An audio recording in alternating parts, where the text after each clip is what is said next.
Thank you, thank you.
Pit exit's clear, don't cross the white line. Okay, Henry, we've got 24 minutes to set a lap. You got cold brakes all round, be careful. It looks like Downer, Dolan and Fernandez have binned it.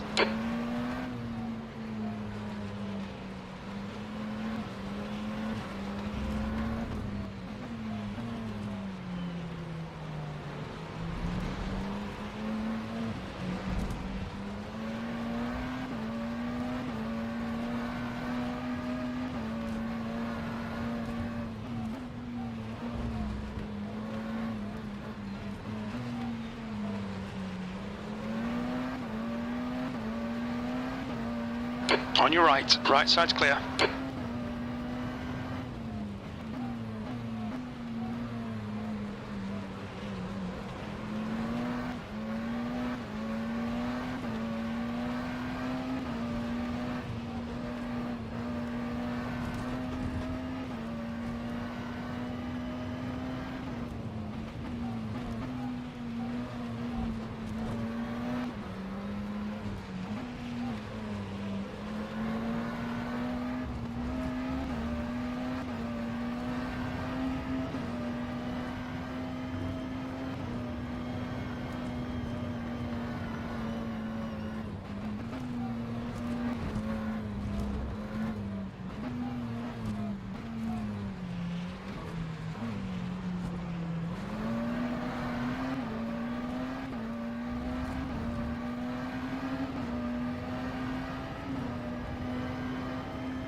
Fastest lap for Scroll Fleet, 136.4. Your rear brakes are getting pretty hot. Sector 3's 2/10 off the pace.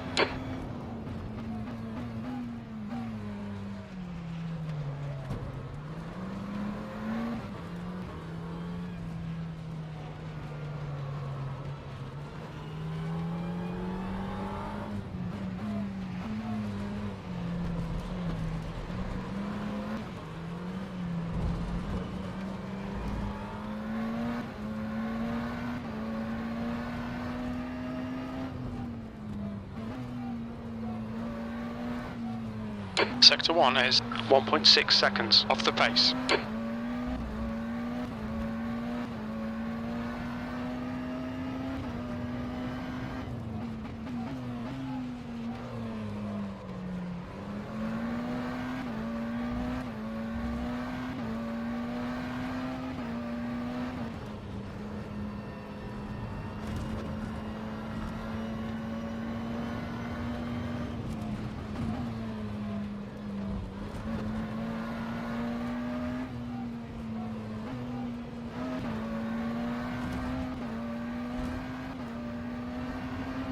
Sector 2 is 1.3 off the pace.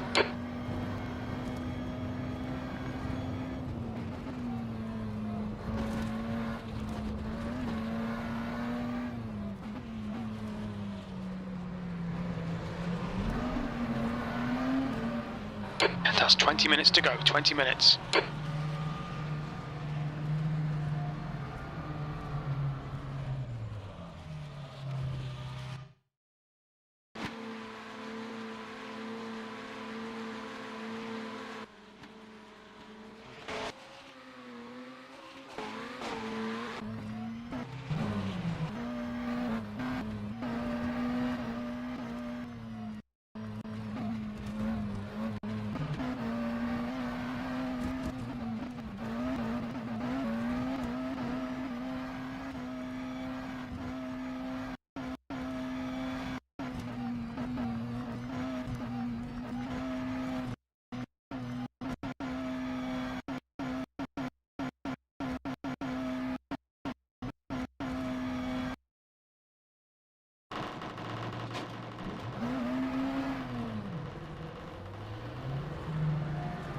Watch your mirrors, there's a car approaching.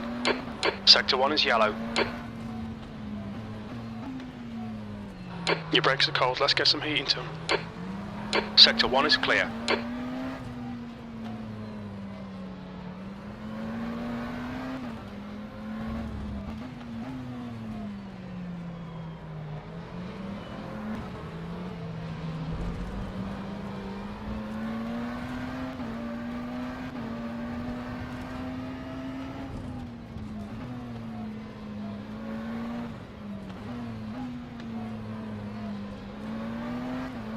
Your tyres are cold, watch out.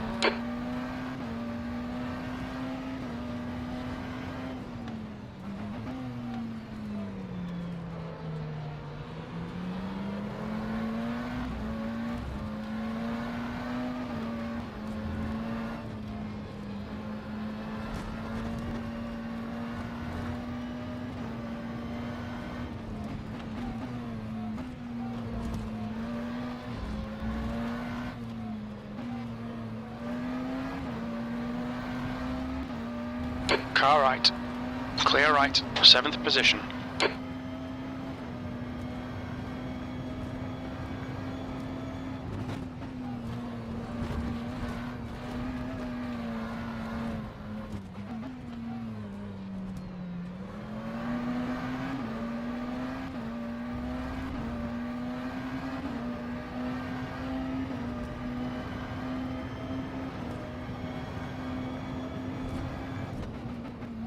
Your brakes are hot all round.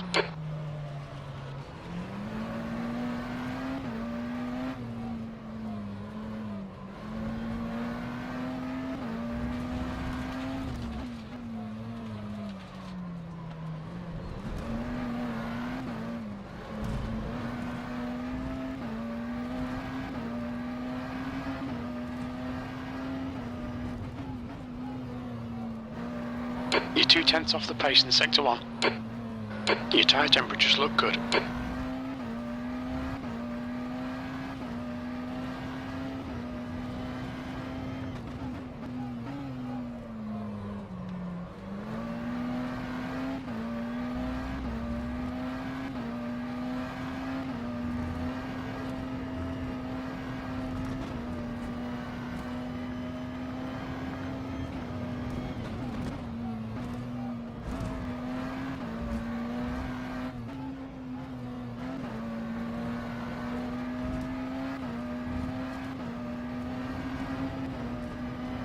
Sector 2 is 0.3 off the pace.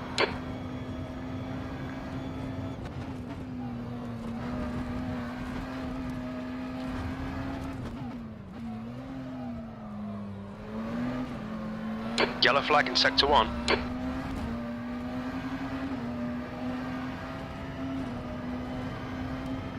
You need to find a 10th in sector 3. I hate that. The guy ahead's last lap time is a 1:36.6. Someone has just right the 100-meter board for the last chicane, so I have no idea where to brake. Flag sector 1. We can see Brewer has stacked it.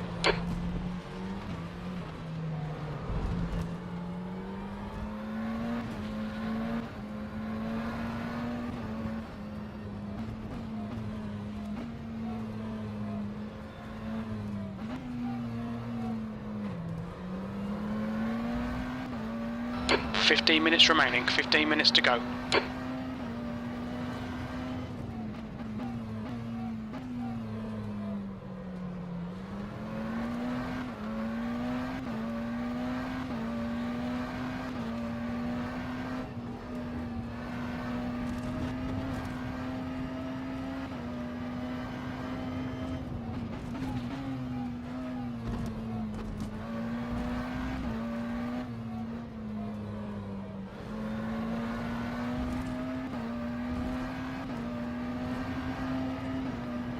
Sector 2 is 2.0 off the pace.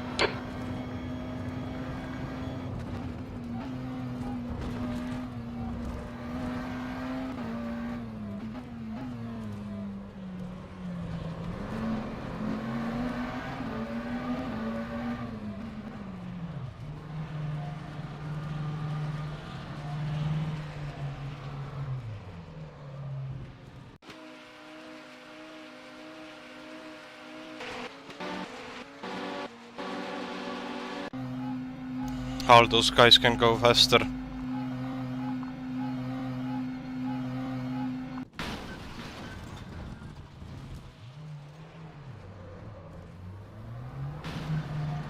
There's a car approaching. Stay behind the white line. Blue flag. Your brakes are cold. Be careful.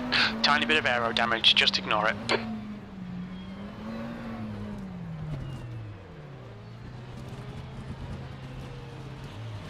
Sector 1 is yellow.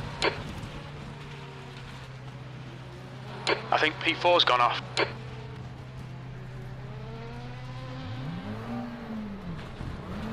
Sector 1 is clear.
Your front tyres are cold.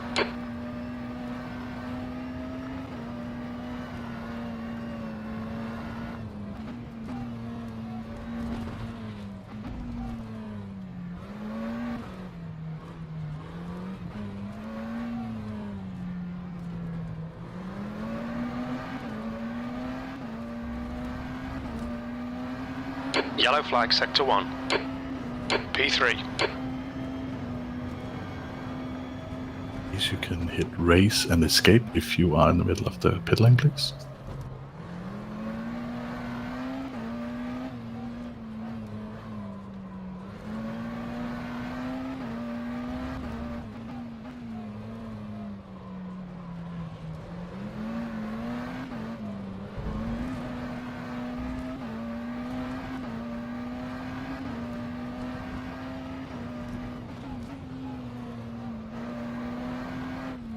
Sector 1 is 0.3 off the pace.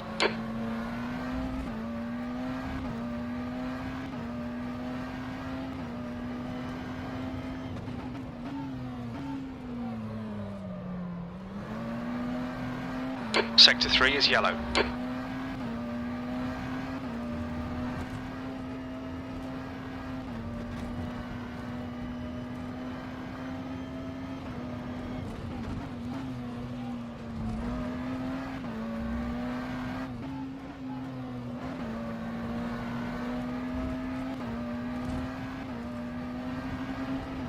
Sector 2 is 0.4 off the pace. Green flag, sector 1. Your brake temperatures look good. We think Brewer and Meller have spun off. Your tyre temperatures are okay.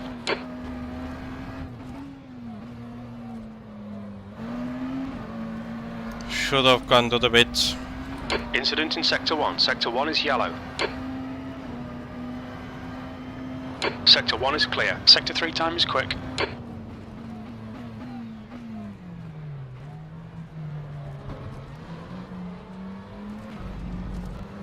I think I have like 5 minutes to go. Fastest lap for Capet, 136.4. Should be able to get one more lap.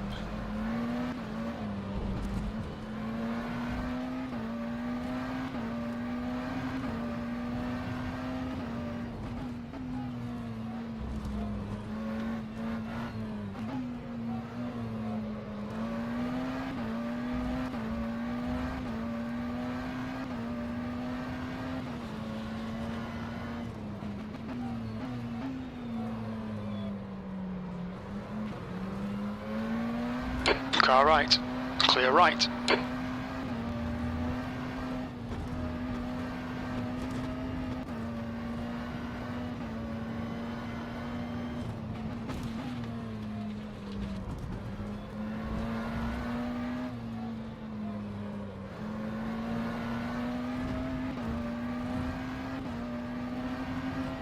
Sector 2 is 1.2 seconds off the pace.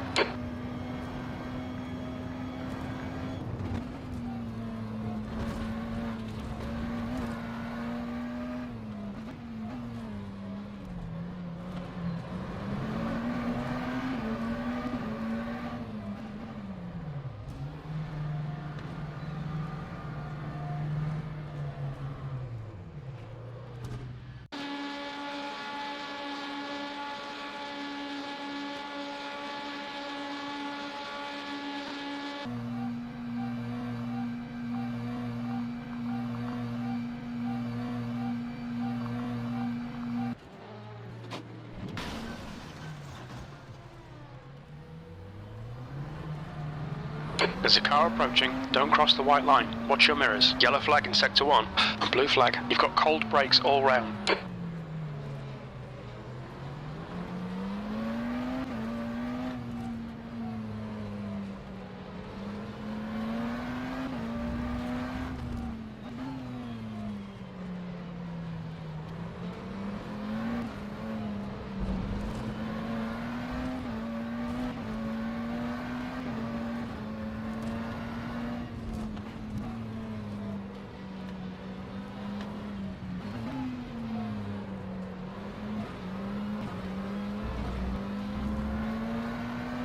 Car right. Clear right.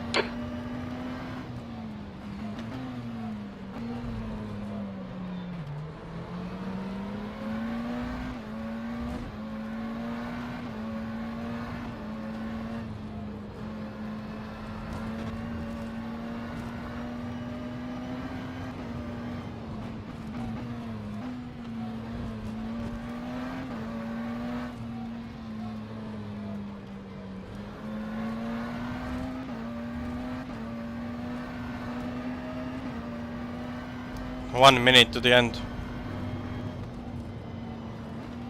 Your tyres are cold, watch out.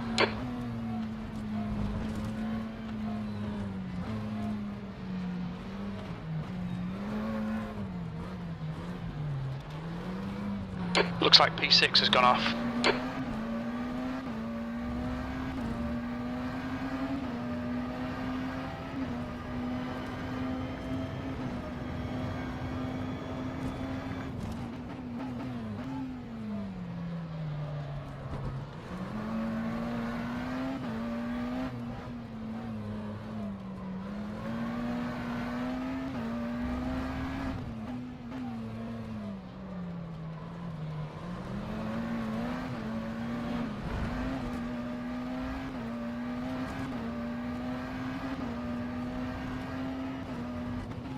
Green flag Sector 3. Sector 1 is 0.3 off the pace.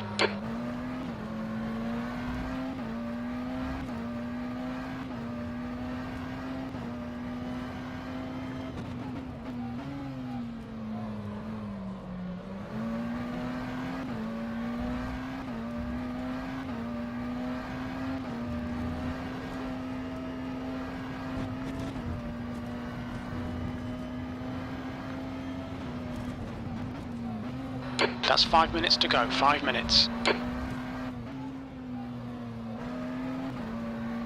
Yellow flag in Sector 2. We think that Dwyer's has binned it. Sector 2 is 0.3 off the pace.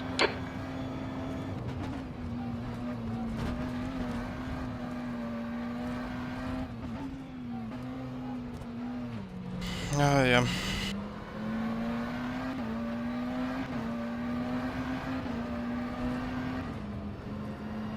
Sector 3 is 0.5 off the pace. I had really good Sector 3 on my best lap, so it's hard to beat that.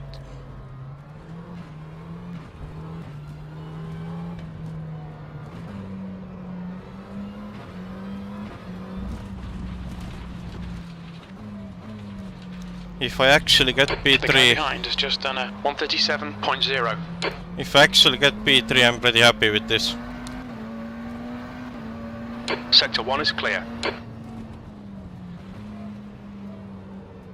Sector 1 is 2.5 seconds off the pace.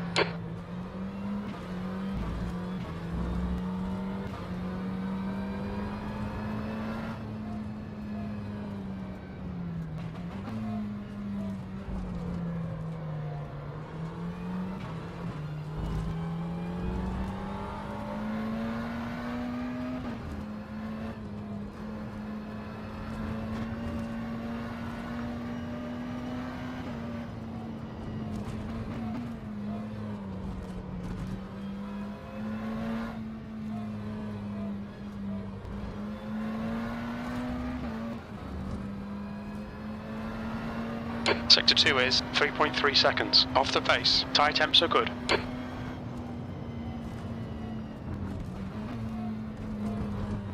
Yellow flag Sector 1.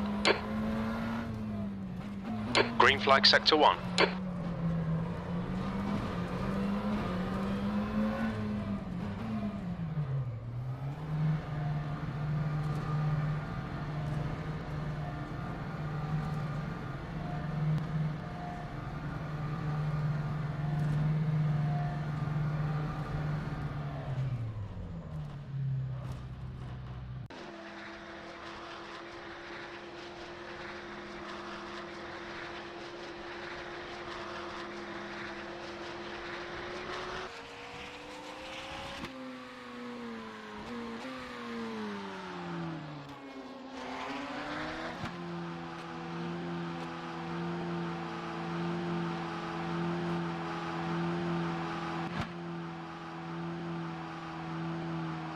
Two minutes to go, 2 minutes.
Checker flags out, P3. That's the end of the session, P3.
Pit exit is clear.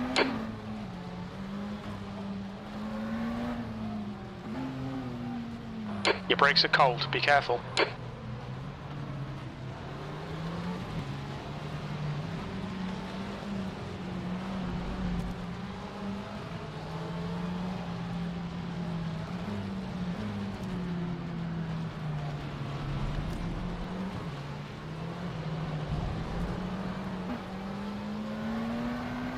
Car left.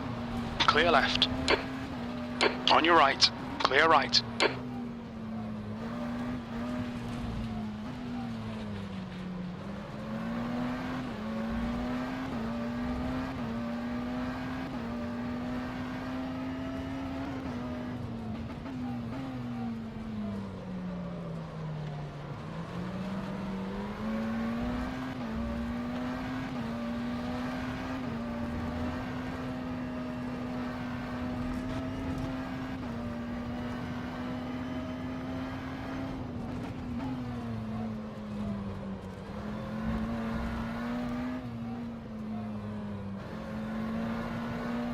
Yellow flag sector 2.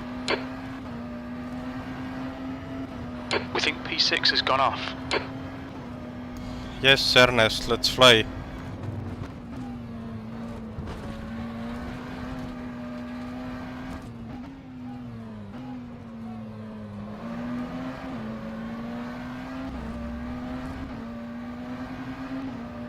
Sector 2 is clear.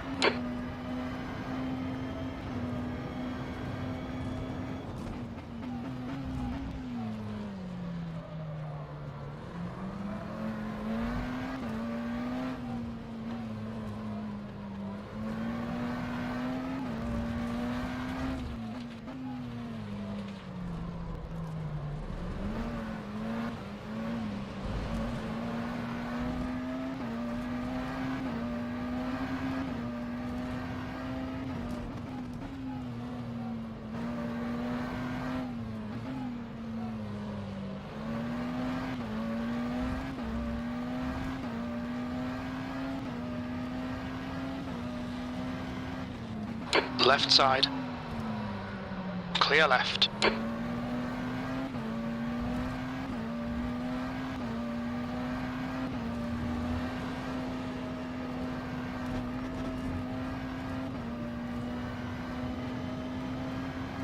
That's 2 minutes left. 2 minutes.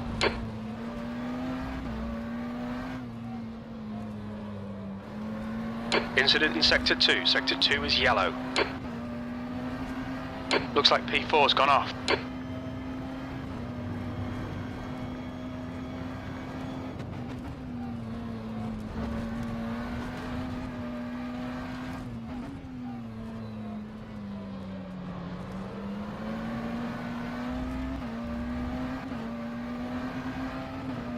Green flag sector 2. You're quickest overall.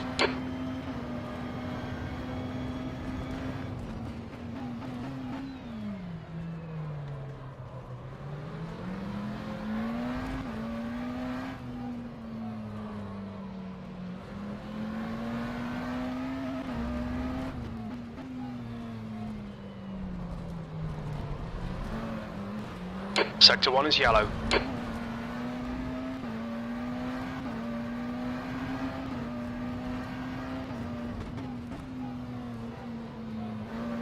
Sector 1 is 0.6 off the pace.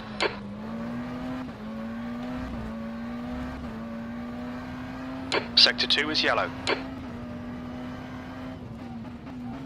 Looks like the leader's gone off. Green flag sector 2.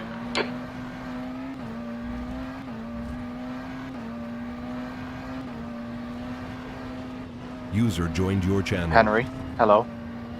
Yo, Henry, do you know how many cuts it usually is? 3 or 5? 3. 3, and then the 4th is a penalty, or Yeah, the 3rd yeah. is a penalty? I think Henry, 4th to is watch the track penalty. limits. Okay, okay. Green Good flag luck, man, sector Henry. 1. Good luck. User left your channel.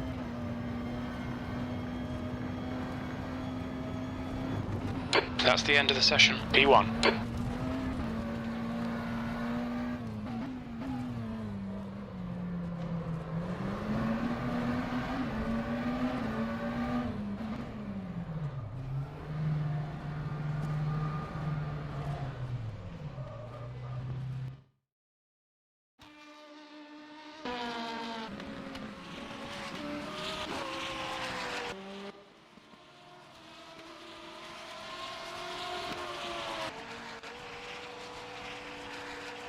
Attention grid, all non-essential personnel leave the grid now.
Thank you, Ernest.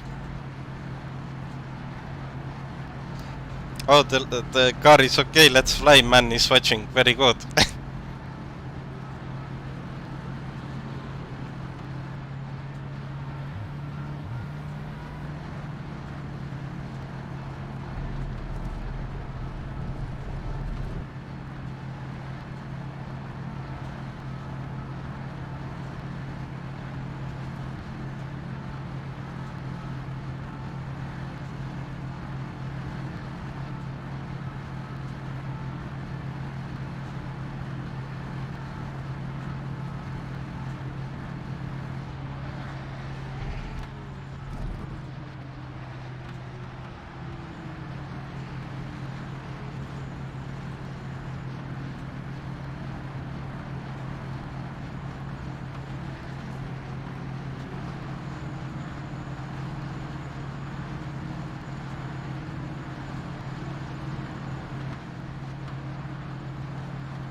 The other car is right behind me.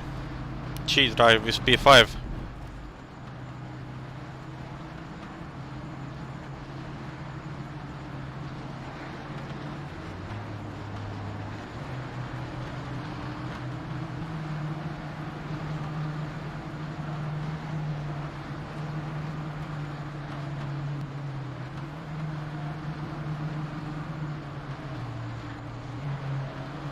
Green, green, green. Car right. Still there. Still there. Hold your line. Clear right. Car right. Right side's clear. Right side. Clear right. Eesti 1-2, let's go!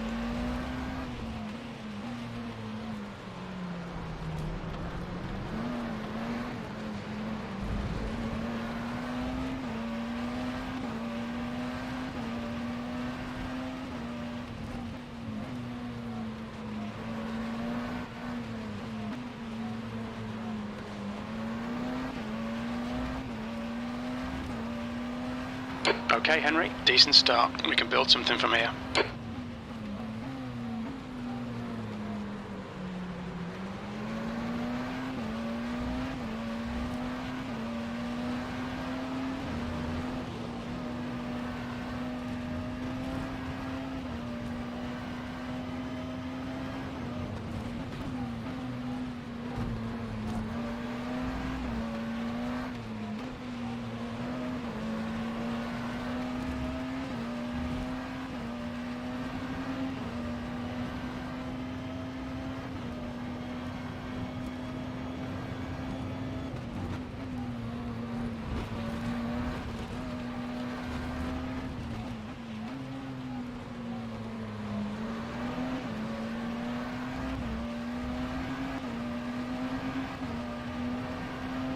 We like this. Keep doing it. P2.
The leader has just done a 138.6. That lap was a 139.3.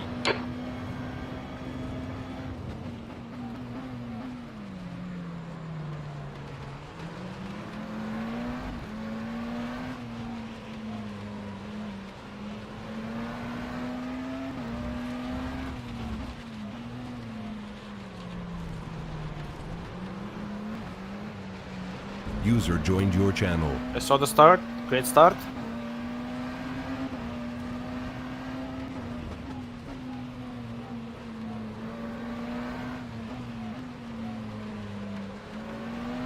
The start was interesting. I outbraked myself into turn 1 because cold brakes. Yeah, I saw that. I was Okay, worried. I'm Henry, like, oh don't let my this guy lord, what distract is you. he doing? Is he gonna stop? But it turned out pretty well.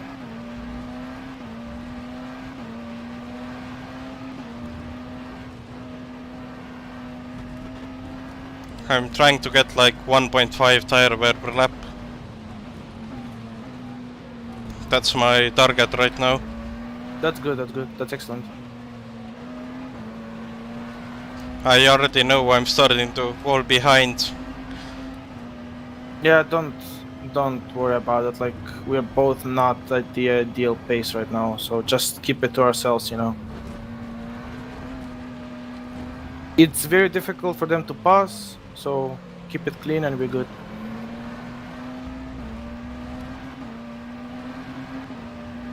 Good lap. That's your quickest today.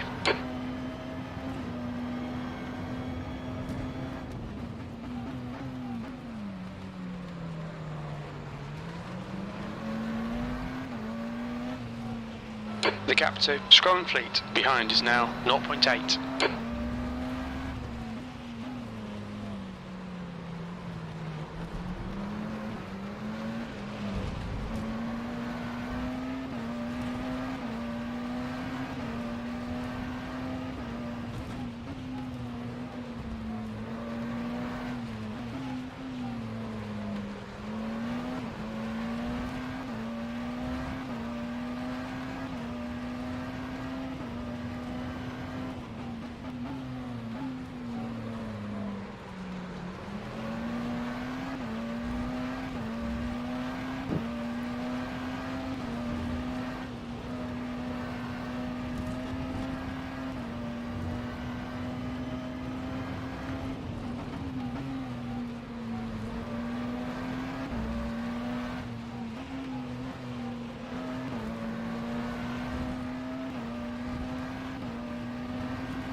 Can you check Christo's stream what his tire wear at?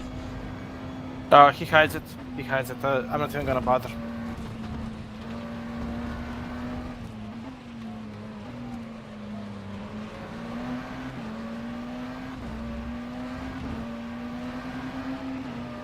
Sectors 1 and 2 are 0.3 off the pace. You're 0.2 off the pace in Sector 3.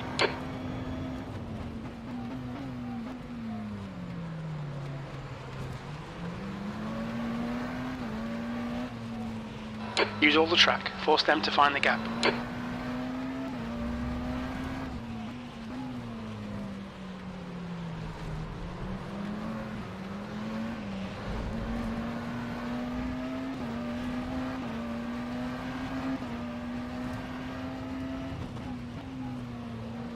P2.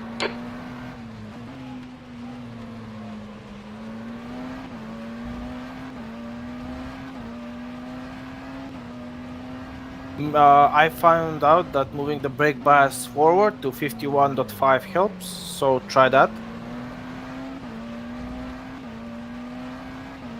But brake earlier into turn 1 and the second hairpin going downhill.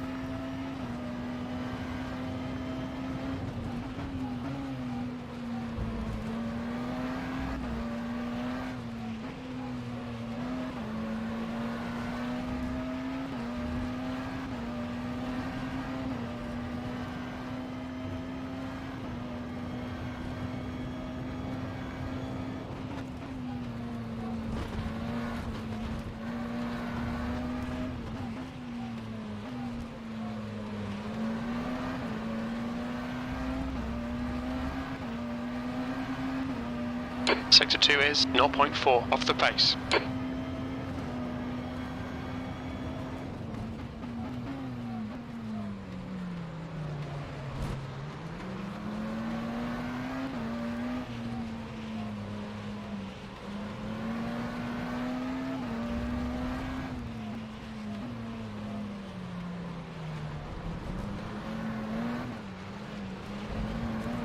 Apparently Risto is struggling with understeer. The gap to Scrum How do you know behind that? is now 0.7. Because I have a friend watching his stream. Okay. Yeah, don't fall for it. Just drive. I think they're baiting.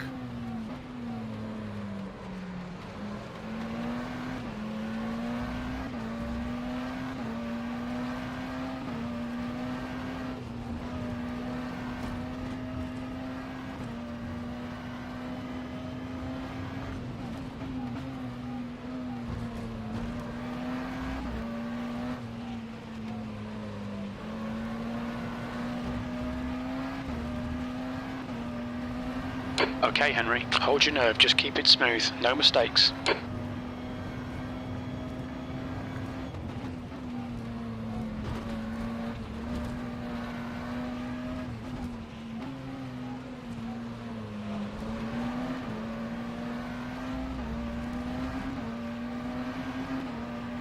That lap was a 139.7.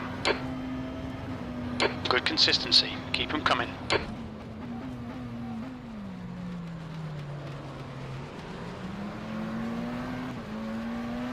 Slower class car ahead.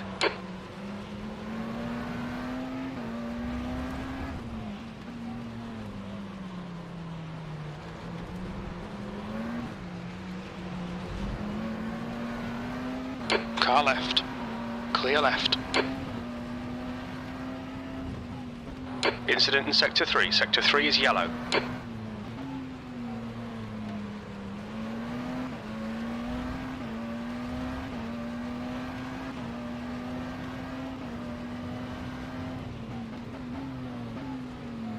Is the brake bias working? Yes. Good.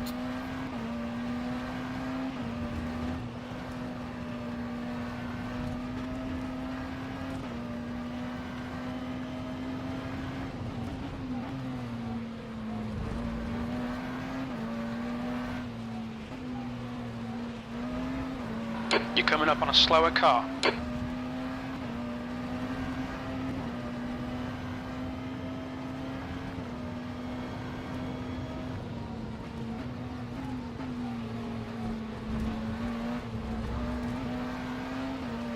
Car left.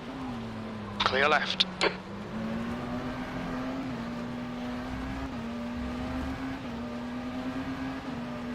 You've just done a car left. Clear left. Car left. Clear left.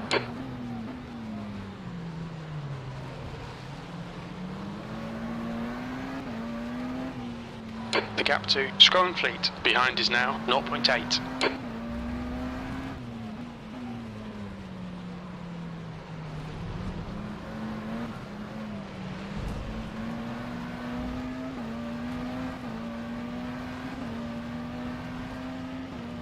On your right. Right side's clear.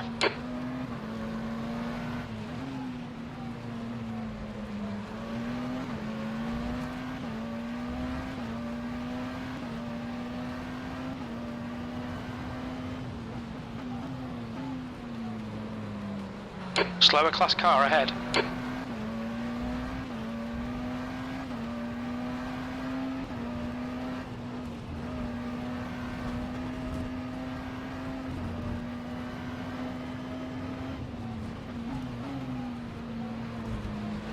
Best of luck with that traffic. On your left. Clear left. Car left. Clear left. Your brake temperatures are looking good. Left side. Clear left. Left side. Clear left. Okay, stay with him. Alright, Henry, the next car What is is wrong Scroll with Fleet. speeding You're lights? coming up on some slower cars. These guys are busy fighting, they might not notice you. I'm done. P3. Left side, clear left.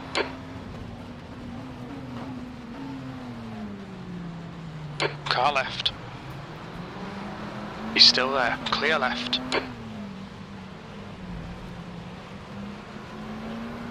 That's barely a scratch, mate. Just ignore it. Car right.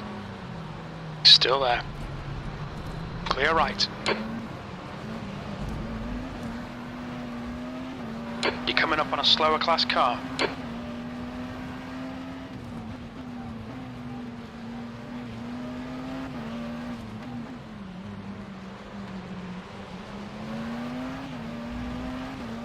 Car right. Clear right. Car left. Clear left. Right side. Clear right. On your left. Clear left. Left side. Clear left.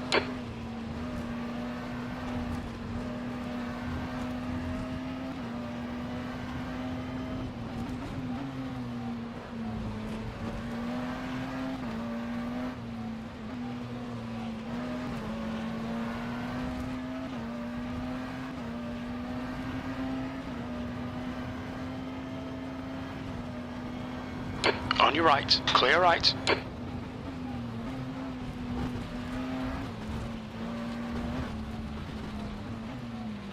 One got track.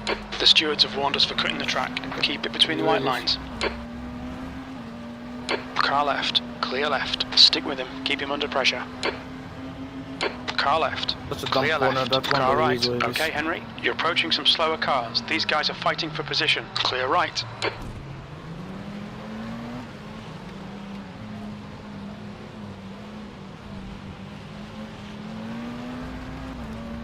Left side. Still there. Incident in Sector 1. Sector 1 is yellow. Still there. Hold your line. Clear left.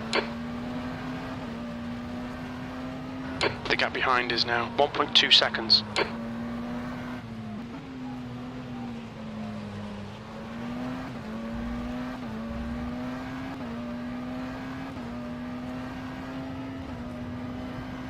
Slower car ahead. It's their class leader. The gap to Scroll Fleet ahead is increasing. It's now 1.2 seconds.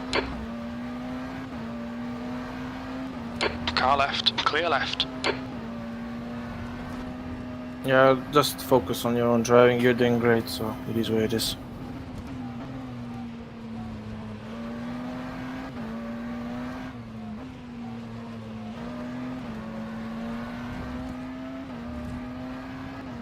Your rear brakes are hot. Your front brakes are getting a bit hot.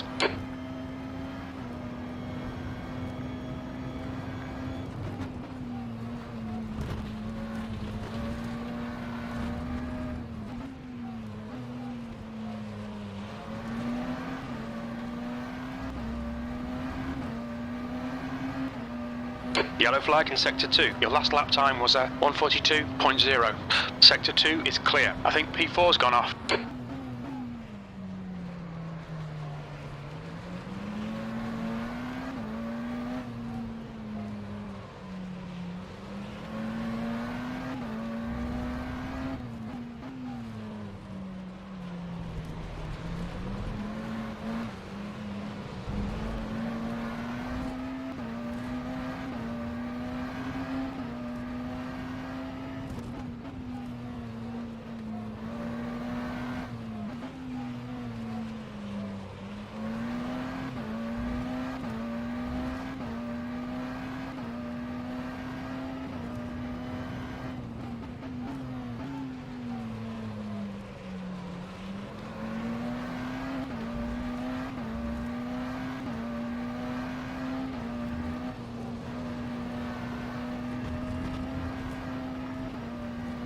The gap to Scroll Fleet ahead is increasing. It's now 2.1 seconds.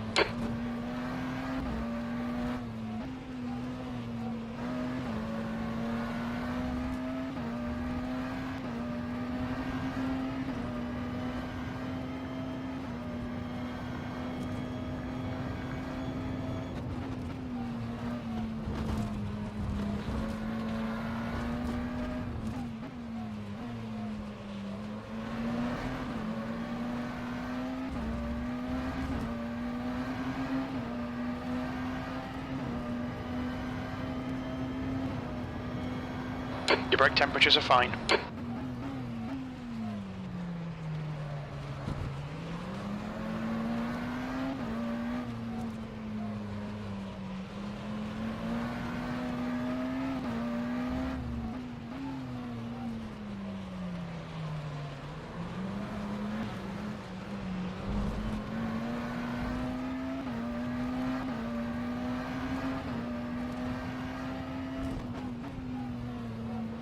P3.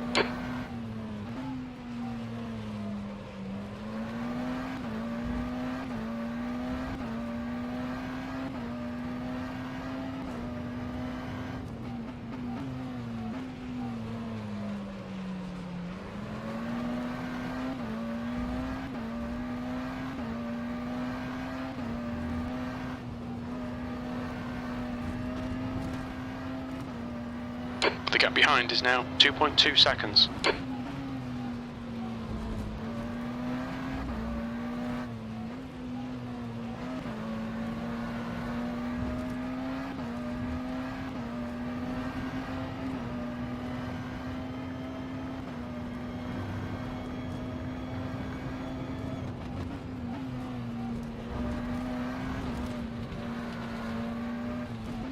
You're coming up on a slower class car.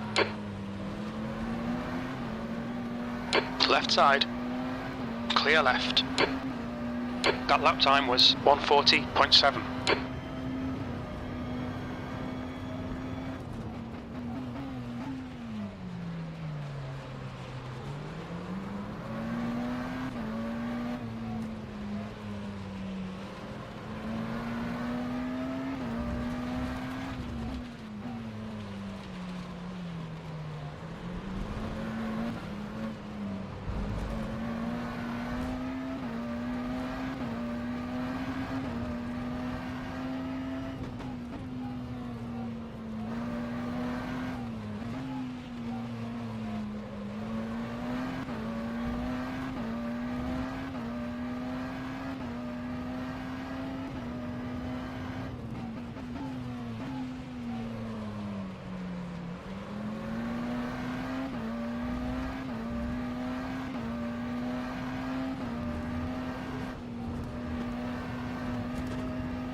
We're seeing minor wear on your rear tyres.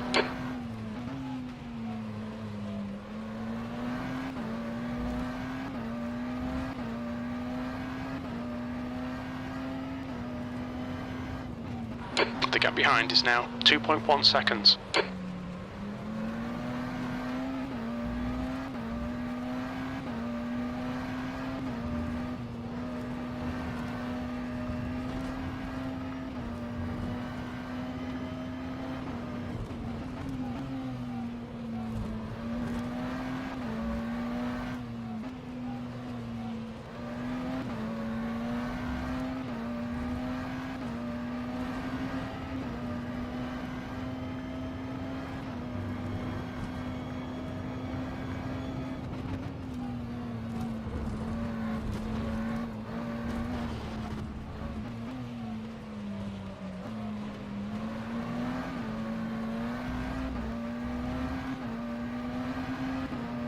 That lap time was 1:40.2. You're a tenth off the pace in sectors 1 and 3. Sector 2's 2/10 off the pace.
We're seeing a bit of wear all round.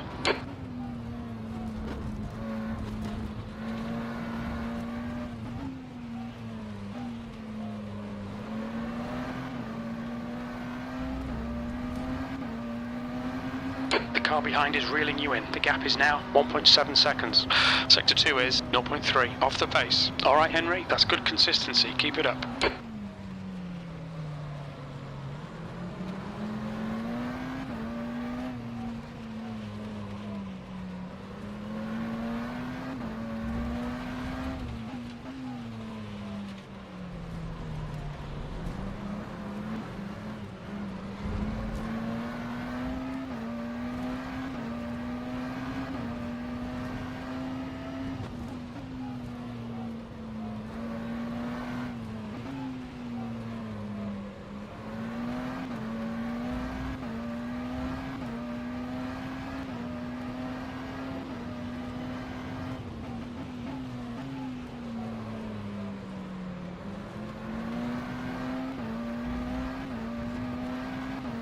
Slower class car ahead.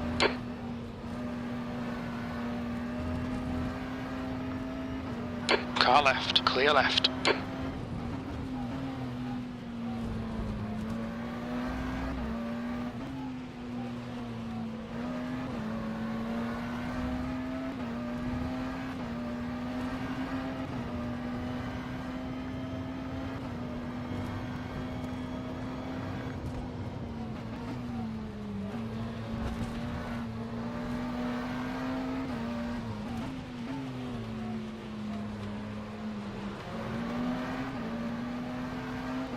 Car left, clear left.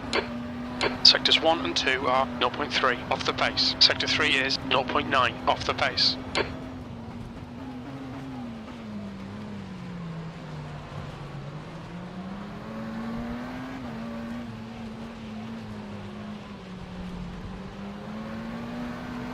Car right.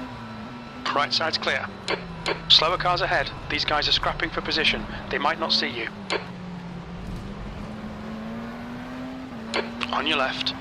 Clear left.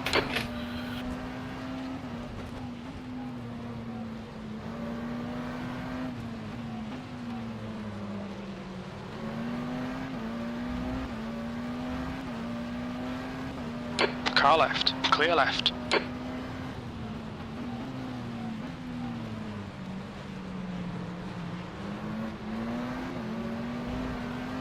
Left side. Hold your line. Clear left. On your right. Right side's clear. Car right. Clear right.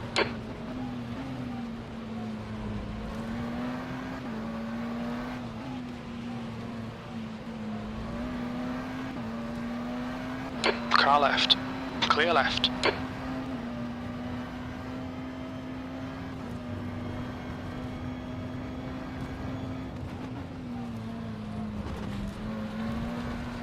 Slower class car ahead.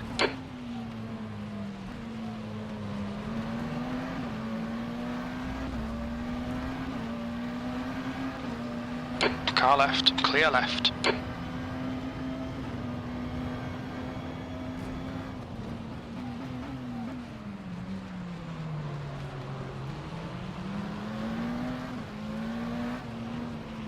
The gap behind is now 1.0.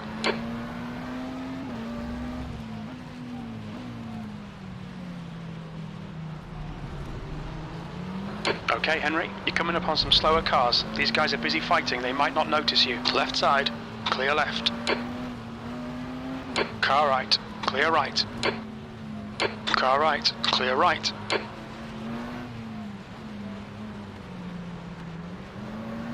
This Left is side. actually stupid. Clear left. Why didn't you pass the 2 GTEs on the inside? Hold your Should have nerve, just done keep that. it smooth, no mistakes. Nope, not gonna risk it. Okay. Those situations usually end very badly. Okay, okay.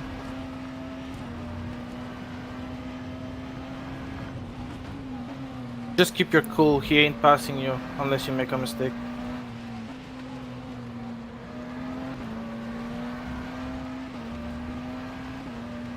Your brakes are hot.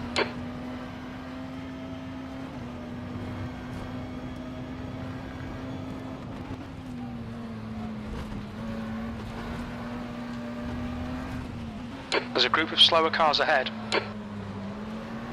You have to preserve the rears, I think, a bit more. Left side, clear left. Increase TC or something.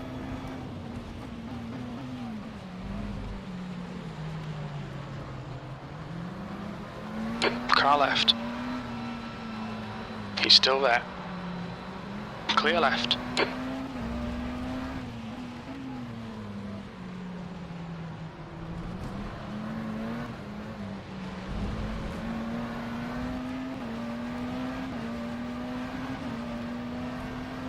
Car right, clear right.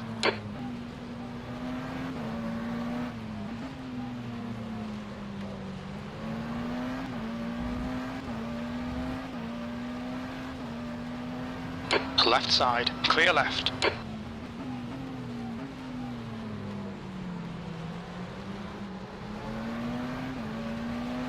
Car left, you're coming up on a slower car, clear left.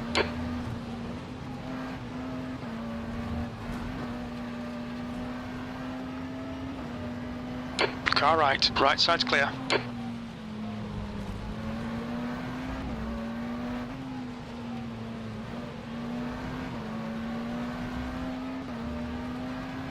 Left side, clear left. On your right, clear right.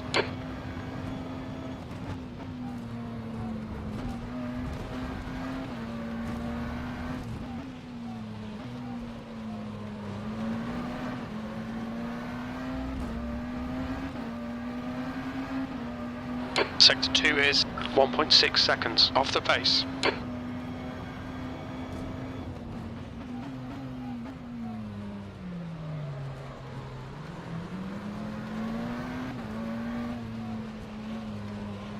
Slow car ahead. This is the leader for their class.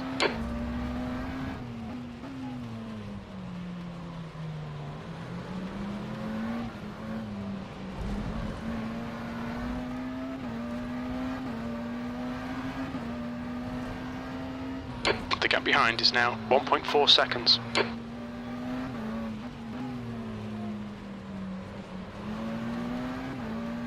On your left, clear left.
Your brake temperature's okay.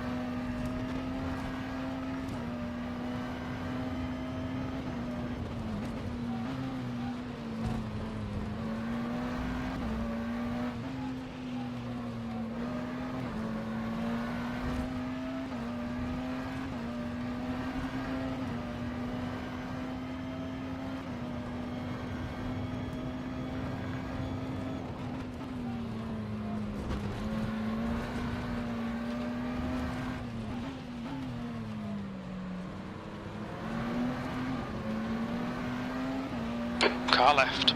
Clear left. That was 140.4. Sector 1 time's okay. You're a tenth off the pace in Sector 2. Sector 3 is 0.5 off the pace.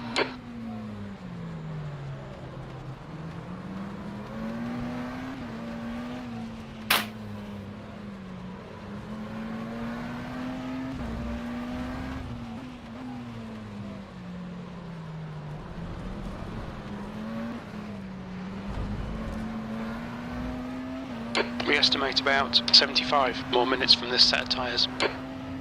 Okay, Henry, don't let this guy distract you.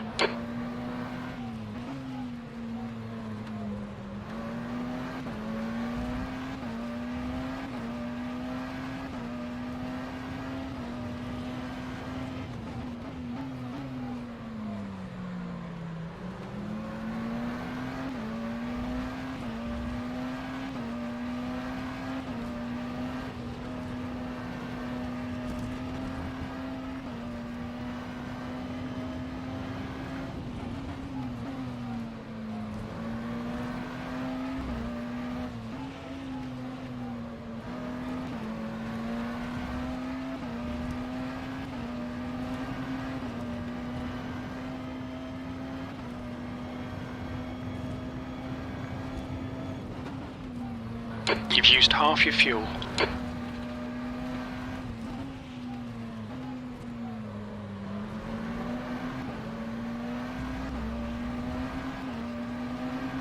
The gap behind is now 0.7. Your lap times are improving, this is good. Your Sector 2 and 3 times are good. Sector 1 is 0.1, off the pace.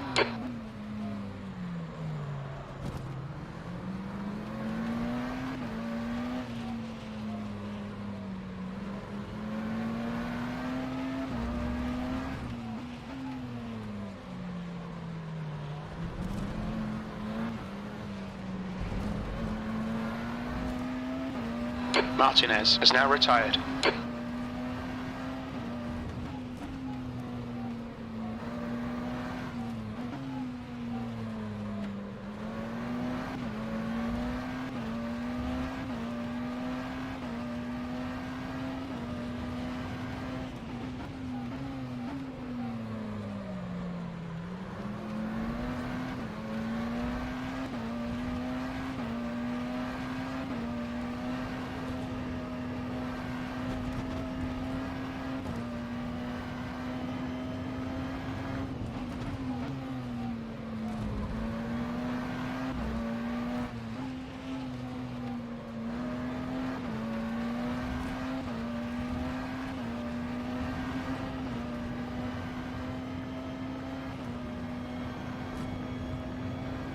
User left your channel.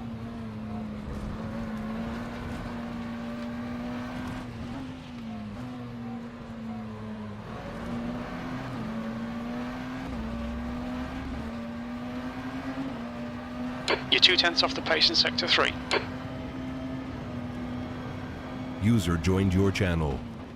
Dan's tires are at 70, just so you know. So you might have to be careful near the end of the stint, but so far you're doing an amazing job. Sector 2 is yellow. Looks like P4's gone off. Green flag, Sector 2.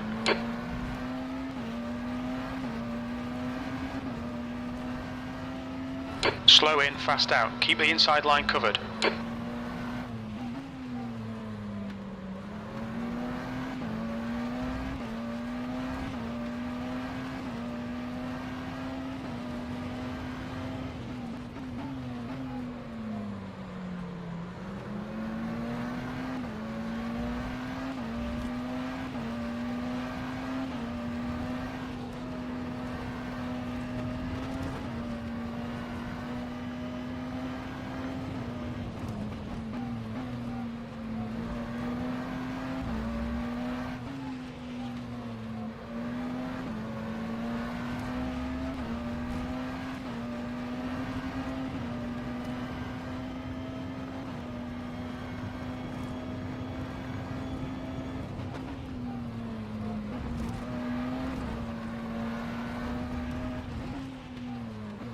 I'm gonna go online to do some laps, just so you know.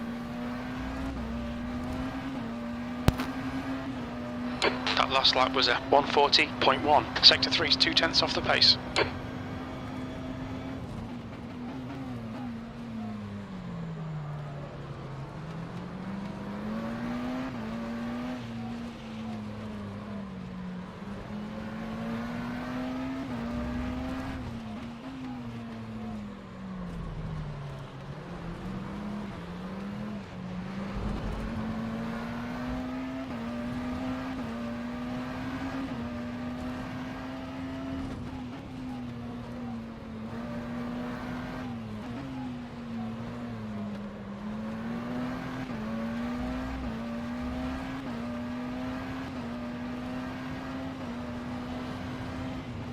Slower class car ahead.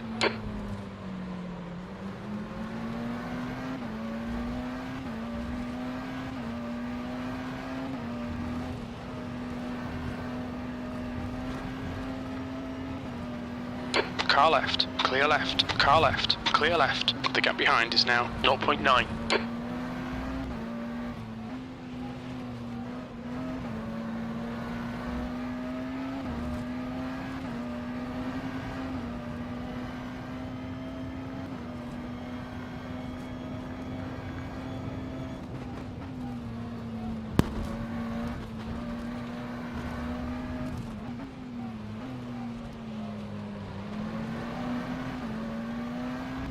There's a group of slower cars ahead.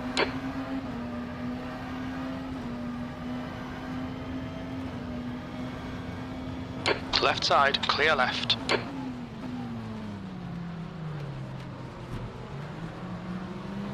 Car left. He's still there. Clear left.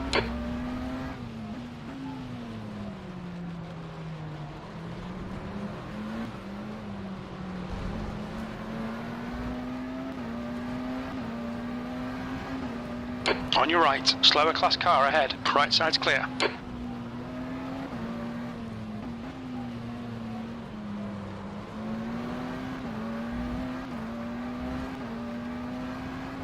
Left side, clear left.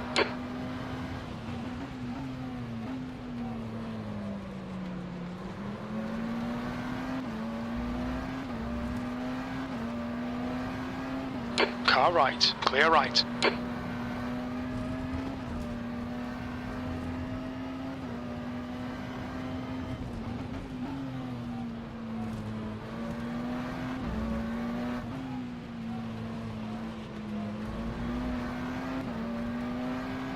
Car left. Clear left.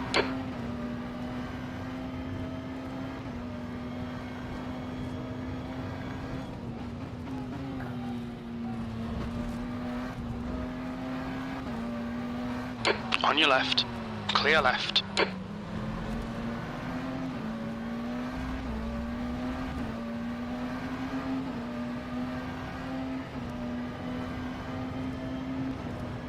You're coming up on a slower class car.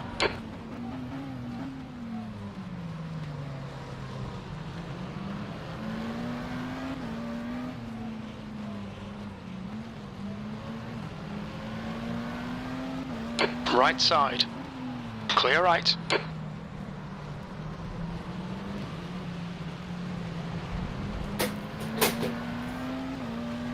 Car Car left.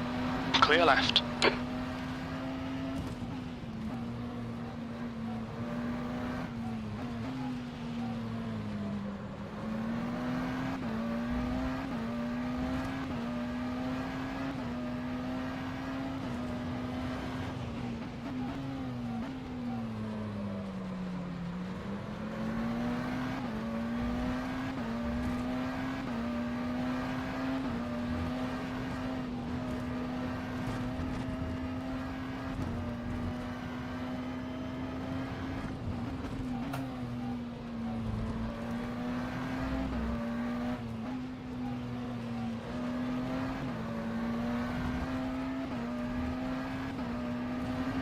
The gap behind is now 1.8 seconds.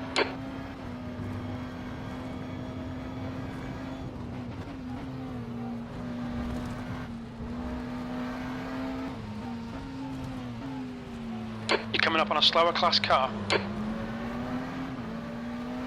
Left side. Clear left.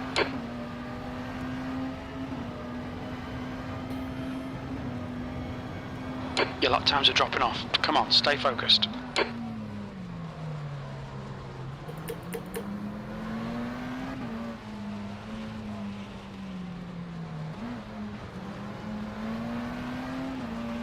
Car right. Clear right.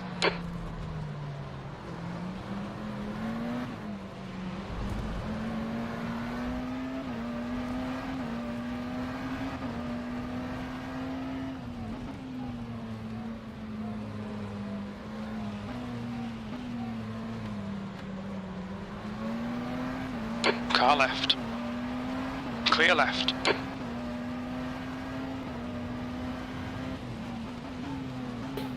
Tell me when you have 10 laps to go. Okay. Left side. Clear left.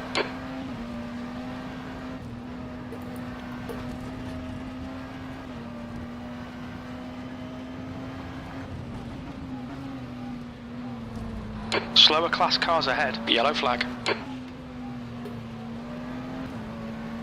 We think P4's binned it. Okay, Henry. Hold your nerve. Just keep it smooth. No mistakes. Car left. Clear left.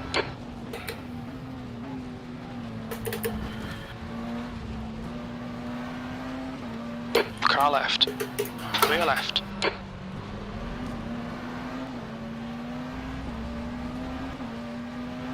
On your left. Clear left. That was a 142.4. Left side. Clear left. Left side. Clear left. Can you mute yourself?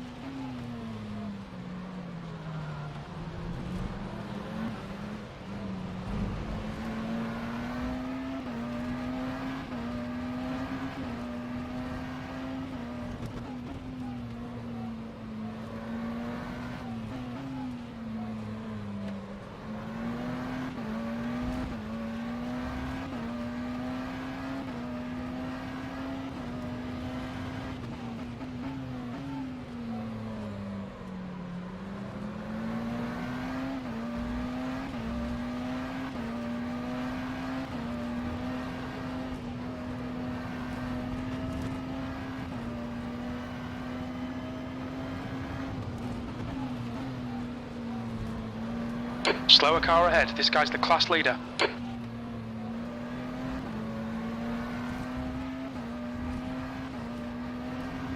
The gap behind is now 0.8. Your brakes are hot all round. Car right. Right side's clear.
You're coming up on a slower car. Car left. Clear left.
The gap behind is now 0.9.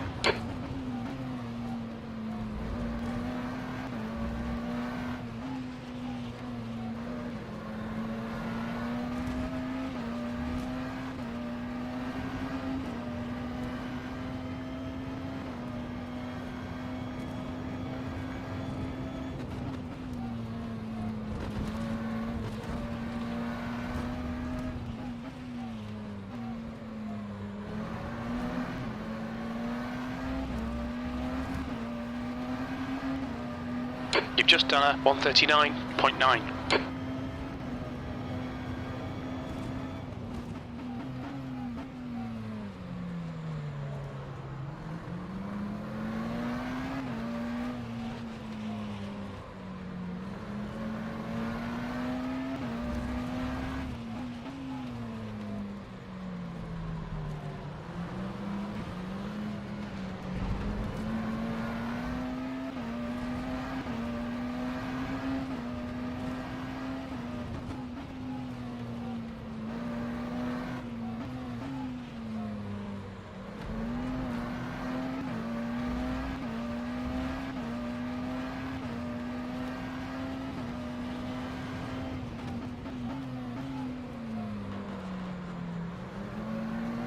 Sector 2 is clear. We think Mella has gone off.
The gap behind is now 0.7.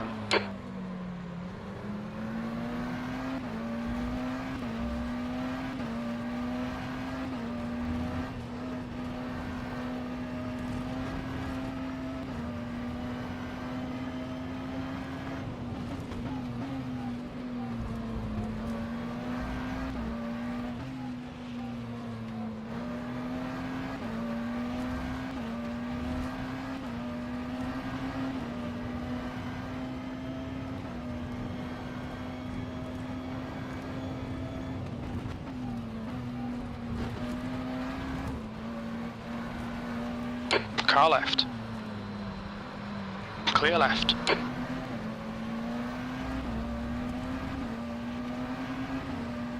That lap was a 140.5.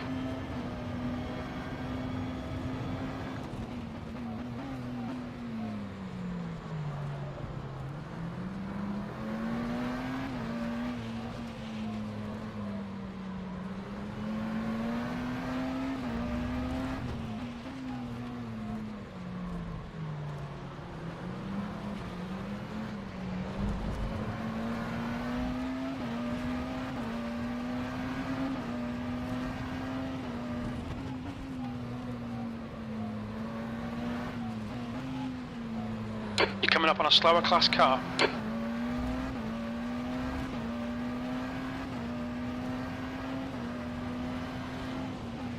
Let's see how wide you can make this thing.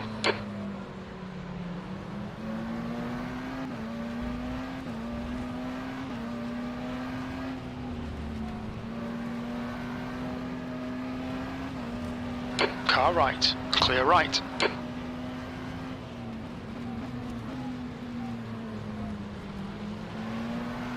Car left, clear left. Left side, clear left.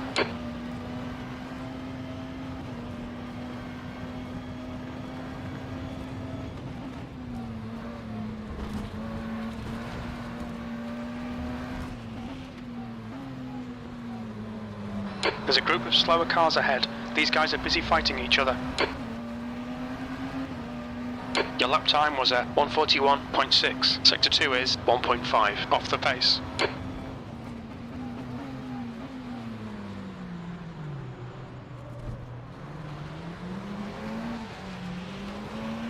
On your right. Right side's clear. The gap to Scroll Fleet. Ahead is now car right. Clear right.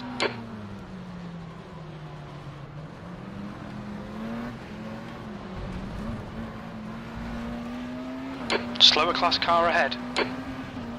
10 laps to go. Your left side tyres are carrying minor wear. Your right side tyres are looking quite worn now. No, not now.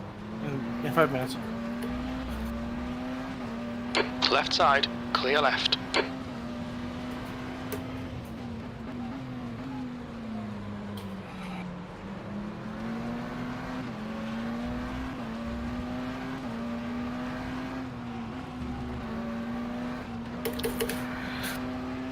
Right side, clear right.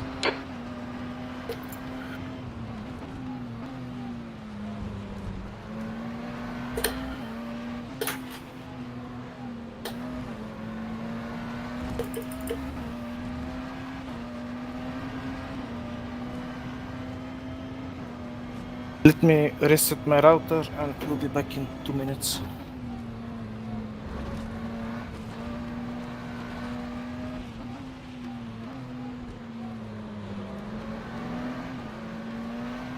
You're approaching a group of slower cars. Okay, Henry, don't let this guy distract you. Your lap time was 142.2. Car left, clear left.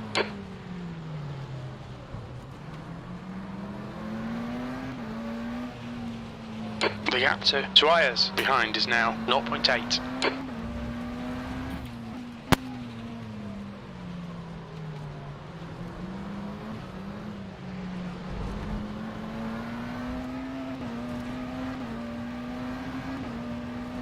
You're coming up on a slower class car.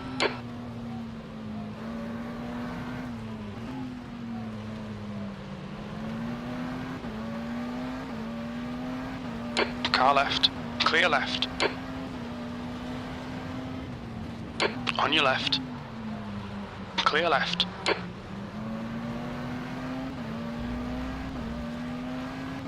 On your right, right side's clear.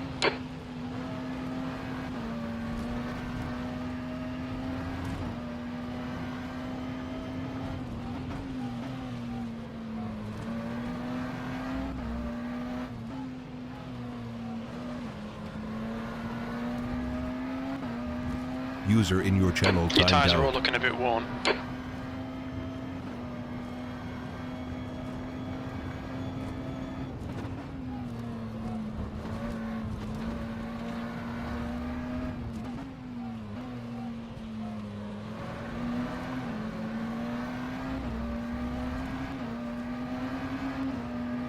You've just done a 140.8. Sector 2 is 1.1 seconds off the pace.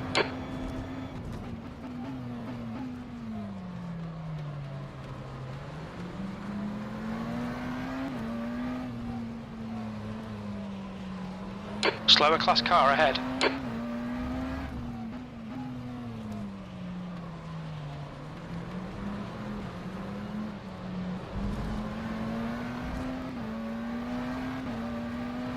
Left side, clear left. The car in front is Capet.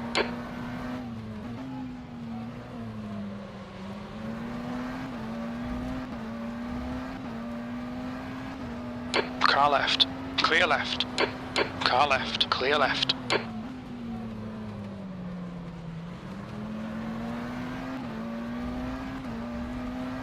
User entered your channel.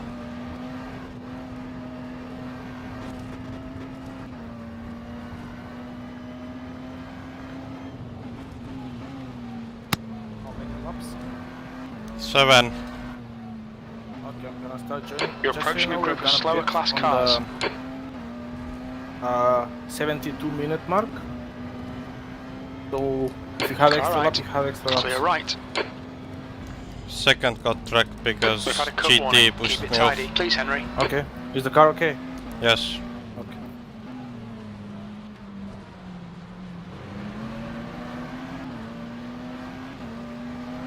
Car left. Clear left. Like I was going to pass GT and he just turned left. And I had to go almost off track. Okay. And game for some reason got tracked for that. Nice meme. Is if it's the third that I think it is. The gap to Yeah. Capet. It's ahead the is back increasing. straight, It's now 8.4 first right seconds. corner. Slower class car ahead. I was overtaking outside.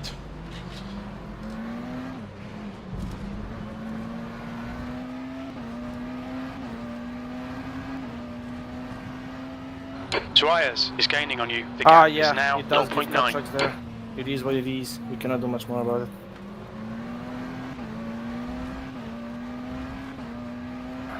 Is it 3 warnings and 10 penalty? I Or think what? it's 4 warnings and then penalty. Okay.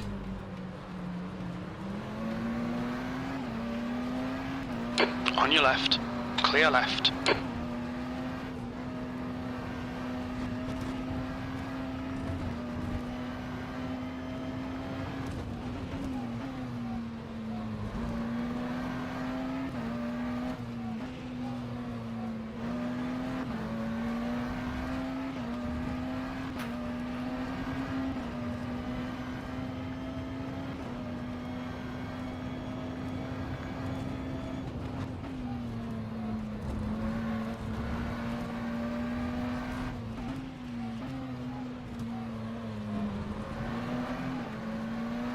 There's a car rejoining in front.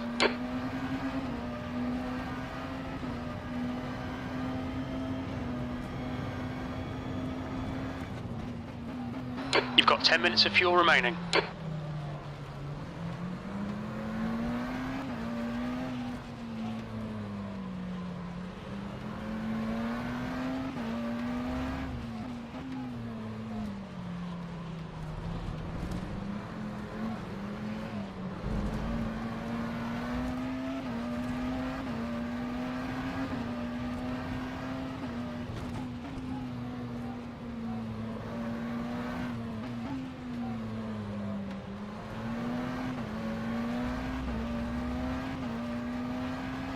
Slower class car ahead.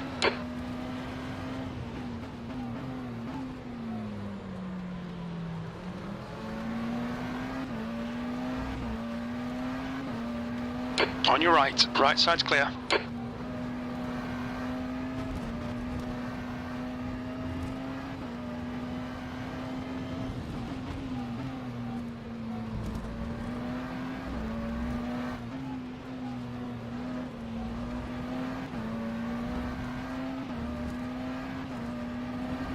The gap to Tuayas behind is now 1.0 seconds.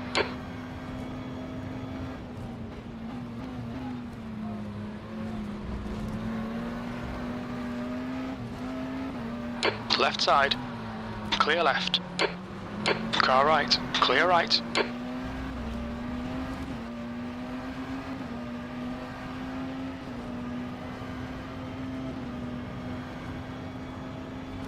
Left side. Clear left. You're coming up on a slower class car.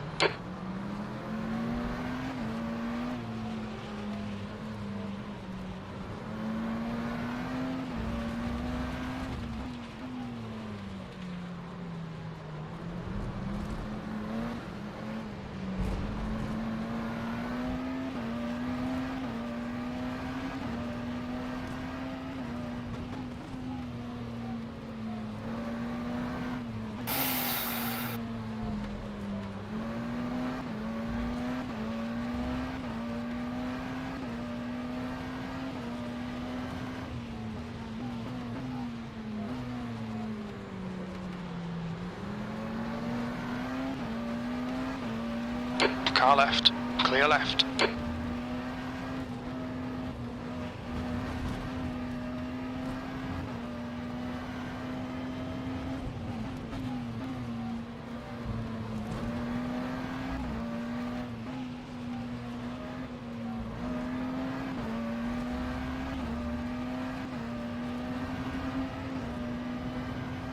Four laps to go. Okay, I'm You're gonna coming up ride on a with you. slower class car.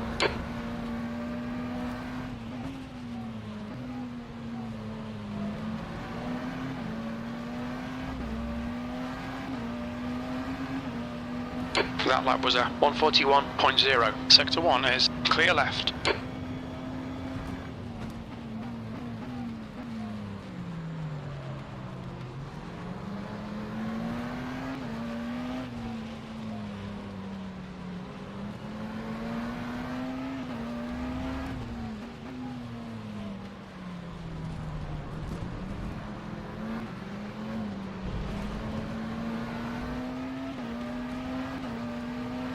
Left side, clear left. Make him do all the work. Focus on your exits. Did you select me? Yes. Okay, I'm gonna press race.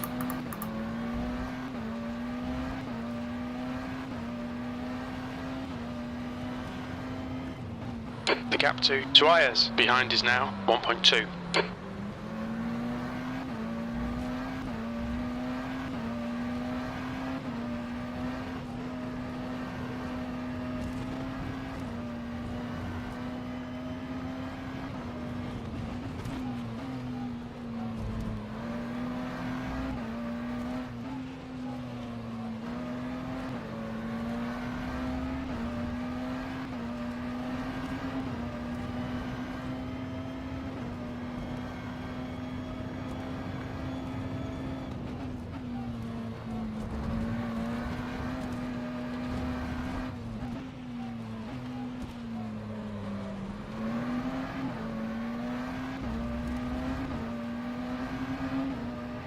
That lap time was 140.0.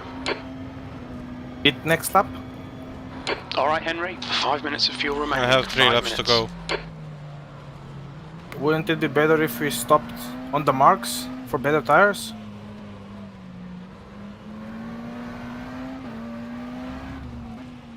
What do you mean?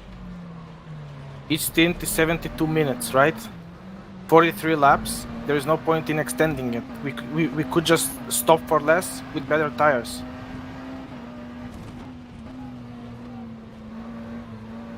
Because Okay, pit stop requested.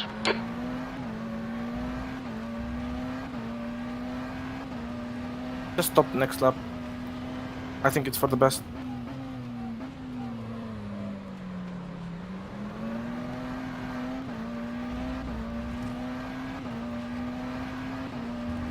Actually, let me check the live timing and I will tell you when to stop. Pit crew is ready.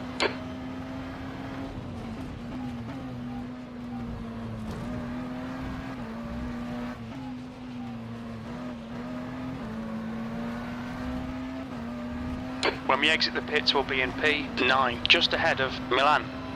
Okay, stopping. You might have. I'm looking at the live timing, and it might be best to actually stretch it. There's not a single car in front of us right now. I will tell you if you need to stop next lap. Next lap, be prepared for it.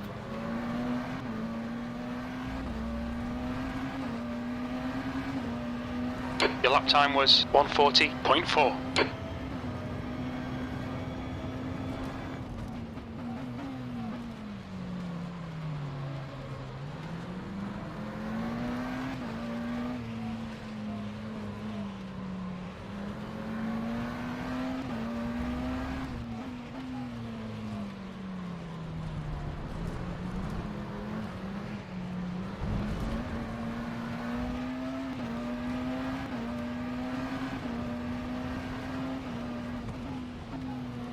Slower class car ahead.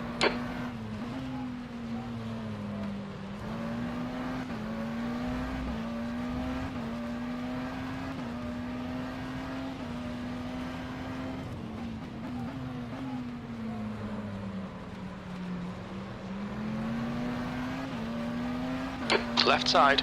Clear left.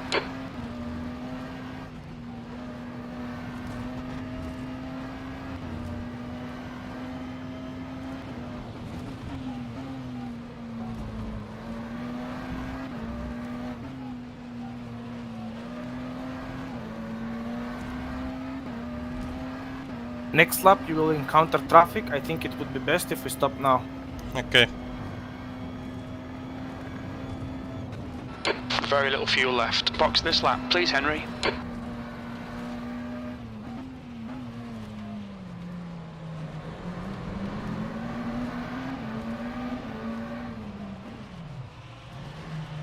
You should be coming out into clear Nice. air. Nice On one. exit, we should Excellent be in job. position 9. A few seconds behind Milan.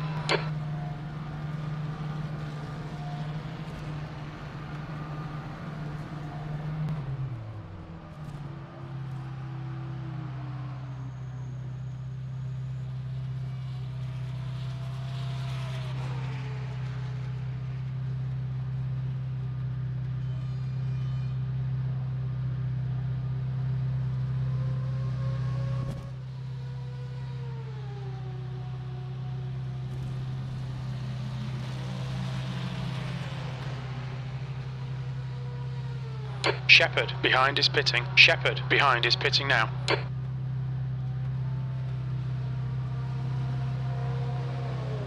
If you have the time, please go to the live timing and see, like, open the live timing and see if I have traffic anywhere near me on exit.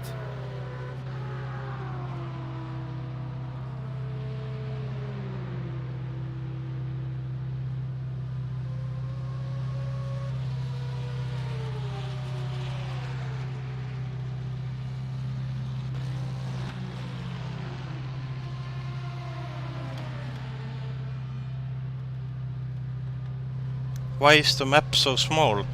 I don't know, man. Ask Jimmy. Best coding. The leader, Scrum Fleet, is pitting.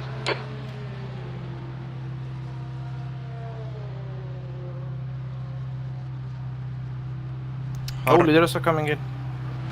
Yep. Oh no, please don't block. Go, go, go. Suarez is now in the lead. Oh my god! Did they crash? Nope.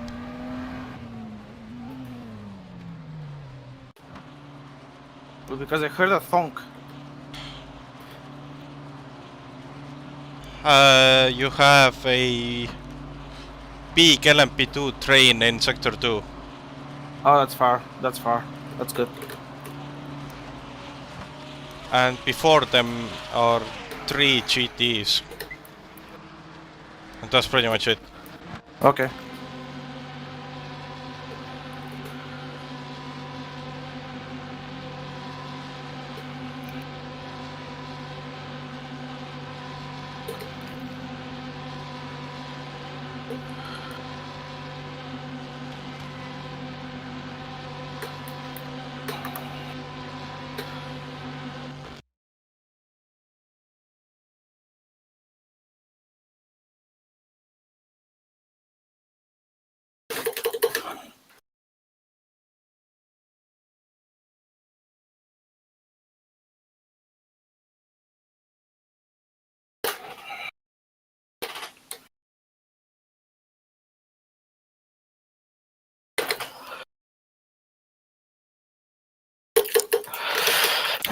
very, very talented and very fast behind the wheel, as we can see. He's very fast in this car. Remember back to VIR, where he was incredibly fast in the early stages of the race, and then unfortunately suffered a screen freeze right at the wrong time. Risto, Capet, Arne Schoenfleet, they're all going for tyres as well. This is a very long stop. And I think Arne Schoenfleet, by the way, I don't know if we can get like a little bit on board with him in the top right. He's got a pretty hard exit there because Risto Capet's right in front of him. As now Jordi comes to lead. Yeah, Arne Schoenfleet was released from his box. Did Jordi pit? That is quite interesting, and yeah, Yes. he's not going to be impressed by that. But that is Where the is he? because we I saw can't how see when him. they went in, and obviously the pit lane has worked its magic.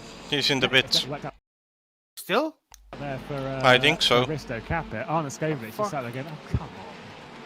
Like, can How you much believe? P5 But that is what happens. Okay, when you line up Jordi's like moving. that in your box. No, he isn't. He's come in and there's been a Yes, car he is. that he had to avoid to go in. He's But at this is mid exit. He's the leader. Oh my He's the goodness, leader. There's a crash Are there. they double Oh my stinting goodness. tires? No way. That was close. That was quite a bit Wait, of a let bit me of see. contact there between Arne Schoenfleet He's the leader, man. and the World of Sim Racing iZone Performance GTE. I'm not sure if that was Arne being too ambitious or whether that was He the stopped GTE at the not moment. giving the room that he really needed. But Yeah, I either way see. for Arne, there is some pretty substantial damage to the back of that McLaren. They're moving. He might be a bit flustered They didn't actually take after tires. what happened in the pit lane, because that is incredibly That's a bold frustrating strategy. for him. The situation that he was presented with. I think we'd have to see a replay of that to see what really happened between him and the Porsche, but that is really not ideal. The dots are With so such small, a I distance literally to go, can't make out you are do they not moving want or not. damage this early on, especially if you're challenging the lead. And Here we are yeah, on board with Arne Schoenfleet. Let's see if he was a bit too ambitious. Jimmy, please, or bigger map. maybe, Yeah. oh, Did he in the pits? I don't Arne think there was too much time had for that contact Porsche with to react, GT. because suddenly No. there wasn't a McLaren, and then in his mirrors there was. He So lost like 5 seconds. And P3. Well, when you're in the lower category, Where is Risto? Where what is you're Jordi? always told is to basically stick to your line, right? Just do you, right? And in that scenario, the Jordi Porsche is was still in just the doing pits? what he was doing. No, and you Jordi kind is of got moving. to expect Jordi's in out that scenario moving. the Porsche Is gonna he come first? back across, No, and it's gonna Talent retake that actually. line. He's right behind me. And so for me, Arne,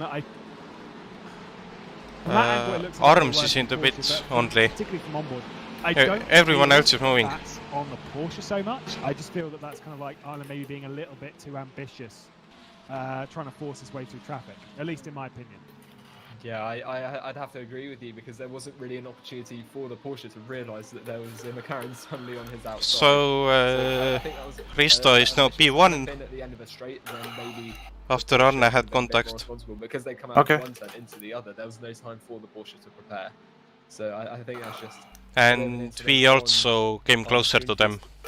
However, he's going to keep racing, and that's what he's doing right now. Absolutely, you just keep going, head down, focused, which is what this man's doing. Michi Hoyer said he's had a great 2020, although VEC's not been particularly kind to him now, trying to make his move on the Butler Power Motorsports car. We've got a burst-hungry DK directly behind as well.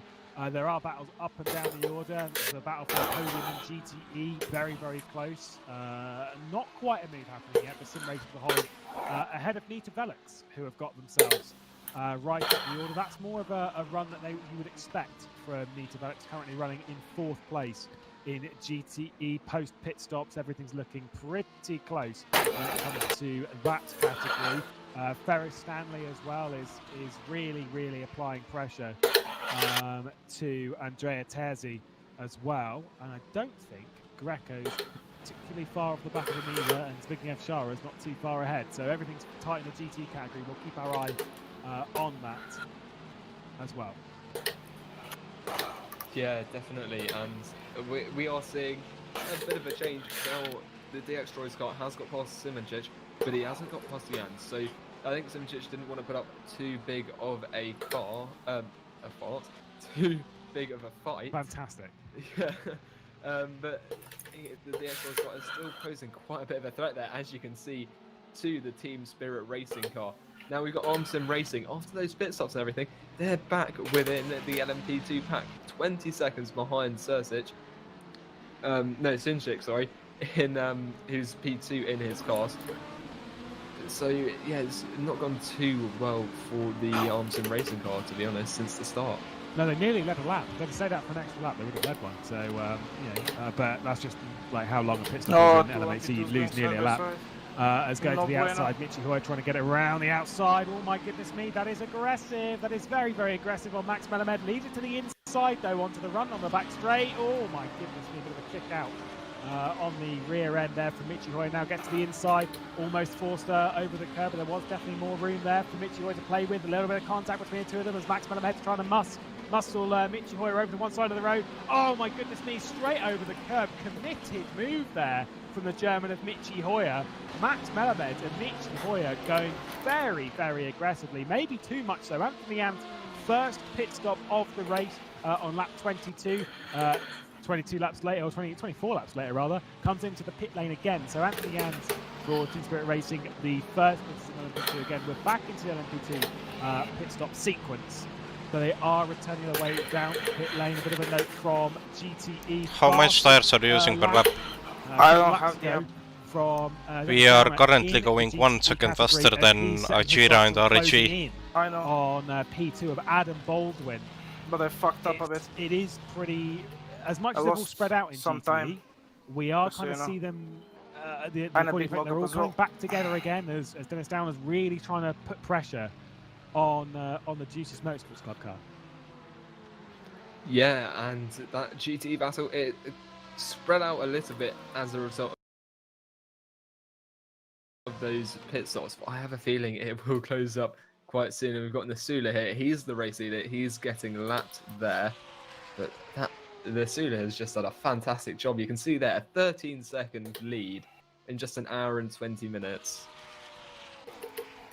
And Yeah, you incredible. can see a similar thing up at the top. Not quite as big of a lead because, of course, Risto Caput only 2 seconds clear of P2, but then there's another 7.5 seconds to P3. So it's interesting. And we've got Ibrahim Khan. He's got a huge lead. He's about 20 seconds clear of P2 in LMP2. So we're seeing different patterns across the grid. We are indeed. It's all the different strategies that come into effect at this point in the race. Everything starts to splice up. Everyone starts to split apart. Starts to run their own strategy as everything sort of spreads out, closes up, and spreads out again, and then closes up again as it inevitably does into the pit lane. Marcel Chinchik has gone, so he's returned his way to the pit lane in LMP2. Most of the GTEs are on 151s. They're all very close.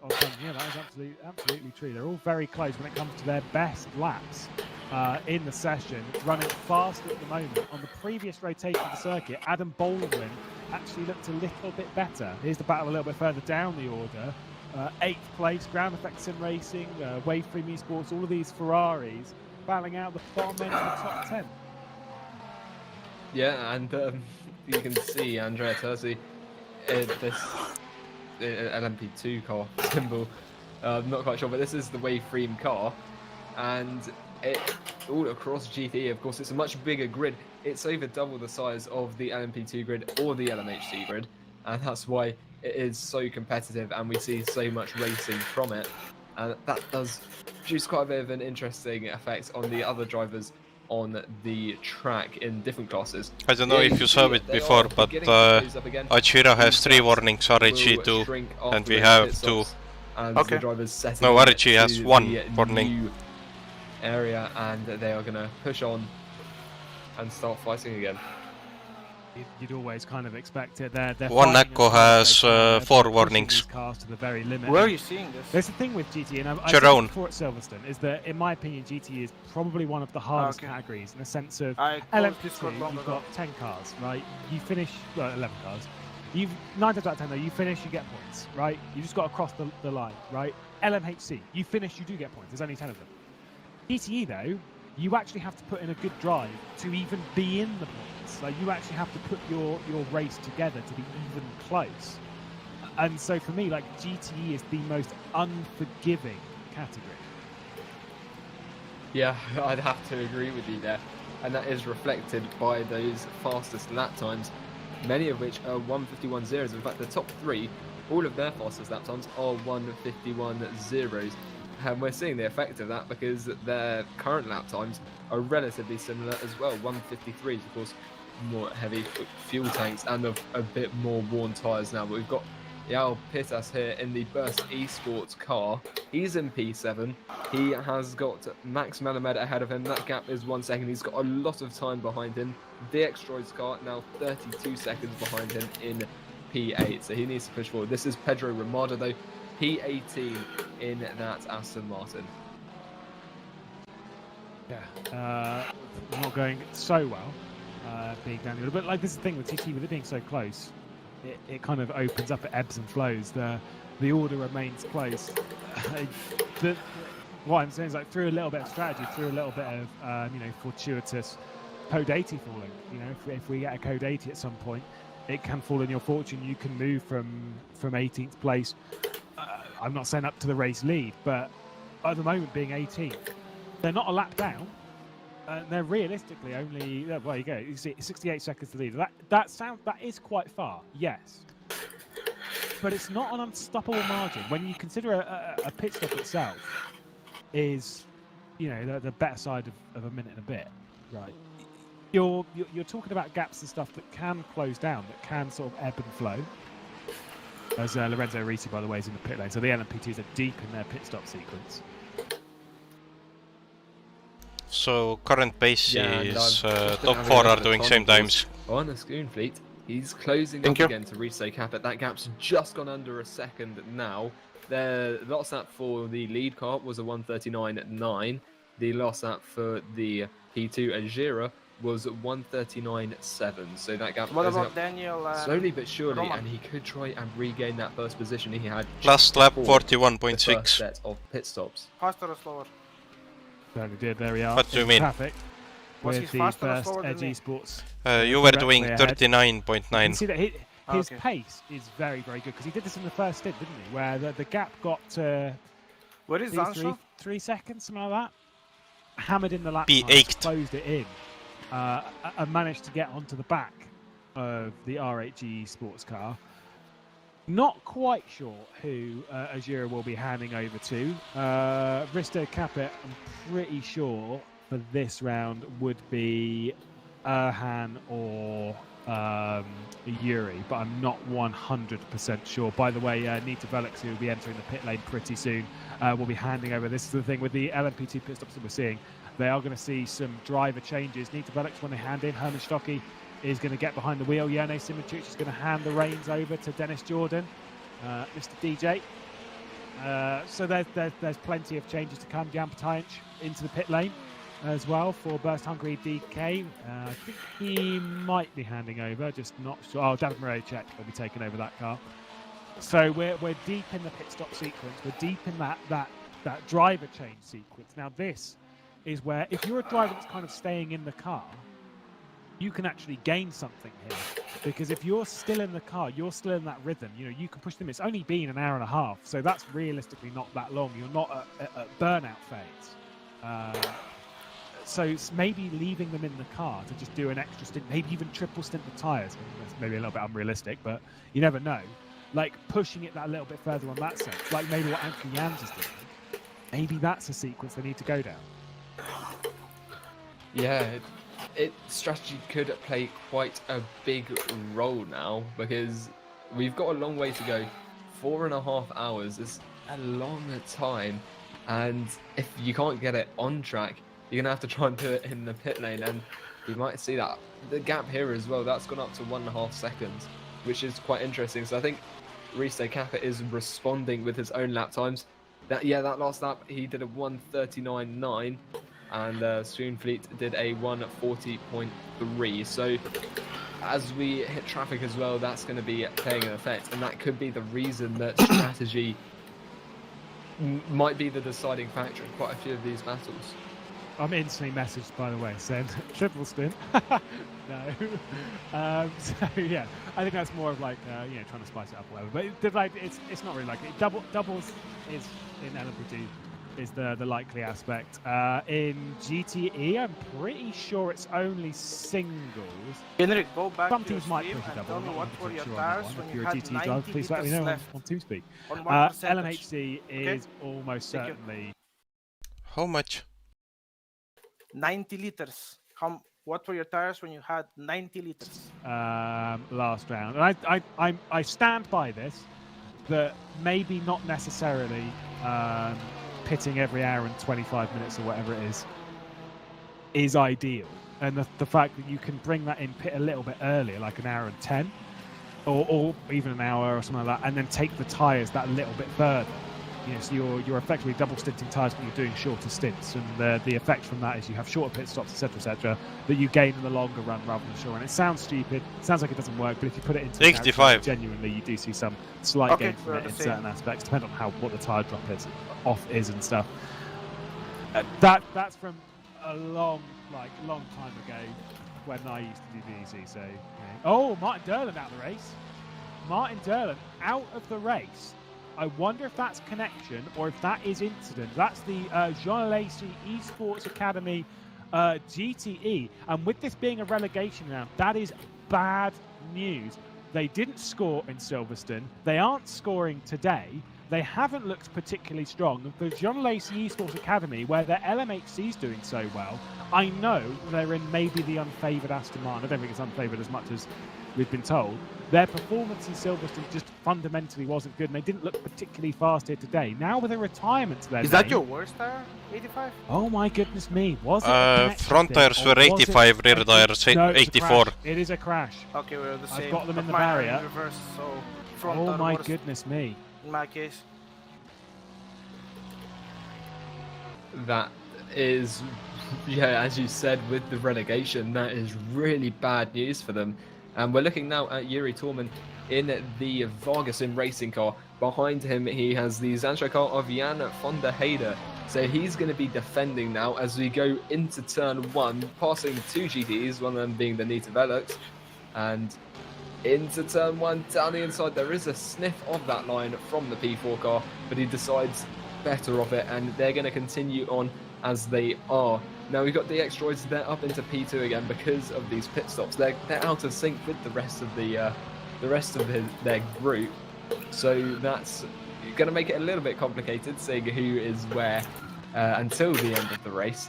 But it is interesting. I mean, they might not even be double stinting their tyres from what we've seen earlier. But yeah, let's see what the Yuri Toman can do in terms of defence. He's already putting away.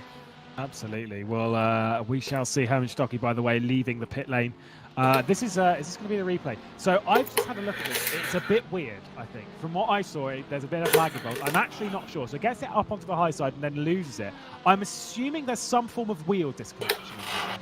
Because then there is just a disconnection. That's a disconnection right there. But it's weird that there was a spin first. I've sent a message to Jean Lacy Esports Academy being like, what just happened? That's to Alan Tezos though, he might be a bit busy at the moment. I genuinely don't know, because that's not necessarily an internet disconnection, because you don't you wouldn't see the spin beforehand. That seems very bizarre to me. Either way, into the pit lane comes our race leaders in LMP2, Max Melomed. Now comes into the pit lane. Juan Carlos Fernandez is going to take the lead. Again, they were running it a little bit wide, a little bit deeper. They would have had a short pit stop this time. What am I thinking of? I was like, why? They're double stinting tyres now. So they pitted on the first one and took tyres. They're now double stinting, which is why they've come out miles ahead of everyone else. So expect them to drop back quite a bit. Yeah, but on that Jean Lacy incident, that is a very strange one. Of course, you've got now Ricardo Carazari on the back of Christian Michael in the Nita Velux. We saw these guys just a moment ago when they're being passed by LMP2's big lock up there through the stadium section, or the Mercedes section even. And back out onto the straight. That was quite close, but he's got to look behind him as well, because Michael Sedlacek in the Vargason Racing Porsche is going to be posing a bit of a threat. So the GT sandwich he's found himself in could work to his advantage, but it could also not work out at all if he loses that position to Sedlacek in his Porsche. So we'll see how this all plays out now. You can see the driver there, Corazari, looking very concentrating, and he is locking up a bit. So he's pushing quite hard to get that position off Christian Michael. Whether he can pull it off though is another question. That gap down to just 1.5 tenths of a second as we head up the hill, then actually back downhill into the braking zone. We've got an LMP2 and an LMHC to throw a spanner into the works here and see how that plays out, either to their advantage or not to their advantage. And we can see there Christian Michael holding out ahead, and it looks like he's built up that gap. Yeah, that's up to 4/10 now due to them being lapped, and the Sedlacek posing quite the threat behind. Whether that's all spread out a bit into the final hairpin, though, it's going to close up a lot. It's all about the exit here as we head along the main straight into the pits. We have got a P2. He'll be well cleared by time of the braking zone. It's downhill, though, and that really steep drop into the apex could have an effect as Sedlacek has a look down the inside in his Porsche. He's going to back it off under braking, so they're going to leave it for now. Yeah, just a bit of a note, by the way. I was wondering why Alan Ted didn't respond to me. It's because he's in the car. Sorry. Did get a message from Yuri Spears, though, saying it was a game crash for Martin, so that's kind of what happened there. Why it probably looked a little bit weird than an internet disconnection. Yeah, the Butler Power Motorsport car had to sort of very carefully wind his way through. Still not back in the game. Whether they will be returning, I kind of don't think so. Got to give a shout out, by the way, to Nita Velix. Christian Michael, who's in that 4th place, is doing pretty well for Nita Velix. I mean, I say like this is kind of they had a pretty bad round, right? They finished 11th in Silverstone, which for a driver of that caliber, Silverstone wasn't very good for these fellas. They're coming back here. They're in 4th place, a track where they've been victorious before. Things are starting to turn around. Things are starting to work a little bit in the favour for the squad of Mr. Dennis Lind, who I don't think is behind the wheel this round. Or probably quite soon. Does have a wheel, though, as far as I'm aware. So, Mr. Lind, expecting you behind the wheel anytime soon. That'd be great to see him back in the car. Yeah, I apologise for that, Christian Michel. I should have known better. But here we go on a Stint lead.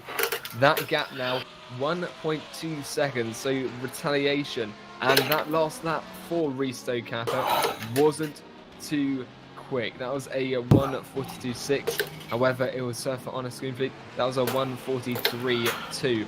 So that battle quite interesting right now. We've got Max Melamed now. He's got half a second ahead of him. He's trying to get that Team Spirit racing car driven by Anthony Jans. And then we'll see how that plays out. That gap up to nearly a second now.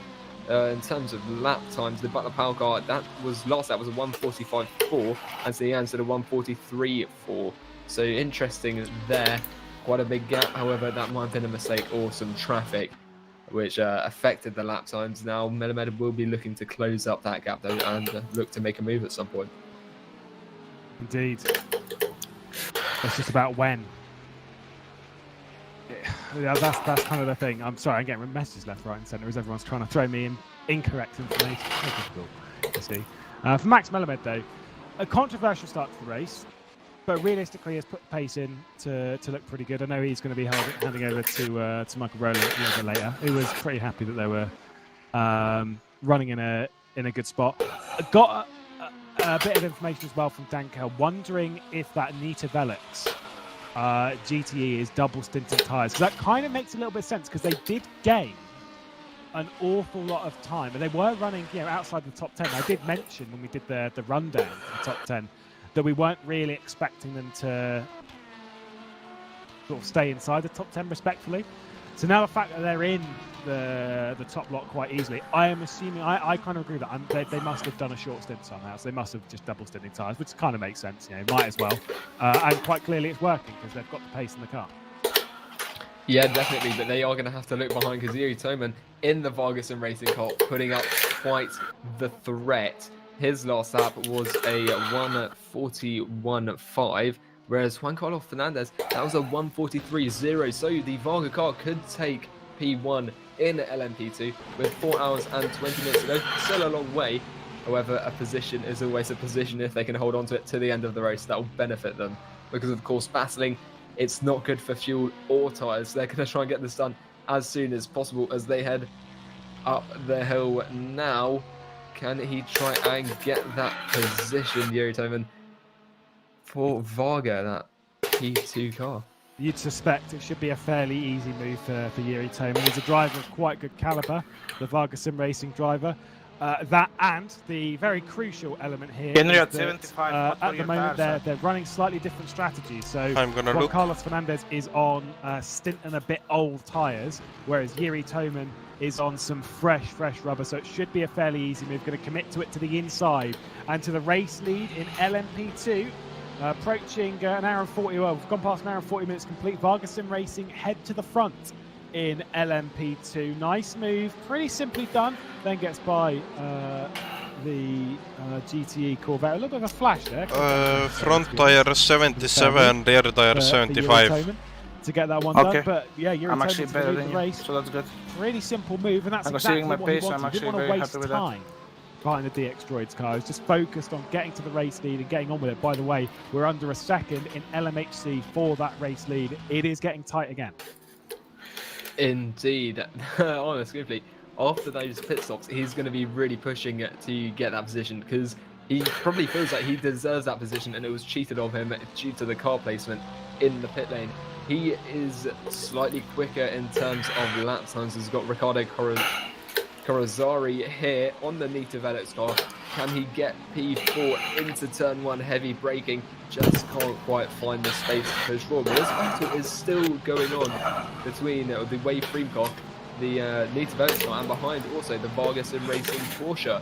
However, this is the closest of the three of them now. Riccardo Corazzari is really pushing to get that position, but he just isn't finding the opportunity he needs. The opportunity comes, and this is the thing, this is where patience comes into it, isn't it? I know, obviously, we've been sat there probably for what feels like the entire race, just sat there going, oh my god, how do I get by? For Corazzari, he has to understand that, at least from our numbers, the Nita Velix cars on older tyres. He has to understand that, and I'm sure he's aware of that. He's been informed by his team.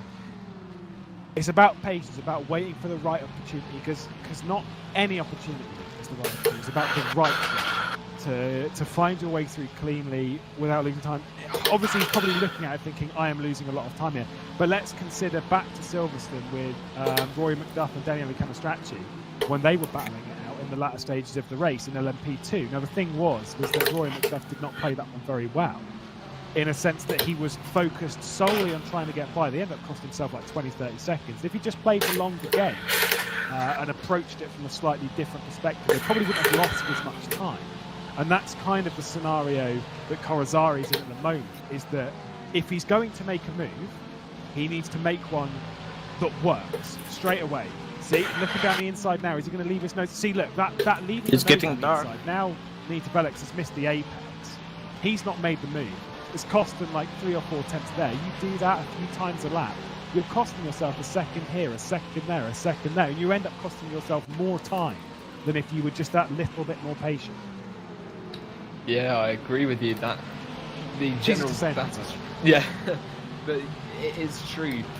Pushing and trying to get that position lap after lap when you can't is actually going to be detrimental to your race efforts rather than just staying behind them for the meantime. However, you can understand why he is kind of pushing to get past, because he has got that Varga car behind him. So that is something else he has to consider. However, he's defending quite well from that threat, so all he really needs to do is just stay behind the Nita Velix car and wait for the opportunity, maybe force him into a mistake, but just not go too aggressive, because he's got to conserve those tyres and that fuel as well if he's going to take strategy into account. Yeah, absolutely. Well, what was it that Dennis Jordan would do in this scenario? He'd be sat there saving fuel. Well, they loved it. They get into this scenario where it's kind of like, oh, well, this guy's slightly slower than I am, and I can't really get by, so I'm just going to use this time to save fuel. Think of the strategy. Think of the long game advantage. With that said, you're probably not going to actually do that in GT. Again, like look at this. Like, as much as it looks very close from the TV perspective, you can see from the onboard, Corazzari is just not quite close enough to leave it down the inside to try and punch his way through, basically. Sorry, P6 in LMP2. You got another places. Market? That was pretty tight there, and it still is. Lorenzo Arisi does P16 overall. Dennis Jordan, Lorenzo Arisi switching positions here through the arena section. Just caught that one on the timing screens. The battle for 6th place. pretty tight there in LMP2 as it is in GTE in this position, as it is in the lead of LMHC as well. Yeah, it's all beginning to close up again because we had that brief period after everyone had pitted where the battles had kind of stretched out, but now they are back in full swing. Of course, we've got that battle in LMHC for the overall lead. The gap not really changing quite yet, so we're going to stick with this battle for 4th place in GTE. And as you can see now, the Waveframe car, slightly bigger gap than it was just a moment ago, so maybe deciding to back off a little bit and start looking at overall strategy rather than current position. Absolutely. It's obviously it's only a 6-hour race. 6-hour races are quite long, but strategy is done backwards for the most part. And endurance racing, you think about where you want to be at the checker flag, not where you want to be right now. Right, so it's kind of like working backwards in that sense and thinking how you can gain from certain scenarios to alleviate that.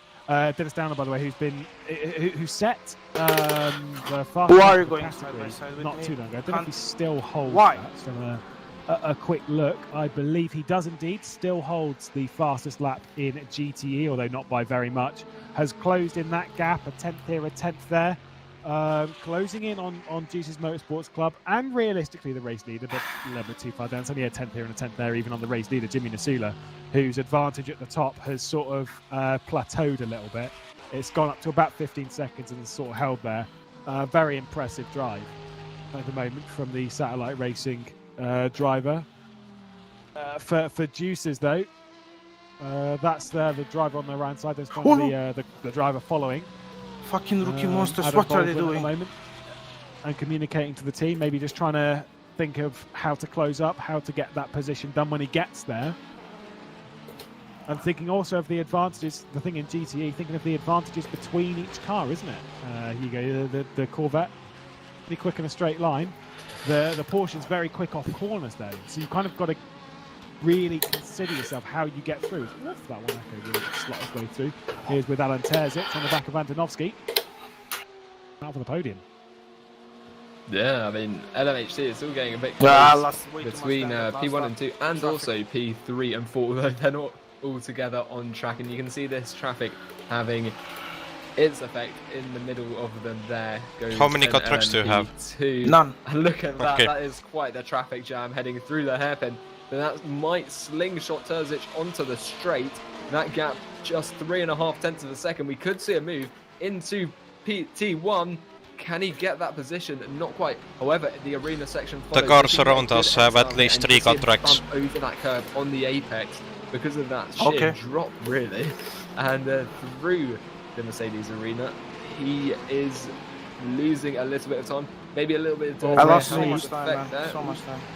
Our race lead is closing up. I don't know if we'll be able to cut to it, but our race leaders are very, very close on circuit. It's pretty tight. There's your race leaders then running away with things. 2 tenths between the I two feel of them. like Mark Risto is Stone holding trying up to apply Arne. pressure to Risto Kappa for R8 GE Sports. What's the gap to P4? Every time we see them P5, separate, P6? they close back up again. Yeah, I know. And well, simply, he has P6 been is pushing 4 this whole 8 stint seconds. essentially No, to just close up that time he lost 10 seconds behind to P4. Risto Kappa. He's done a good job. That gap And up to P5? 5 tenths of a second. P5 he's is not even 6 1.7 behind, seconds but you behind can't expect P4. that of any driver. Wait, he's here? Because it will just be detrimental my to them. God. But he has been pushing, and he could be on course to take that position as soon as possible. Yeah, getting stuck a little bit there by the Zancho GTE, just sort of in the way a little bit as finds Just his you way have through a the 3-car wheel. group and then Daniel is Zancho 8 GTE seconds at the behind moment, your so group. I believe it was Cedo Vira at the start of the race, still is Cedo. So still behind the wheel after approaching 2 hours. 2 hours is a fair distance in the car. That's kind of in an endurance race the ideal format, somewhere between 2 and 3, isn't it? You kind of a bit less than that is okay, but you don't really want to go longer than 3. In my opinion, anyway. I'm far too lazy for that. I always found that after about 3 hours, you start to lose time. You effectively burn out. Yeah, and you're more prone to make mistakes in that case as well. And especially with, as we keep saying, this is so competitive. And if you're really tired and you're at the wheel of that car and you're trying to navigate, or like we saw the move from Skinty earlier on Risto Capet, if he was really tired and fatigued from the duration of the race, that could have gone a lot worse. It's why I get so impressed at Le Mans when some people open out to like a 4-hour stint. No! And it's just like, bravo. No! Who Like, fucking bravo, does if you're that? fighting that close Come for 4 on! hours, like, Fucking bitch! seriously, fuck congratulations, does that's very that? impressive. Oh my god, I got dark Because it blue is now. impressive I don't know if it's better. for them to do so. I believe Not there by- was a I close have battle, dark although I blue on don't 2 think it's corners come to because of that. anything. I didn't lose here. much time, but But with Anthony Jans, although I think he's had a mistake and it's dropped him off. Well, yeah, here we have Timotej Andonovski and Alan Terzic. They are very close. So we've got from one LHC battle to the other. This one for P3, and they are very close. You can see that quite skittish maybe on the braking as they head through the fast chicane, up the hill, into the hairpin. Can he get that position? We're going to have the onboard in the top right as they exit onto the pit straight. It looks like the better exit is for Terzic. Can he make the most of it, though, as they head down into turn 1? And you can see him trying to ride that slipstream as much as possible. Round the outside he goes, though. This could become the inside line for the second part of the turn. There is contact, but he will have the inside line through the arena section. It will just about... Whoa! There's a There was bit a of now. contact there between this the rear battle. of Terzic and the front of Andonovski. Andonovski sends it back Did down you the get inside, track though. there? And Terzic is going to have to concede. Okay. I lifted so much of the Very day. close. Andy Jakubovic right up behind him now. So Terzic could Okay, actually lose Jordi the almost lost the then he was trying to position gain one. because of it. It's Allen. Yeah, it was a little Oh, bit feisty okay. between the two of them, and Jordi's that sort not of driving. contact, I think, just opened the door. Whether Alan sort of... I don't think he intentionally went wide, I think he just misjudged the turning point. It seemed I keep like, forgetting with we are the intent. only Either way, one that who was a changed feisty drivers. race, and you're absolutely right. Jakubovic has now closed right in, and is now very much a piece. No, in Jordi this started. battle. It's getting a bit dark. They isn't changed it? as well. Yeah, I The noticed clouds that coming over. earlier. It started out in the sun. We're Don't you heading to remember? night time. It finished Okay. at the night time in season 12. Hang on, was it night time? Or was it just very, very low sun? I don't remember. It was an 8-hour race anyway. It was a long day. Yeah. That one. But looks like we're heading in that way. We could well be. I mean, we've still got 4 rounds to go, and I noticed earlier it has been Is getting it progressively repairable darker. damage? Weather, of course, Nope. is live. It is Okay. always subject to change, although I don't think we're going to be looking at any rain. However, I do think it's been raining for the past few days over at the Nürburgring, so we might have just about gotten away with a dry one. And as this is the second race of the championship, it kind of another proving ground because we had a whole wet race and now we've gone into a whole dry race. So 2 very different circumstances for the drivers to prove themselves. Yeah, I think bearing in mind the race start time, I was like just double checking. It was 2 o'clock local time as it was back in Silverstone. So realistically, we shouldn't see. No, so it might actually be a little bit early now, so it's like 12, so I don't remember. Either way, the race is scheduled to end in game at 8 o'clock, which means that it shouldn't actually be night time. So I'm thinking what we're seeing when it comes to it being dark is just an awful lot of cloud coverage, which I'm pretty sure is just overcast. We weren't expecting any rain as they're really fighting their way through traffic now as I have they're Risto. really splitting apart Chris- that battle. Chris Shepard got penalty. In Risto is GTE, in it was front that of me. 4th place, wasn't it, with Christian Michael and then Corazari still Right in sort front of in of me. those positions. This is the thing, is that Did he spin? Christos, what yeah, happened spin. to Risto Capet? He's going Damage? very slowly. I don't know, and they he's only forced show no he started moving again. He's- Okay. I think Well, he's I, very I fast think again, Jimmy will so- show the replay. He's spun at the hairpin, it's just whether it was his own... Oh, it was of his own volition. He did It is himself. very Risto interesting Capet went to place. the limit, dropped it, And now, Now- he's got 2 cars Yeah. right behind him. and he's got hot tyres right now. Hot tyres. Wow, that is a collector's item. A mistake from Risto Capet, the Iceman, the Estonian. Let's have a look. He's just going to light it up a little bit, gets it up on the curb. There we go. there we go. Swan on the Not curb, touch it. exiting hairpin, and he Oh, did that's like looking some tasty black spots. Touched it 360. back the right way though, so that was fortuitous. And that's not what I would have wanted to happen. But nevertheless, at least he's pointing the right way. Even the and got back going Terminator again. makes mistakes. With Arna's pace though, you kind of expect that Arna's going to continue to pull away. Yeah, I mean, that gap, 6 seconds, that could make all the difference. Given how close they've been for the duration of the race, that is really, really bad news for Risto Capet. He is currently just ahead of Andonovski. That gap a second, and Terzic could be his saving grace here, because if he puts the pressure on Andonovski, that's going to slow him down. However, now we have the sim racing for Holland car being put under pressure by the Juice's Motorsports car, Porsche. Now, they, as you said, He's earlier, angry. they're quite He's confident making about this stupid race, moves and with the GTs. P3, I think, shows it. Indeed, they were arguing, they were suggesting in the hands of Dick Newcomb that they were eyeing better than what they dished out last round. They obviously previous series champions. They did not dish out very well at Silverstone, the Juice's Motorsports Club. I think they finished in. Chira is on 4 warnings. 13th place. Okay. For Juice's Motorsports Club, it's not really where they wanted to be. Nevertheless, comes to Nürburgring, hits the reset button, running right up there, right at the thick end of things. I think they can be very proud of their current performance. Speaking of which, here's Herman Stocky under pressure. I don't know if this is just if this is legitimately Stocky just falling off a little bit here, because Rory McDuff had some great pace, and then has handed over to Herman Stocky, and now where they were running up 5th, 6th place. No disrespect to Herman Stocky, he's not really. This is like a second race in LMP2. He's normally a GTE driver in the Virtual Endurance Championship. Recently joined Nita Velux. I don't think he's quite taken to that car quite as well. Did fairly well on pace at Silverstone, but I don't think here is matching Rory McDuff as close, and they're nearly dropping. So Podium and Terzic are driving faster than Risto. Yeah, I wouldn't say so. David Moroshek, though, he is a quick driver. However, that I gap think now Terzic up is to just faster than 1.5 both of us. seconds, so it might have just By been a 1/10. little bit of a moment. No. I can feel it. That you is know, true, actually. the way he's driving. Yeah, his offset was a 1:42.0, which is actually quite quick. So it's interesting that he is so far down. Yeah, a little bit of a baffling scenario there. Not quite sure as to what's gone on there with the Nita Velux car, whether there might have been a bit of an issue rather for them in LMP2. It seems a bit of an ebb and flow, where the LMP2 did kind of well last time, where they messed up a little bit on strategy. Finished on the podium either way in LMP2, and the GTE car was struggling.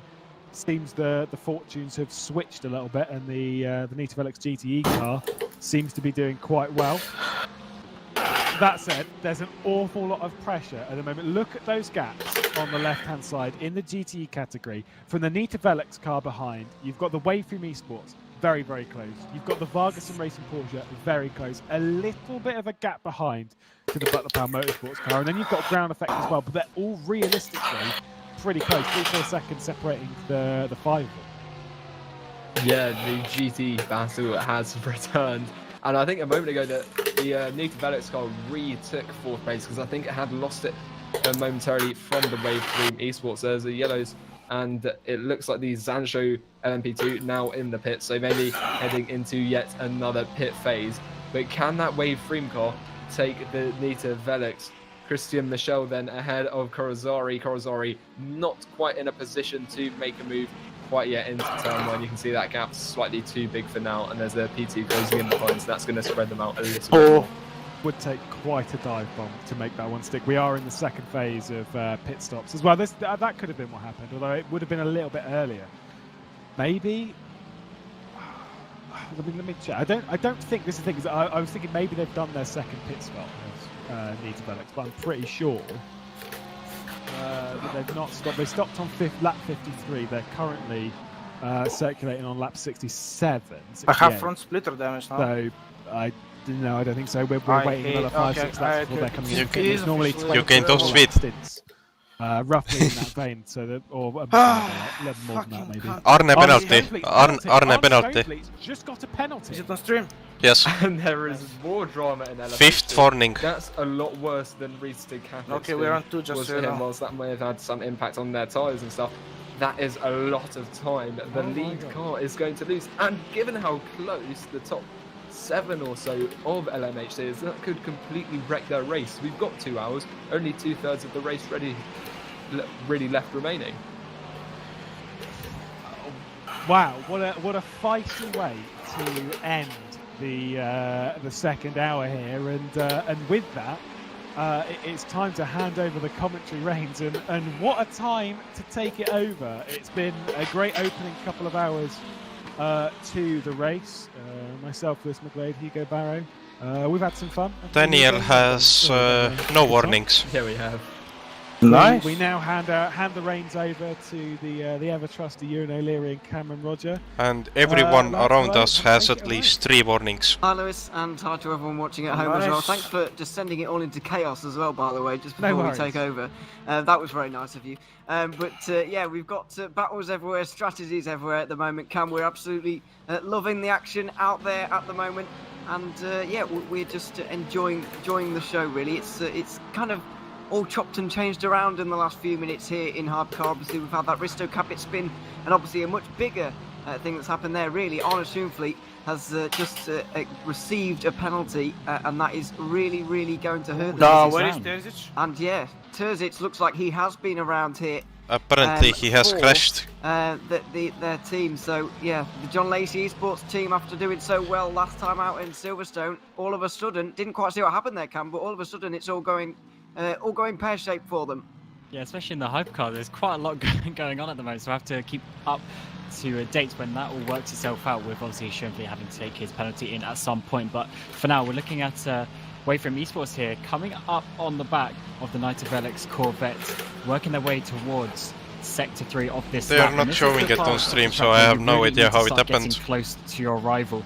Obviously in the GTE category, it is a little bit harder to overtake because the slipstream isn't quite so much as on other cars, but then you do have this really good opportunity. However, it looks like that Corvette's got a really good exit out, obviously coming up to this newer fast chicane, which makes it even harder, but I think it's Korosari in that car doing a pretty good job at the moment, just can't quite get past. Yeah, it's a good battle though in GTE. As you can see, Lewis was mentioning it, and Nita Velix are into the pit lane, so GTE pit stops are very much upon us right now, as you can tell, because we are another hour crossed into this race, just under 4 to go now.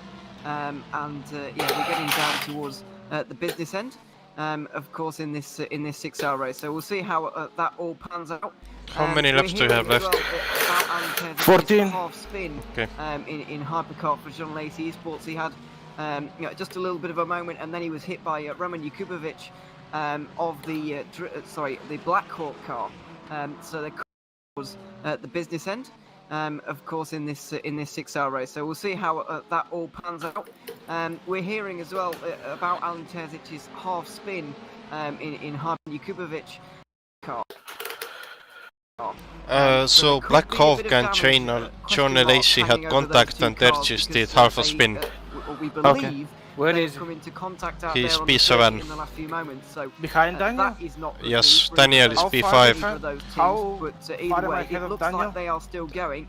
And, 7 that's seconds. all okay Ooh, for nice. now. But yeah, GT And pit stops Terzic are back upon us here, is Cam, 10 and seconds we're behind often P6. seeing double stinting Nice. around here. We're often seeing double stinting in the GTE category as a whole. So we're expecting no different here today. There's not much you can really do in a 6-hour race in terms of tyres.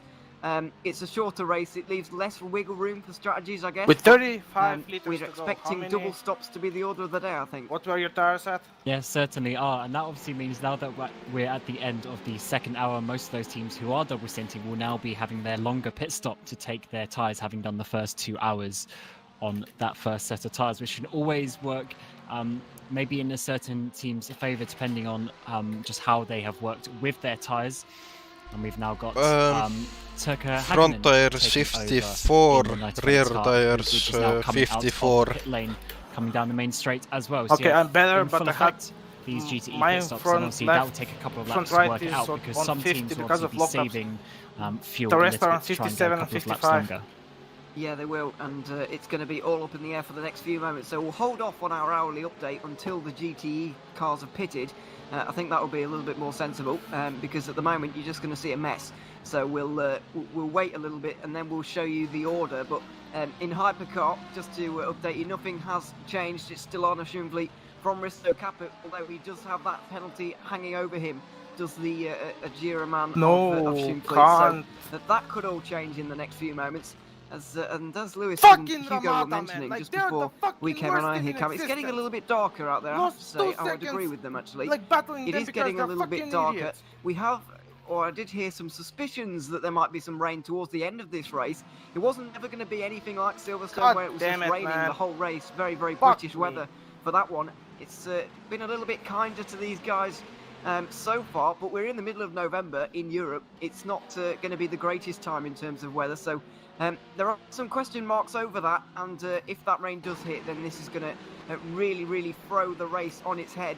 And we have a battle in the lead of LMP2 right now. Rookie Monsters versus DX Droids, currently heading towards turn 5 and 6. Yeah, Toman just went into the pit lane, so these guys have now taken over the lead of the LMP2 category. And Rookie Monsters now trying to work their way behind. It's Tom Lombart's in the car at the moment, behind Fernandez in the DX Droids. And DX Droids obviously were leading earlier on, but then they seem to be doing their tyre pit stops every single stint, which means they're obviously going to be losing a little bit more in those middle stints compared to the ones who are double pitting. stinting. I think he's gonna go right now. right Toman through. did have a pretty nice lead before he came in, so I'm expecting these guys to come into the pit lane, but they are now being sort of holding up a little bit. The G-Drive car sitting there behind Dan Brewer, still in that car. He can't get past, as these guys are having a really good battle. Tom Lombart's now, he had a little bit of a look into turn 1 on this lap, and he's now going to be working his way up to, obviously, the fast chicane. It's going to be very difficult to make a move. Now that the G-Drive car's coming to go past both of them, this is going to get a little bit awkward as they go side by side. There's a bit of contact there. Now Tom Lombard is trying to overtake to come into the pit lane, actually, for DX Droids. Tom Lombard stays ahead of the G-Drive, so he's got back ahead. And Brewer not doing the traffic too well there. He's lost quite a bit of time and had some contact. Yeah, Fernandez didn't want any part of that, and rightly so as well, just having a bit of contact with Daniel Brewer, trying to get through on these guys. And that wasn't the smartest move you could have made through traffic. It wasn't glaringly bad, but it could have been better, let's say. He probably should have split the two LMP2s going through there, but that's easy for us to say, sat up here with all the camera angles and obviously not a hot head from driving. But either way, they've all negotiated it somehow unscathed, and as have most of these guys, actually. It's been very energetic down that final chicane, but we haven't seen too many accidents. We've actually only got one retiree on this race so far. It's Pim van Ark from the Fair Racing team. That was the Ferrari that was sent flying into the air on the main straight, I believe, at the start of this race. Only completing 8 laps, they are out. Martin Diamond, having had a few problems for John Lacey in their GTE car, is 18 laps down on the next car, but I think he is still running. So we have 44 cars out there for the VEC 6 hours of the Nürburgring, and that's still a very good percentage of guys out there. We still, I say this quietly, but we've not had any Code 80s yet this race, and we only had one back in Silverstone as well, so it's been very, very clean indeed. And GT is spun in front of me. What else is he? Oh my god, I think rather than a driver thing. So it's been very, very clean so far. And I would argue that this circuit, the Nürburgring GP circuit anyway, is one of the best for multi-class racing. And it's mostly chicanes, and then there's a straight after all of them. So I think this circuit lends itself to some great multi-class racing. It really does. I was racing in a Division 2 hypercar last year, and this was probably my favourite race with the whole season. Just the way the corners work and how long the straights are in between those chains, as you mentioned, it just works really well. It's quite nice for the fast cars to actually make an overtaking. The gap is only 6 seconds. But apart from that, it's actually a really nice track for overtaking. So it's good to see that we're coming back here once again this year. And just as a side note, Schubert has now served his penalty, and he's gone down to 3rd. Okay, I think they have missed the crash. So he is now about 10 seconds off the lead, and we'll have to try and make that up. Stream back into the lead of the overall race. Yeah, he's actually made the top 7 even closer than they were before, so there's some really, really small margins at the front of the field. 5.5 seconds roughly is what Risto Capit has over Timotej Driving, who's in 2nd. Arne Schumfli has dropped into 3rd, as we mentioned, so it's all changing in How there. many laps do we have? Pit stops, by the way, are still going on. I'm gonna start training. I've noticed is quite wide, no, it's too early. Around here at the Nürburgring. Some people Jimmy can get us a penalty. I don't want that shit. Fuck that. Are going absolutely hell for leather. Seen 22 lap stints as short as for, especially the Zancho LMP2 has been pitting quite a lot, but we're still seeing guys like Michele Ricci, who's just gone out in the Wave front car. They're pitting on lap 73 now, which is nearly 10 laps after the Zancho car, which really kicked off those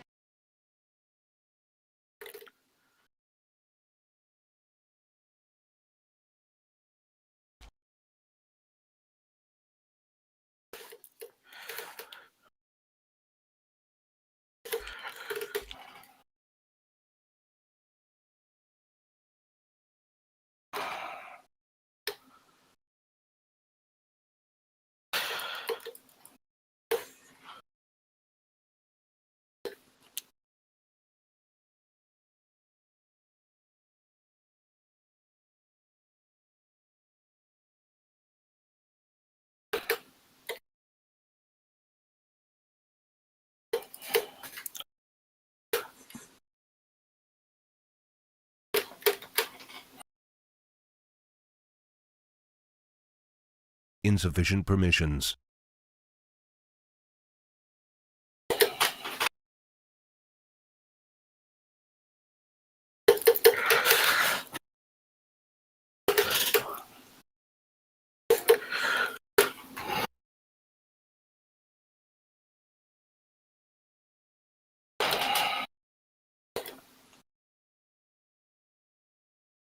I'm actually pulling away from Arne.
Cut track for me.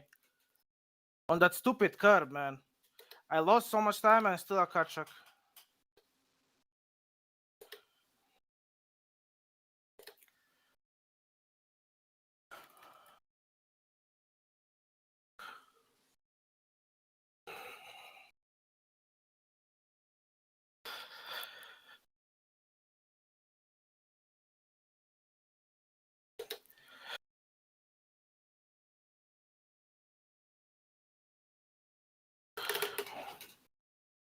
Fucking Varga masterclass, man. Fucking idiot.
You can start joining. I have 6 laps to go. I'm loading.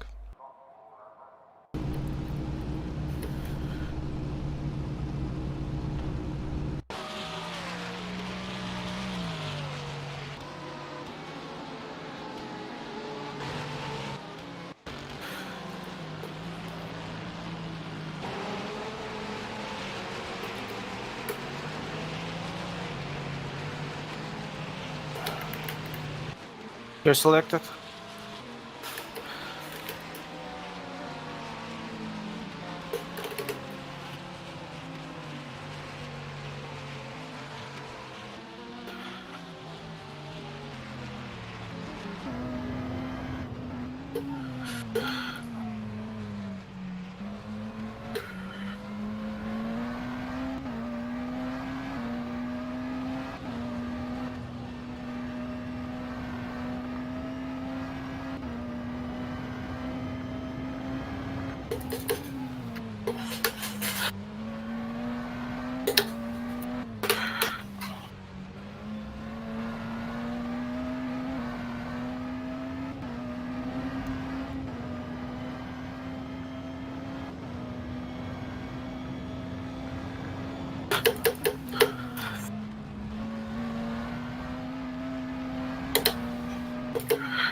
What? I had a small leg spike.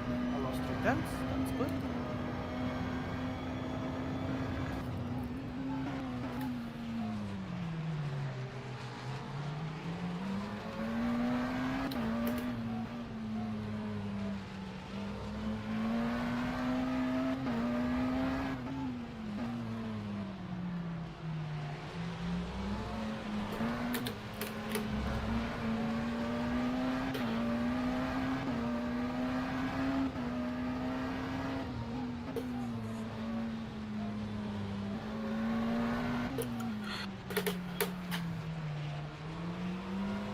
Are you beating this lap? No, 5 more, man. 5 Okay. more. I suggest you leave and rejoin or something. I'm really scared of Jim. Why? You know. I need to load real road. It takes at least 2 laps. I still have 5 more, is what I'm saying. So just leave to the lobby and rejoin, I guess. I hate that guy, just so you know. Okay, no, don't leave, fuck it. Well, I will just say, fix your game. Why do you have to wait 3 laps for real road to load normally? Yeah, but you're here for 7. Still.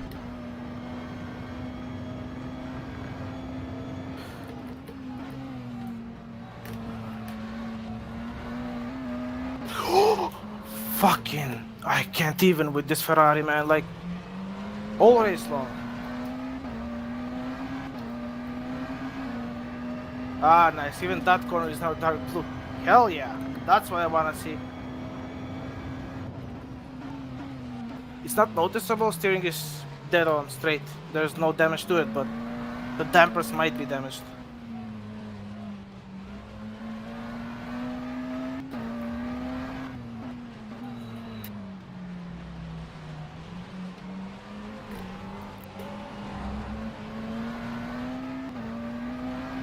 Four more.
So there's currently 4-car GT train in Hairpin. Yeah, I'm gonna meet it regardless.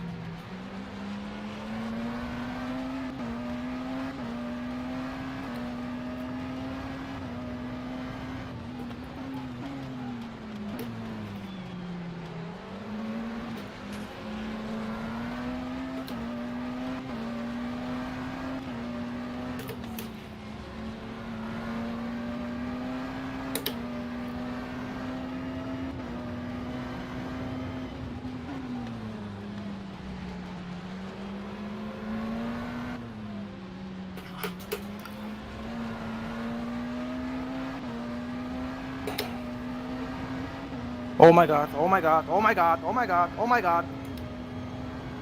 That's where Aston Arne, pushed me cut out. track. Arne, cut track. I have a cut track. Nice! because I didn't downshift. My shifter didn't downshift to 4. Did you see that? Ah! We have 4 now. Sorry. I'm so sorry.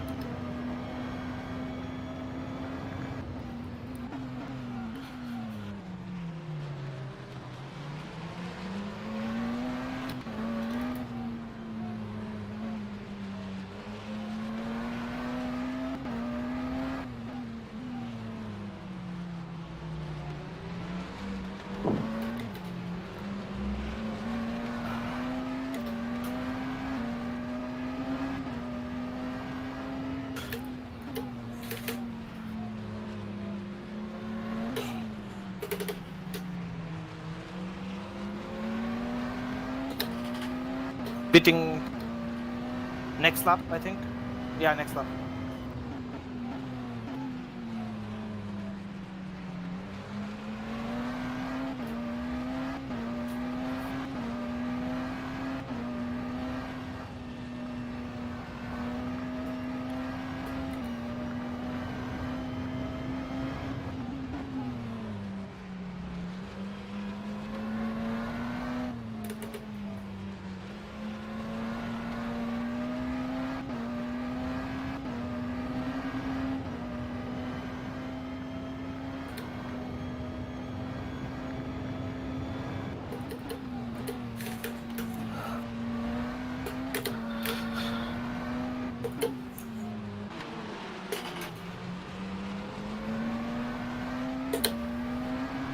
Beating this lap.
Oh, nice. Gave me space.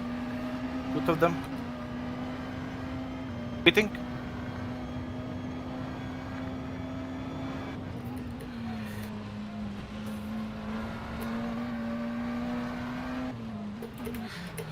Oh no.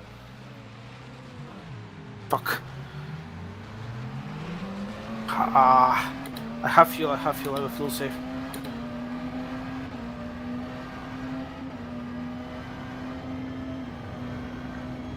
Oh my god. I've never done such a stupid mistake in my life. Was it on stream? I don't know. At least didn't get cut track for that. Man, I stopped.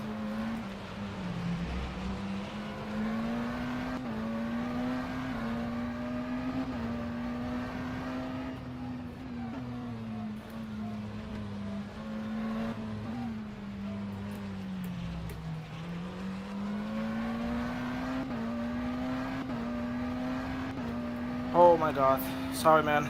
Siuke trovimine käib, mul ei ole sõnu enam. Vedasid seina polnud ees veel.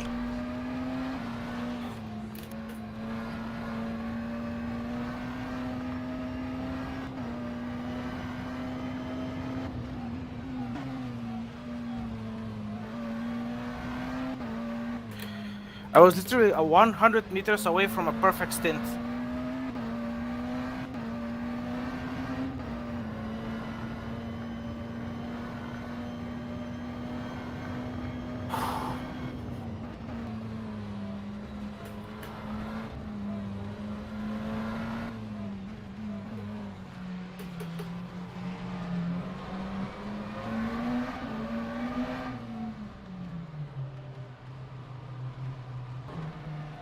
Oh my god, I'm so sorry about that. I hope Nick Da Silva starts driving now.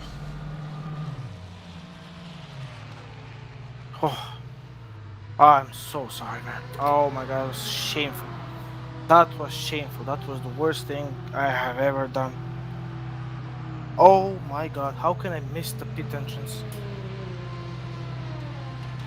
Oh, how much time did I lose? Did you see it? I don't know. Sorry, man. I'm so sorry.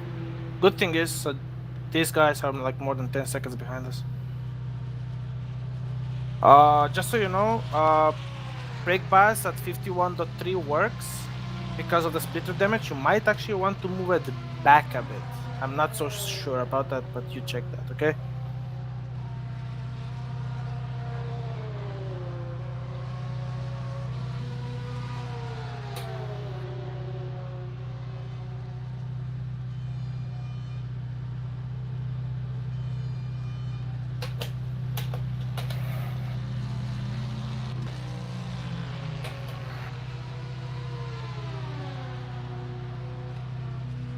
I actually did a Kimi Räikkönen, believe it or not.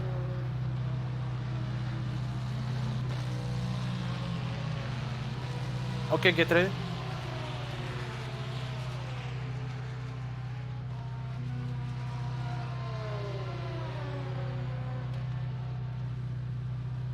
Go. Dolan has retired from the race. Take care, there's a car approaching. You got cold brakes all round, be careful. Slower class car ahead.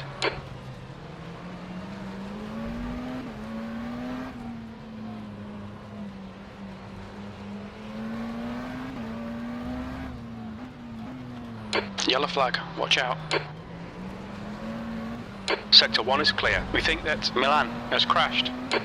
Left side. Apparently Borja has crashed. I know, I'm opening up the stream as we speak. Apparently I opened up your stream. Yes, I'm the official stream. Okay, Henry, you're reeling. Scrolling fleet in. The gap is 0.5. Arne is still driving, I think.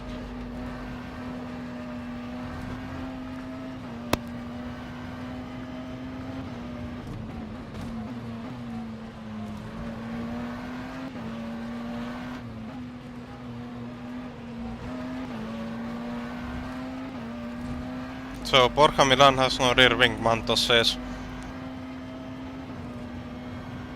Should be code 80. You're coming up on a slower car. Car left. Clear left. P6. Car left. Still there. He's still there. Still there. Hold your line. Clear left. Well done, Henry. Good pass. Eyes front. Car left. Clear left. Flash all you want. I was ahead.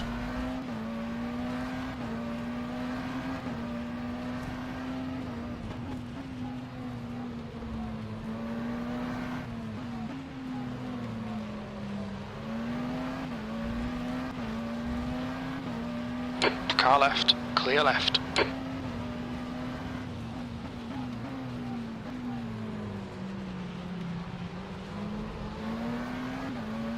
On your left. Clear left. Slower class car ahead. We're coming to code 80 in 10 seconds. Yeah, that's what I thought. Left side. Clear left. The gap to 5, Scrolling fleet 4, behind is increasing. 3, It's now 2, 1.3. 1. Code 80 enforced. Yellow flag sector 3. Oh my god. What? We lose a lap? I Half a know, lap? I know. Sector 3 is clear. Happens. No. Happens. No. Oh.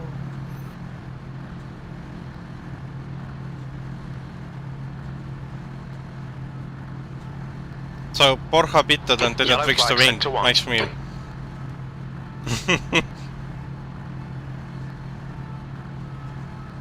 I fucking hate this. Rest against the lap. Sector 1 is clear. The leader, Capet, is pitting. No way. No way. No way. No way. We are one lap apiece. What no the fuck? No way. Watch my stream. Watch what? Last chicane air. Fucking rear wing is in the air. What the fuck? I know. Brewer I know, in front I is know. pitting. I know. Oh my god. P3.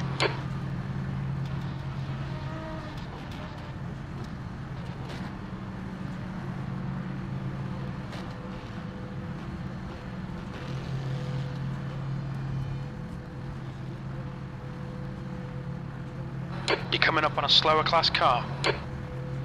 Oh my god.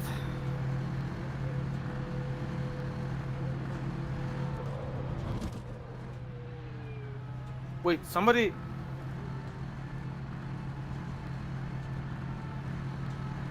Somebody what? Made like a Yellow Senna flag, killed them, watch out. but I don't know which Senna. I cannot see because it's from the inside. Looks like P6 has gone off. He was actually Coming taken out back by to his teammate. green in 10 seconds. 5, 4, 3, 2, 1. Green flag. Left Wait. side. How are you ahead Clear of left. Zero? I think they pitted. Not sure. Okay. Honestly not sure. What?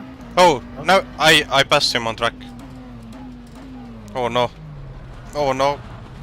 Are you out? Nope. I forgot I have gold brakes. Slower class car ahead. I saw. I passed Arne on track, yes. Turn 1. No Arne. Nick. Wait, what? Oh yeah. Well, my crew chief still says it's Arne. I cannot. We are 74 seconds behind. This is GG. We cannot win this. Yeah. The best we can do is a podium now. Oh my god. Car left. Clear left. I'm gonna mute myself. That's your best lap in this session.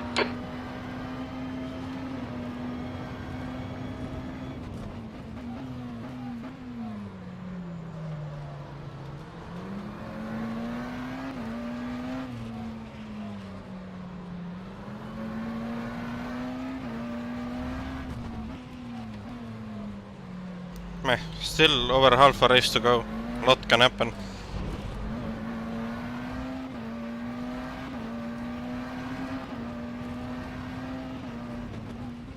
Okay, pit stop requested.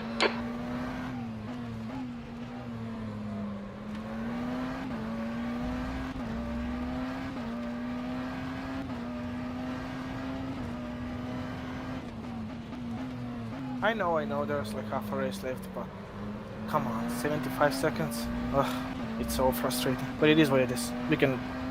I'm happy where we are, regardless.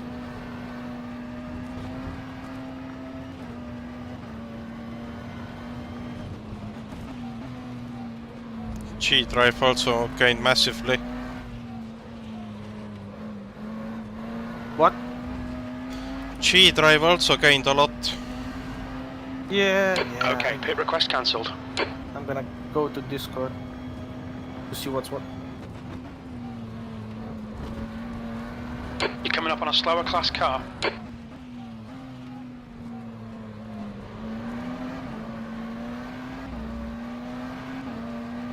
On your left, clear left. You're a 10th off the pace in sector 1.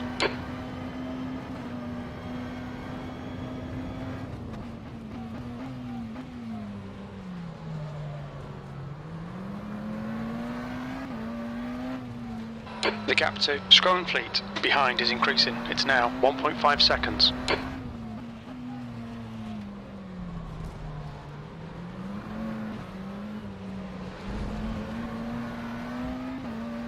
Slower car ahead. This guy's their class leader.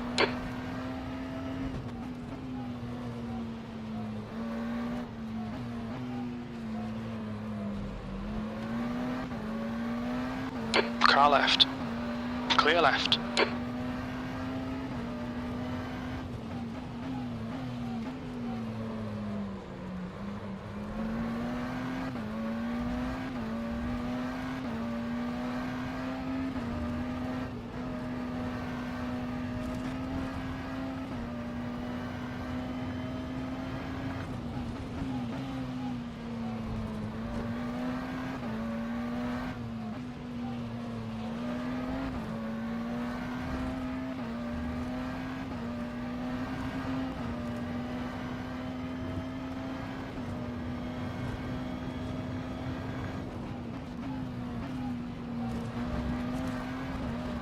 You're approaching a Okay, group I'm of back. slower cars. Tell me one thing. Was I on stream with my video? I don't know.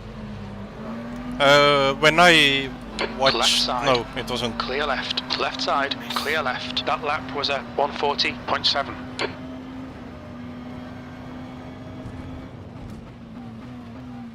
What they did show was driver on boards. Nice. and not our video.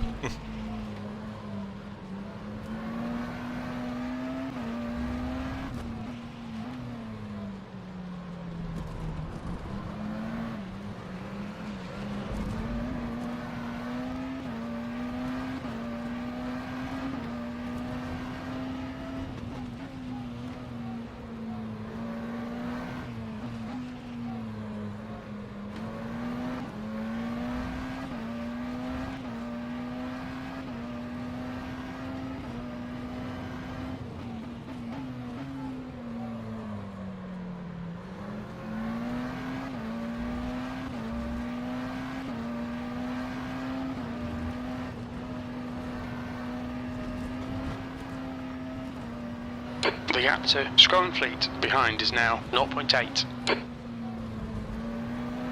Imagine the code 80 happened on the lap you missed pit entry. No, I was gonna go at 80 and I was getting.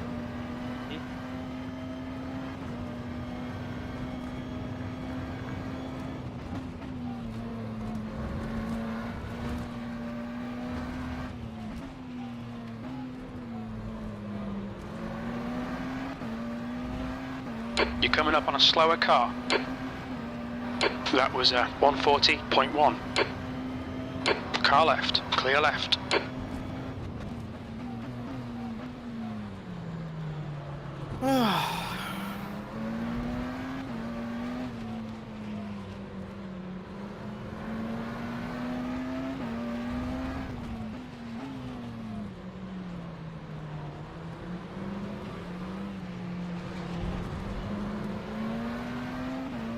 Car left.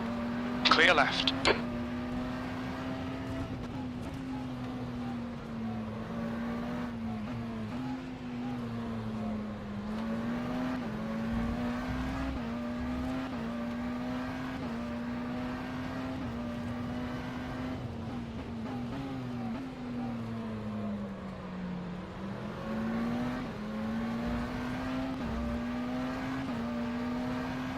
Car right. Clear right.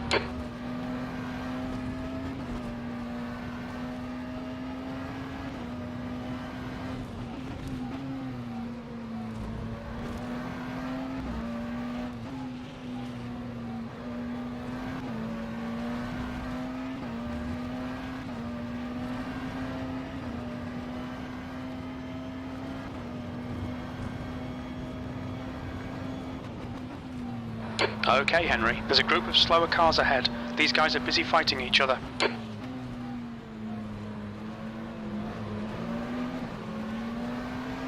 Left side. Clear left. Car left. Clear left. Sector 1 is 0.5 off the pace. Sector 2 is 0.9 off the pace. Sector 3 is 0.6 off the pace.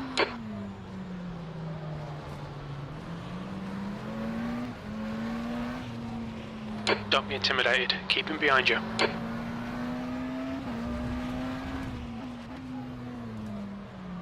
Slower class car ahead.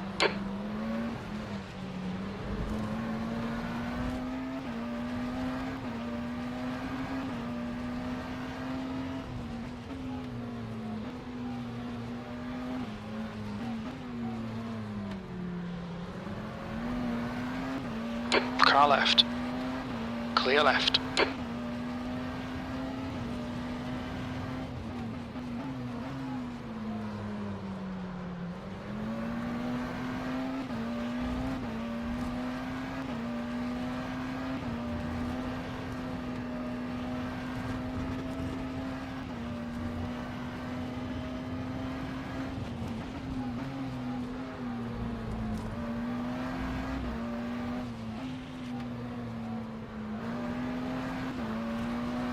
Left side, clear left.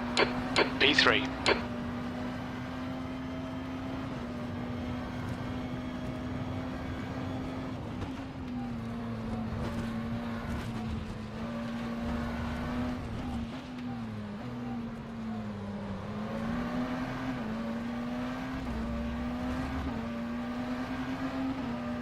You're coming up on a slower car. You've just done a 140.7. You're a second off the pace in sector 2.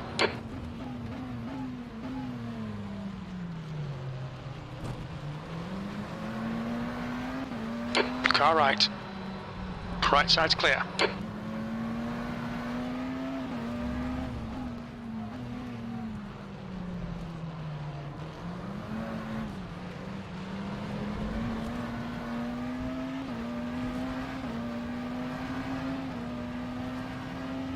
The gap to Scrolling Fleet behind is now 0.8. There's a group of slower cars ahead.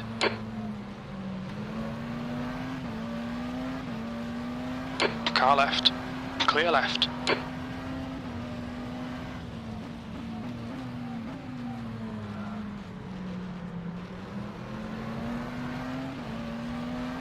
Left side. Clear left.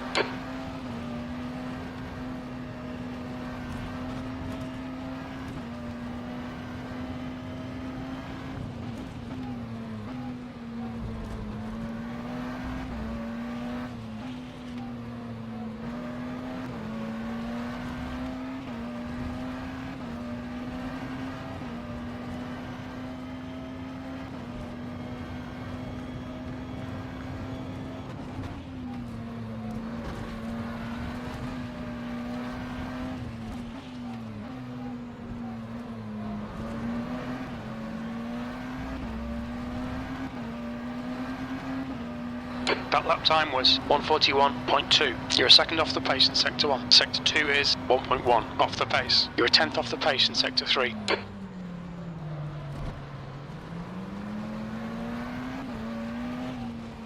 Okay, Henry, hold your nerve, just keep it smooth, no mistakes. Slower cars ahead, these guys will be fighting for position, they might not see you.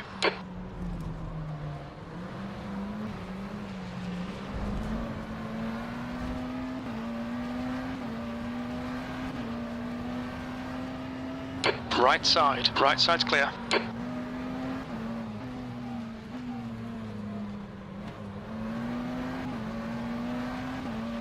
Car left, clear left.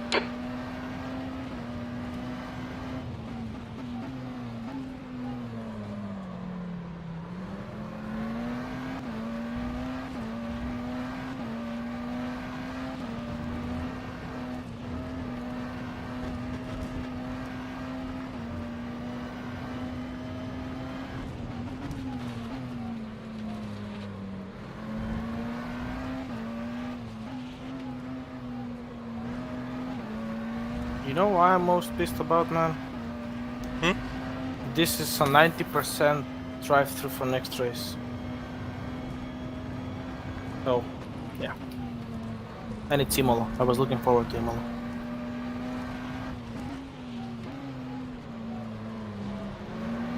There's a group of slower cars ahead. On your left, clear left.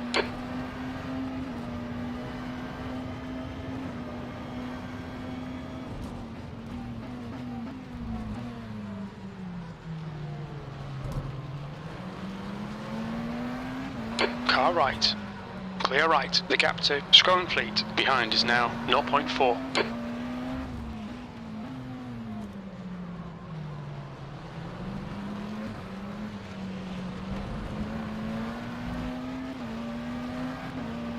Car right. Clear right.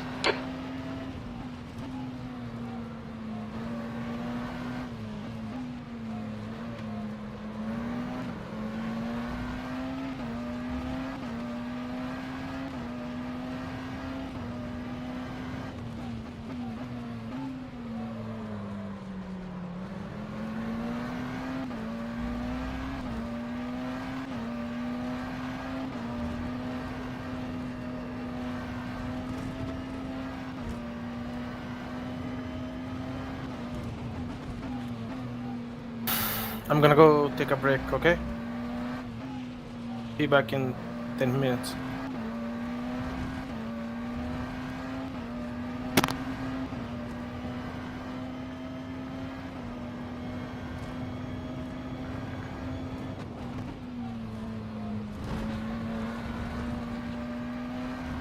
Slower class car ahead.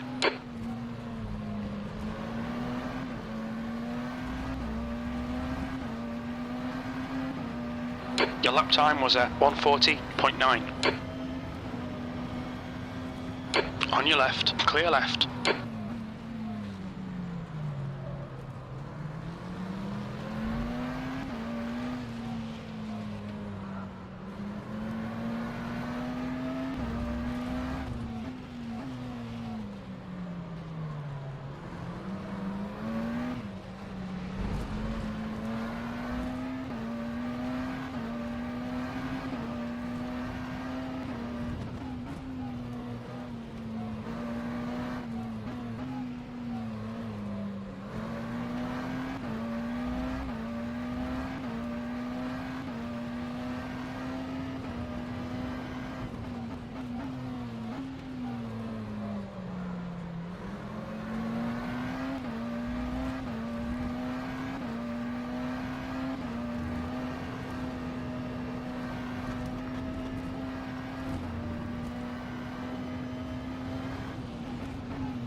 You're approaching a group of slower cars.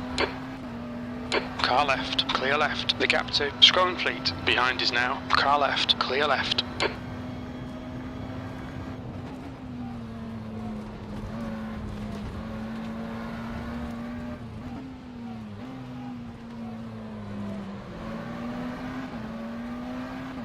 Left side, clear left. Your last lap time was at 140.5.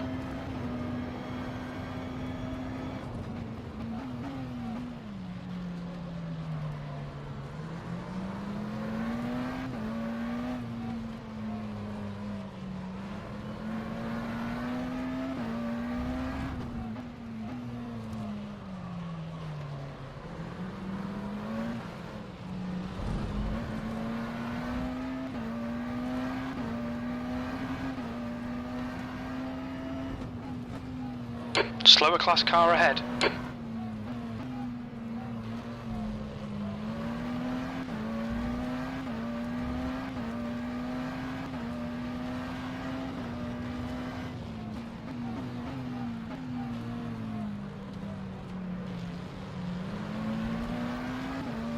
Car left.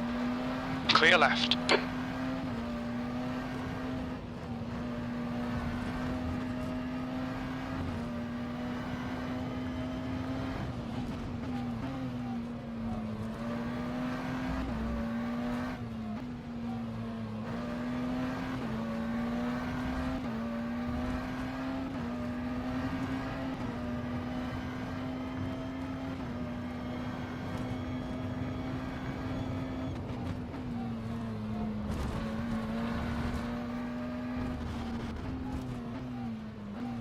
Very, very close to a penalty. Slower car ahead. This is their class leader.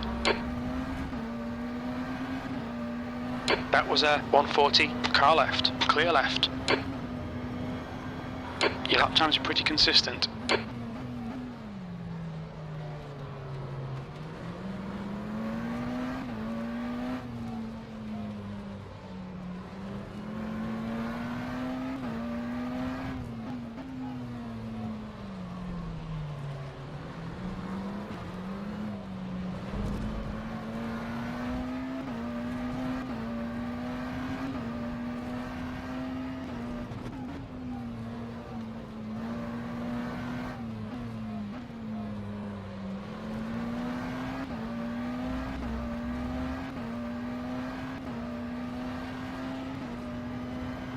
Left side, clear left.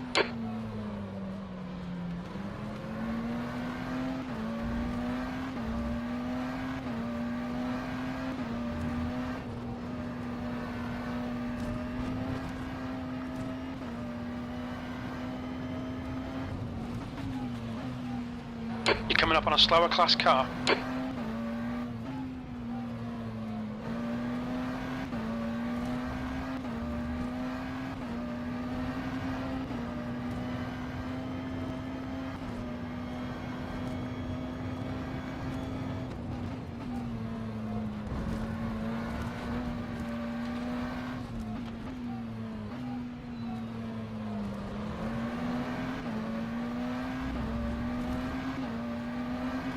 The gap to Fleet behind is increasing. It's now left side. Clear left. That last lap was a 140.5.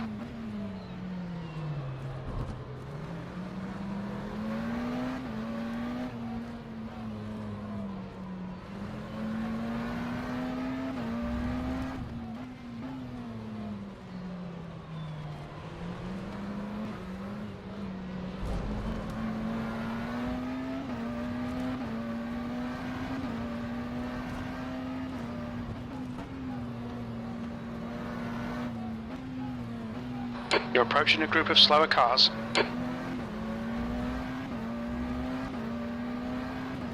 Car left, clear left.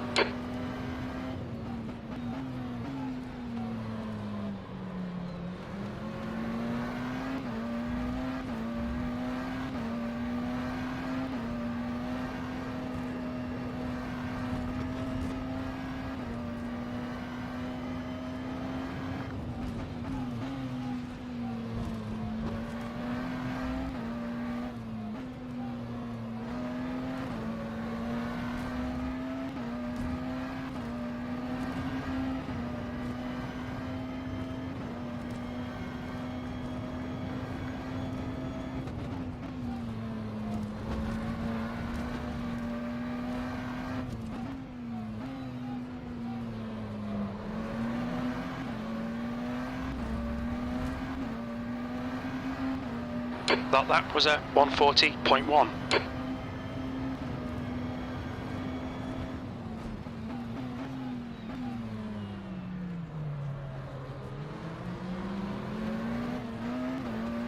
On your right. Clear right.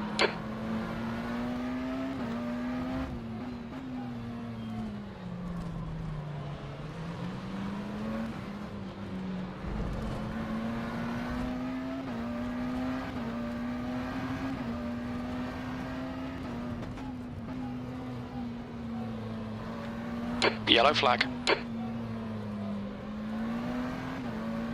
We think Sanchez has gone off.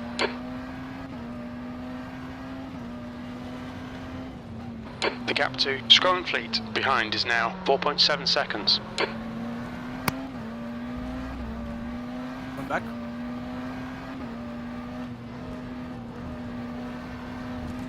Sector 2 is clear. Sanchez has just retired from the race.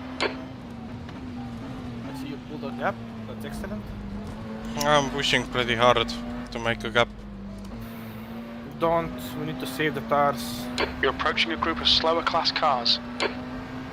Car left, clear left. Car right, clear right.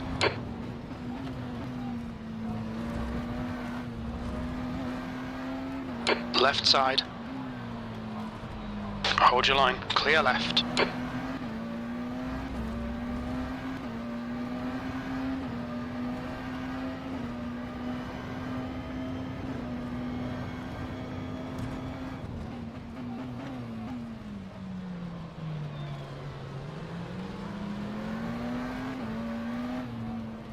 You're coming up on a slower class car.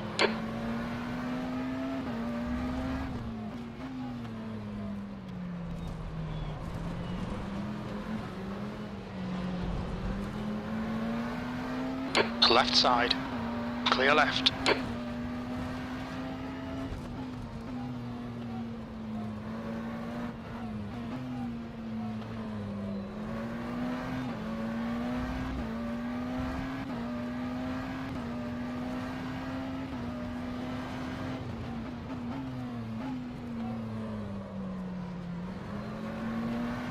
Are we getting closer to Jerome?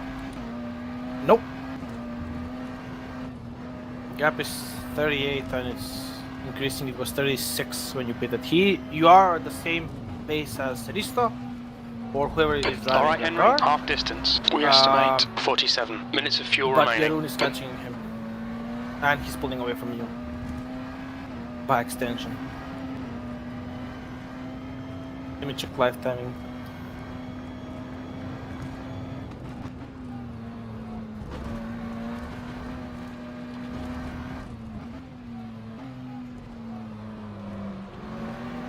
Slower class car ahead. Last lap, even though Risto was fastest in general, Sector 1 is 0 tenths. Left side, clear left. Jeroen is catching him. What times is he doing? Last lap you were 42, Risto was 41, Jeroen was 42.3, but I assume that's traffic. Now the gap is as it was Car right, when you pitted. clear right.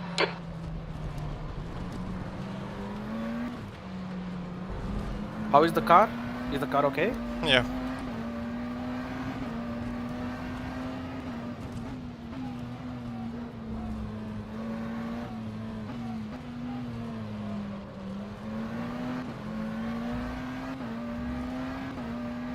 For me, only left front is dark blue.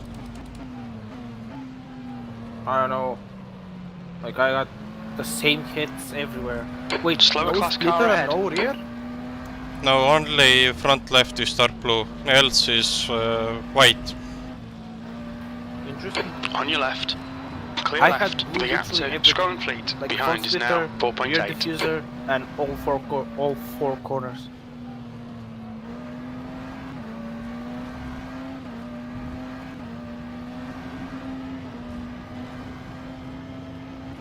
On your right. Right side's clear.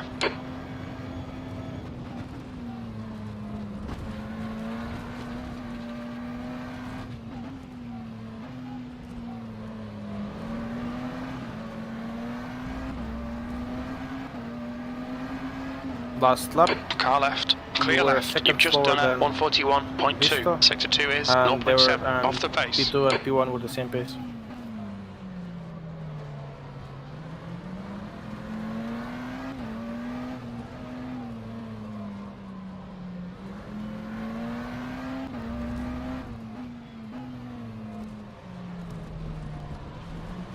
You're coming up on a slower class car.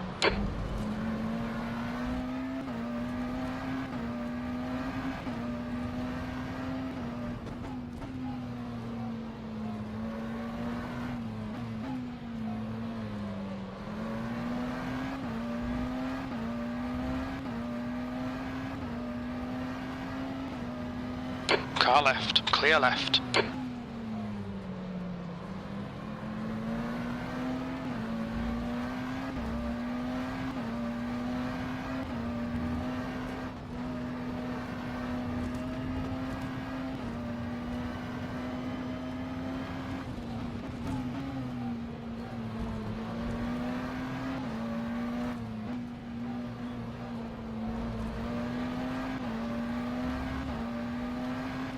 Left side, clear left. Left side. Still there. Clear left. You're coming up on a slower car.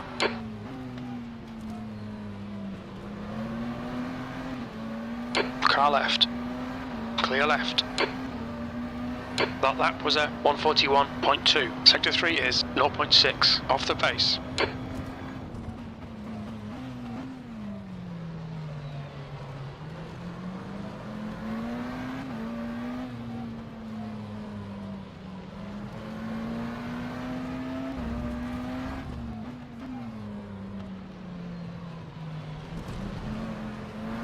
Slower class cars ahead.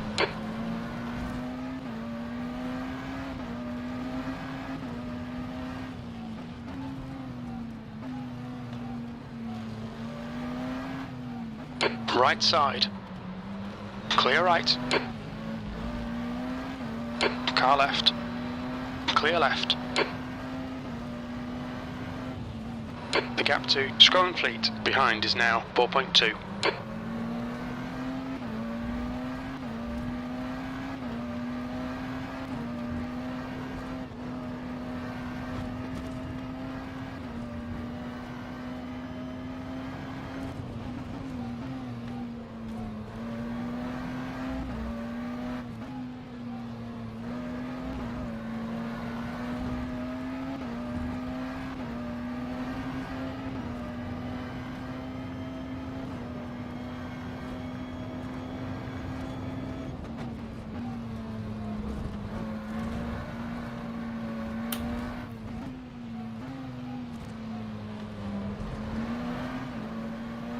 You're approaching a group of slower class cars. That lap was a 141.5. Left side, clear left.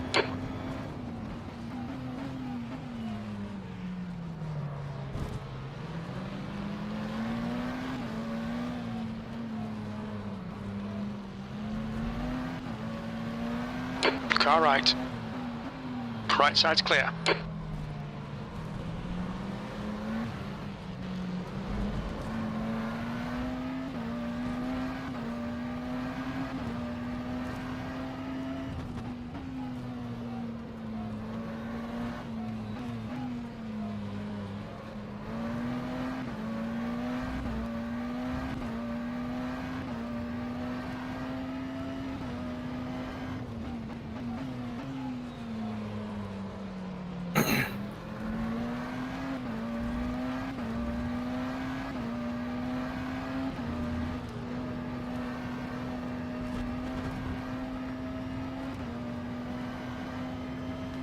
There's a group of slower cars ahead.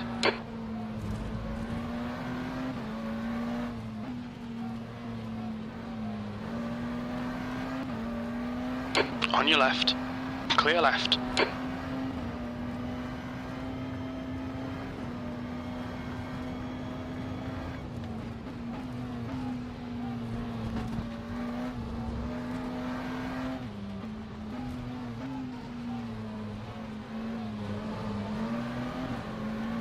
Car left. Clear left.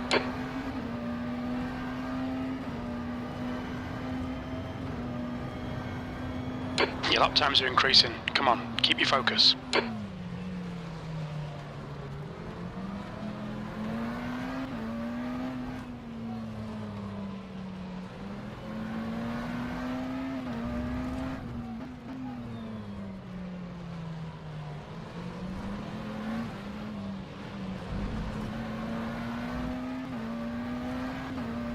There's a group of slower cars ahead. The gap to Scroll and Fleet behind is increasing. It's now 4.7.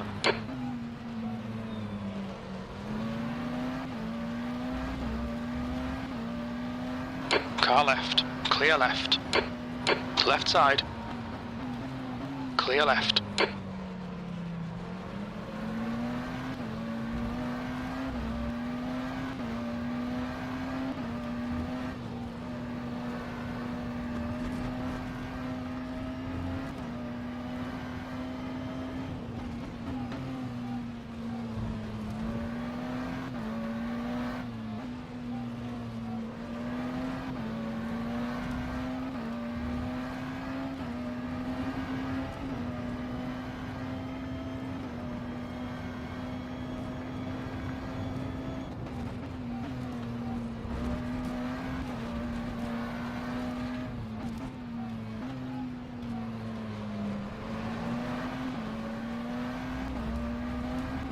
You're coming up on a slower class car.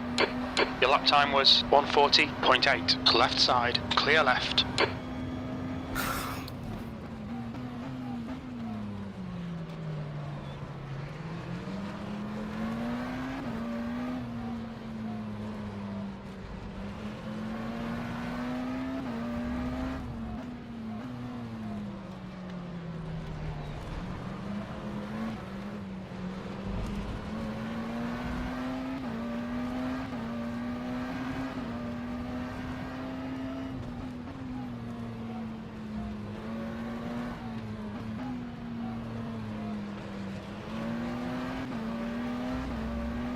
Incident in Sector 3. Sector 3 is yellow. Clear left.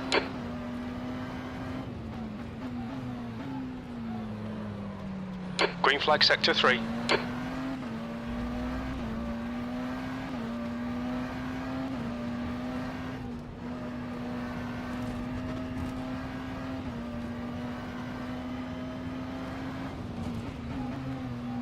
Okay, Henry, you've got half your fuel left.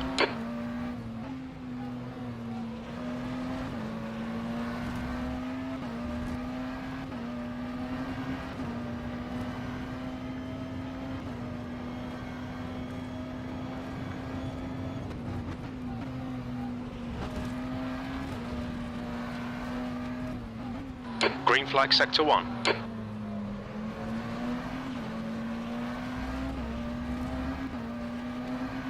The gap to Scrolling Fleet behind is now 5.0 seconds. Car left, clear left. That lap time was 140.5. Sector 2 is 0.4 off the pace.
Slower class car ahead.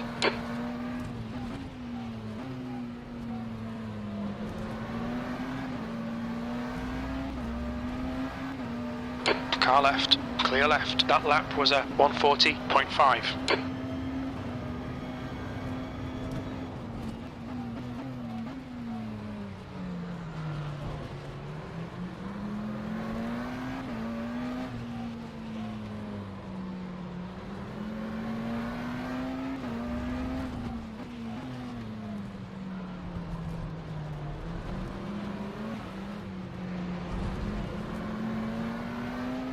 Car left.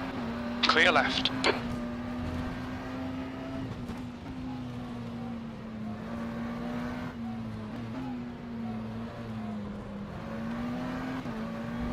I think I'm using too much tires.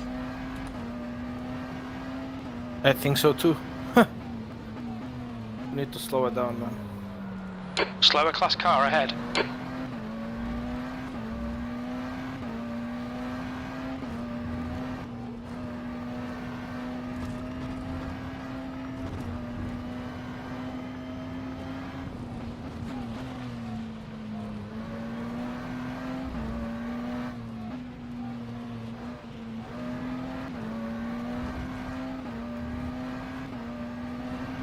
The gap to Scrolling Fleet behind is increasing. It's now 6.1.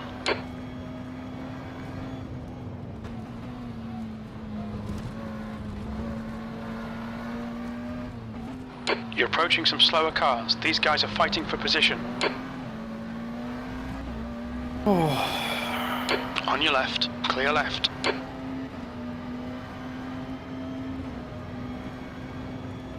Car left, clear left.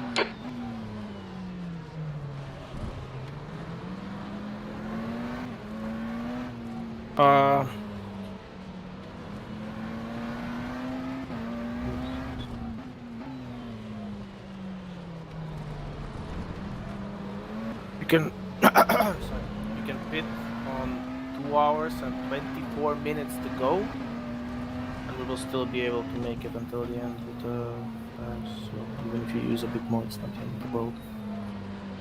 Because of the code age and all that. Up to you, just saying. I'm gonna go on the server and do a few laps to get into the groove.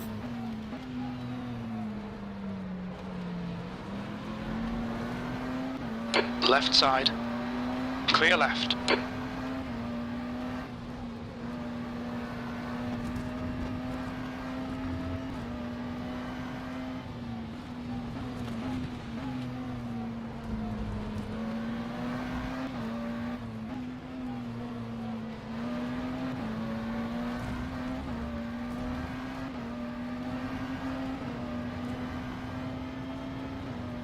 Car right. Clear right.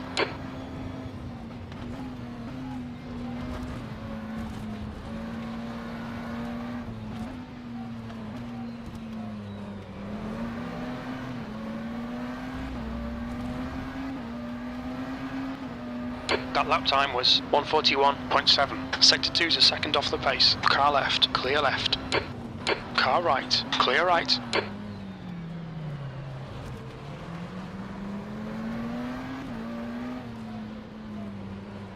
You're coming up on a slower car.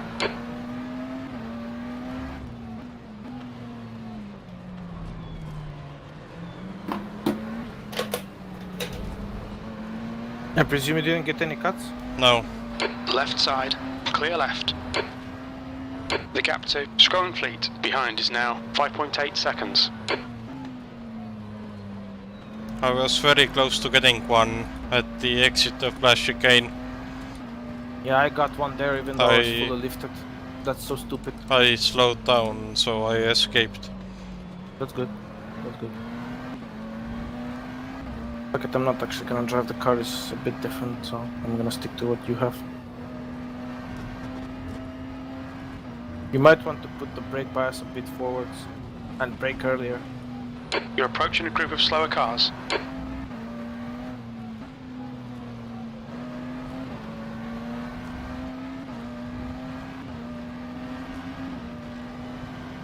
Left side, clear left.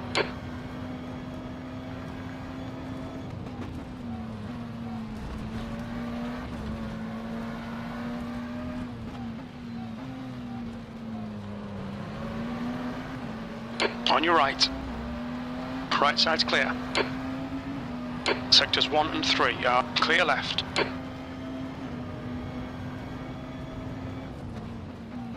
You're coming up on a slower class car.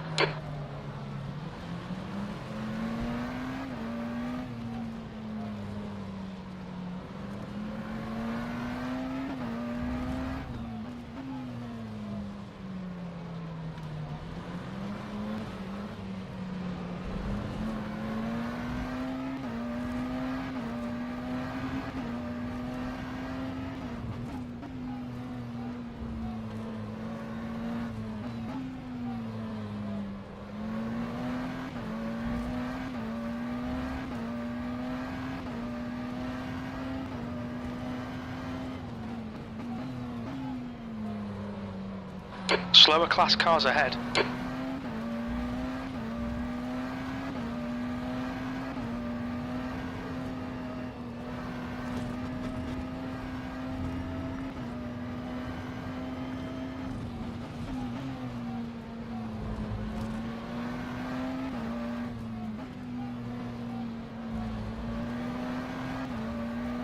Car left.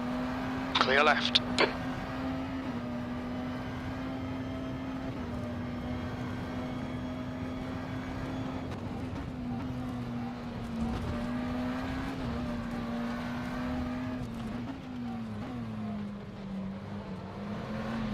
Left side. Clear left.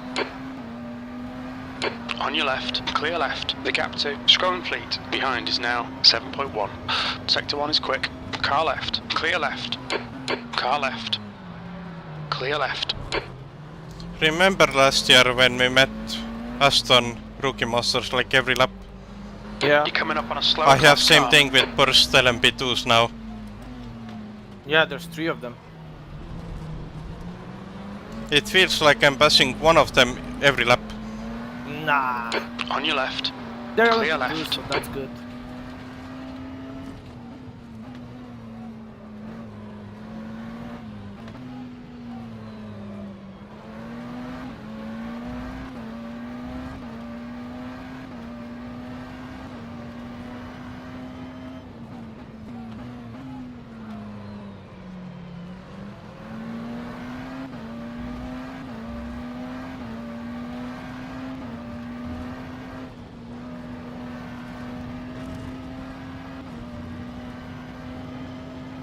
Car right, clear right.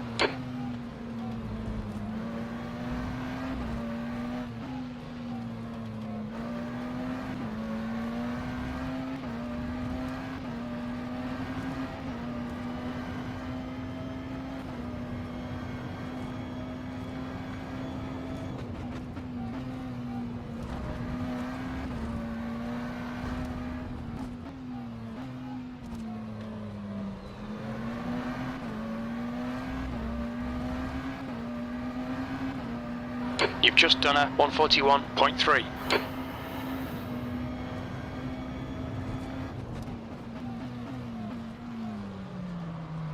Slower class car ahead.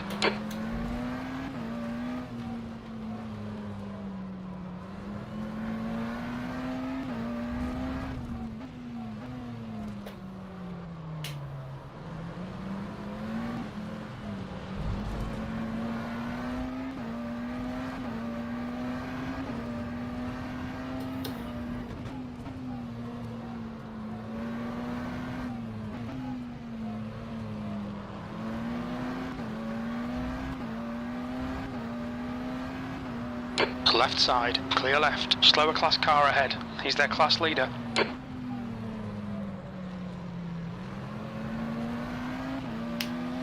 What the hell? S123 car is leading.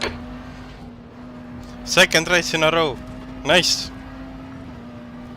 The gap to Scrolling Fleet behind is increasing. It's now 8.9 seconds. They got saved by the Code 80 again in the first race. Is S123 car actually good?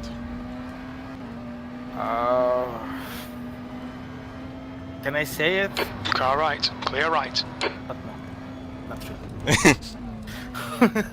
Like no, like when you compare it to Wayframe, Busta, and Nitro Velox,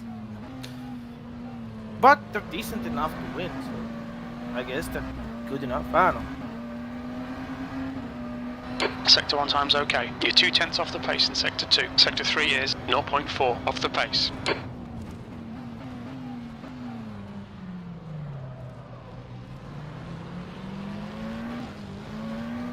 Car right.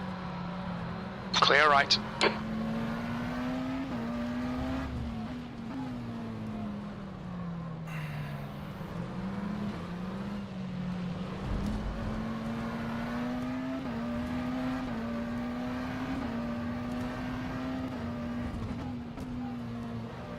Slower class car ahead.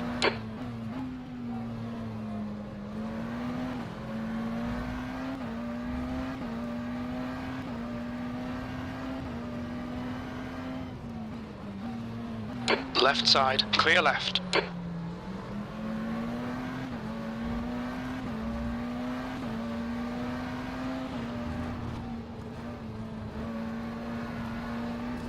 Car right.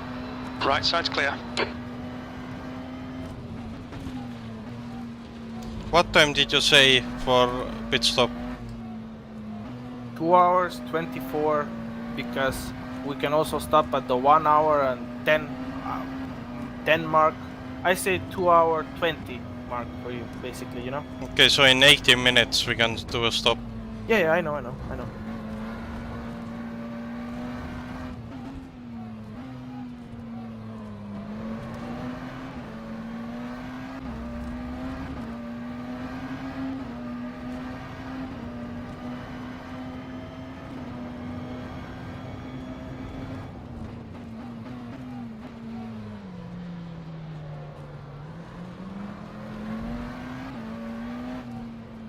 The gap to Scrolling Fleet behind is increasing. It's now 9.9 seconds.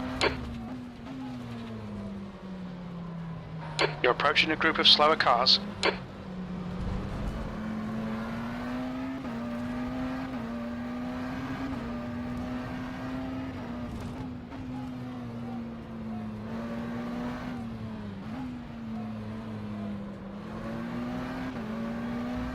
I just saw you overtake on Nick. Car left, clear left.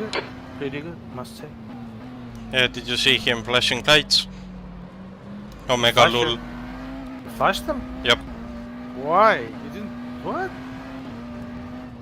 Okay. I guess, I don't know. Couple corners after the overtake. That's saltiness to its finest, I guess. Did you push him off? No, I don't think so. No, you left plenty of room there. What? no, braking. What? Do you hear me? Yes. What did you say, braking? He flashed during braking. Oh, he thinks you blocked him under braking. Sectors 1 and But 3 I was are in front of him. 0.2 off the pace. You're I had attempting the to race in right. sector I had 2. the right to choose the racing lane. I know. That's... Yeah, it is what it is.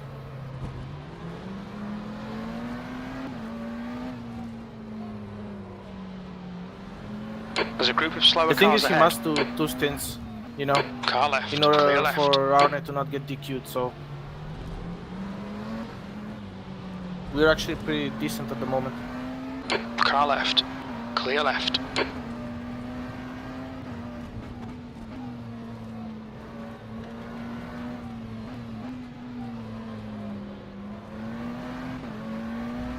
I hope Jeroen is in it until the end of the race, because I genuinely think he has a chance to actually beat RAG. I think so too. They only have 1 warning, believe it or not.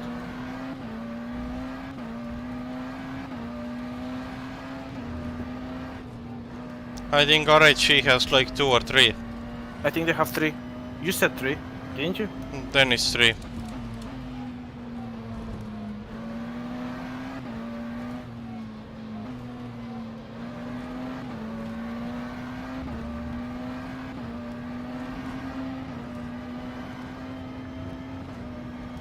You're approaching a group of slower cars.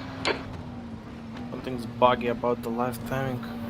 You're 40 seconds off Jeroen, and he's 30 away from Capet. But on your screen it's 17. What? The gap to Scone Something's Fleet. bugged out. Car left, clear left. Sector 1 is 0.9. Car left, clear left.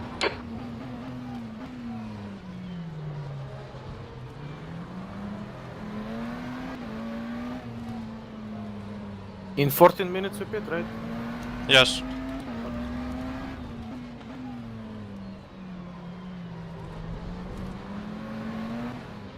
You can use mix 4, just so you know. If you desire.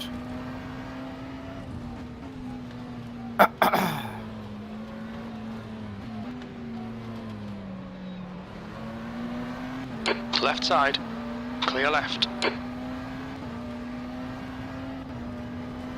Slower class car ahead.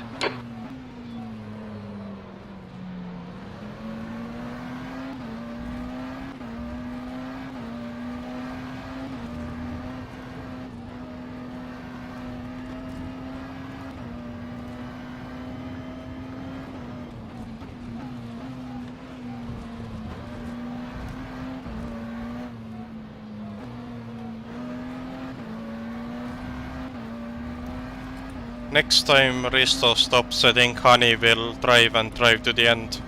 Yeah, he has to. On your right. Right side's clear.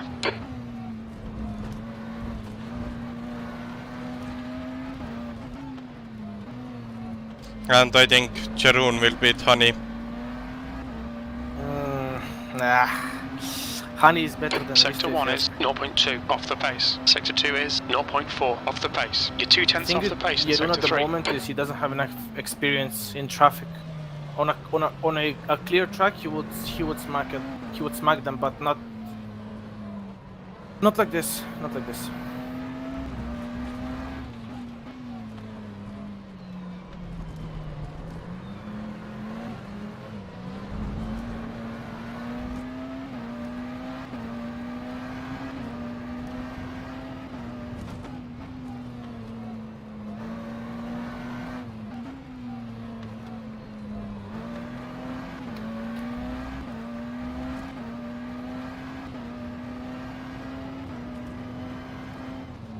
The gap to Scone Fleet behind is now 10 seconds.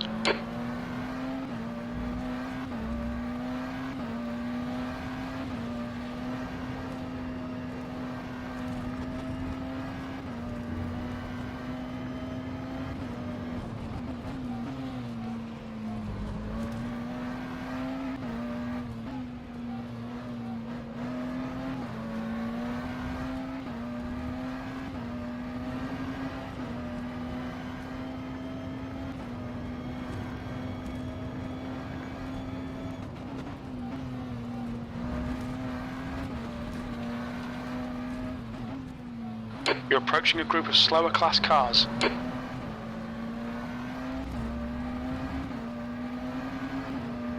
Your last lap time was a 1:40.1. On your left, clear left.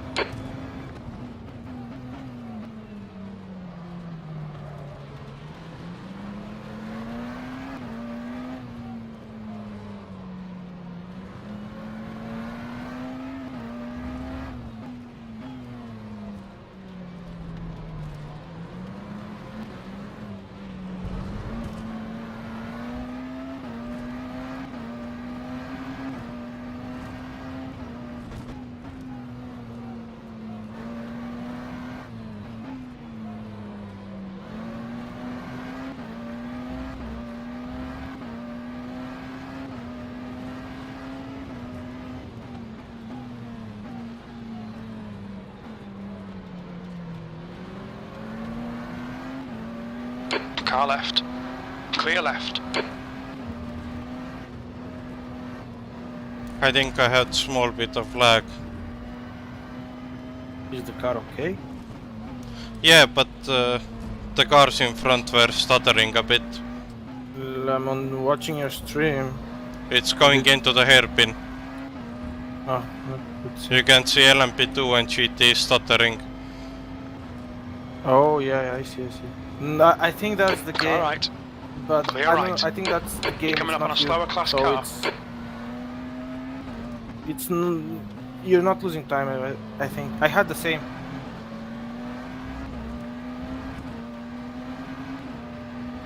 That was a 1:41.3. Left side, clear left. Car left, clear left.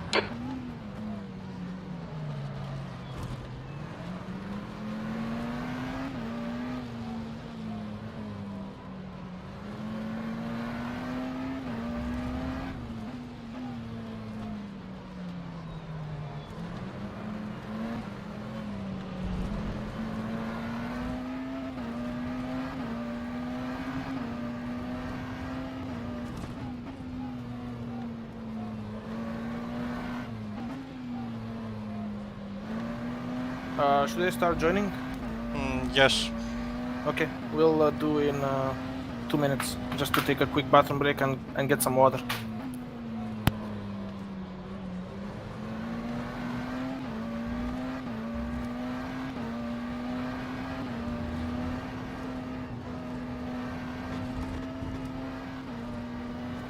Car left, clear left.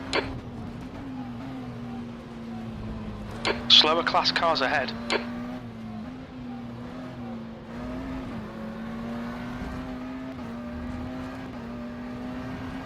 Left side, clear left.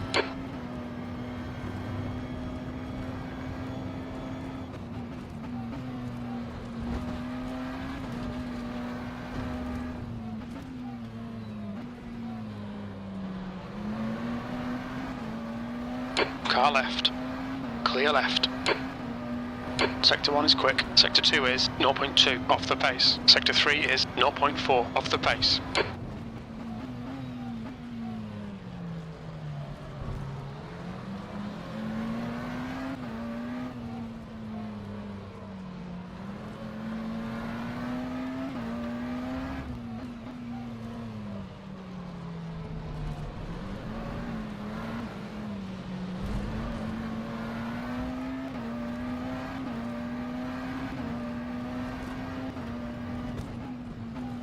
There's a group of slower cars ahead.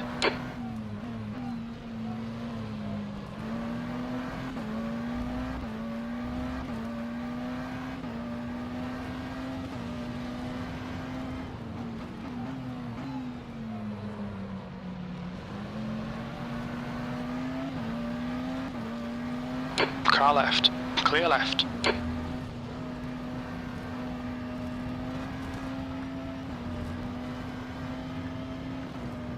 On your right, clear right.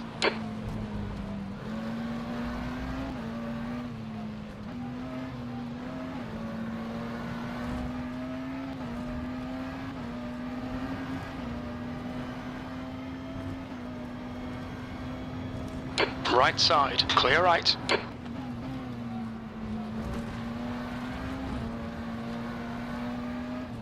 Left side. Clear left.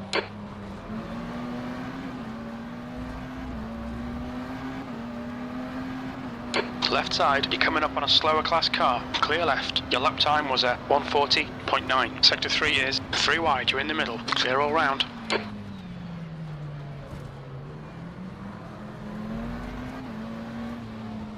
The gap to Fleet behind is now 11 seconds. Actually, if you think about future, it would be very good if G-Drive wins this race. Yep, I know, because they will finish like 7th last race. I'm more talking about Roman Rusinov's interest in esports. Slower car ahead. He's the class leader for these guys. Jeroen said that is dead. Really? Yeah, they are gonna most likely switch to drillers in New Year's. Bro. Oh god. Yeah, that dream is dead. Car left. Rip. Clear left.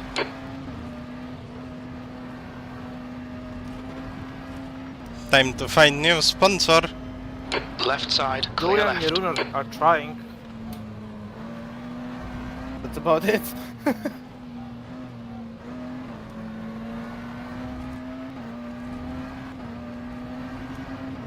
Let me get my glasses. Be back in a sec.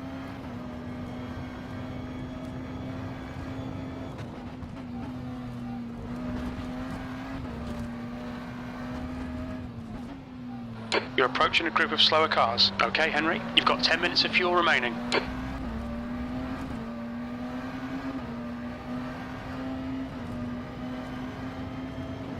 On your left. Clear left.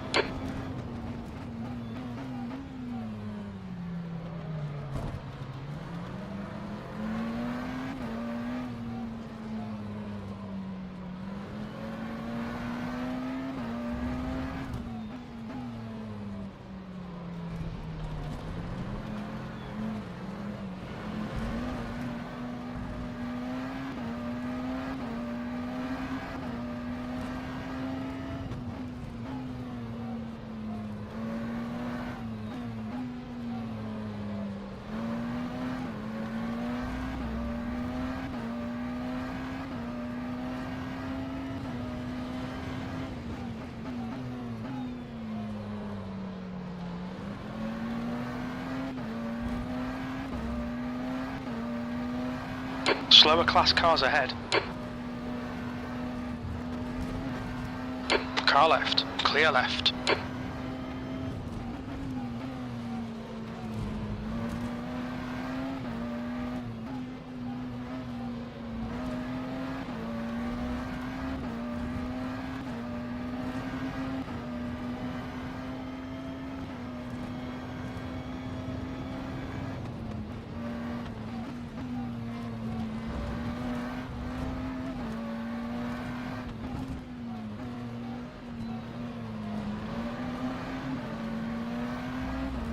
You're coming up on a slower car. Sectors 1 and 3 are car left, clear left. On your left. He's still there, clear left.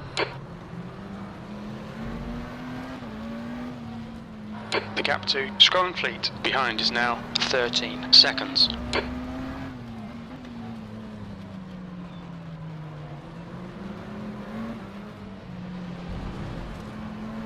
Car left. Clear left.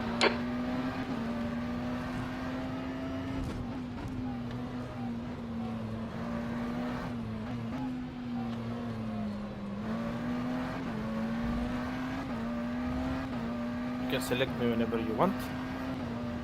And tell me when you do so. Yes.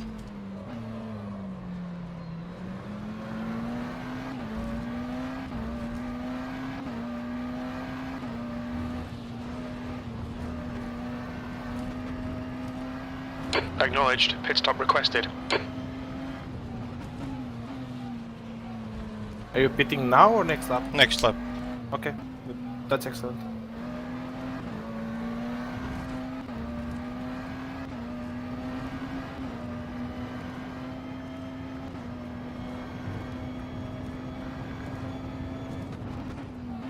I can feel the 34% tire through my wheel. Well, you should.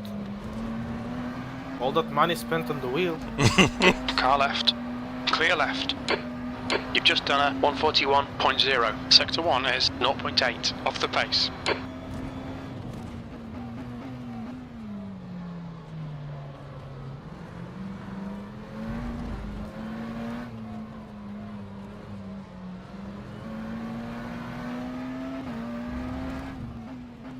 Slower class car ahead.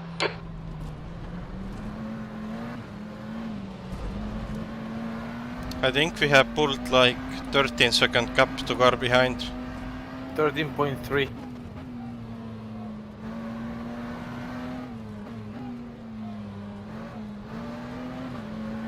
If Nick does the next stint as well, that would be Car decent left, for clear us, left. I guess. I will try my best to not get a cut. I've been taking the last chicane very carefully, even with third gear. Yeah, I will as well. Just to make sure I don't go wide at the exit. Yeah, I got both cuts there. I don't know about you. I actually one lifted. cut I got there. I lifted you, but no.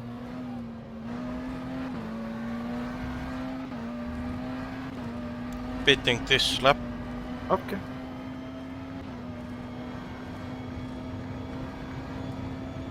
Right side, clear right. That's 5 minutes of fuel left.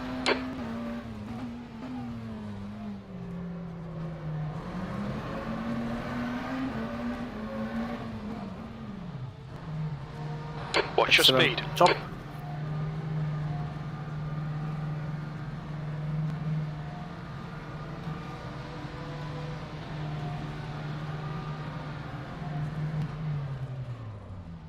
Scrolling fleet behind is pitting. Nick Da Silva is pitting. I see him. I see him.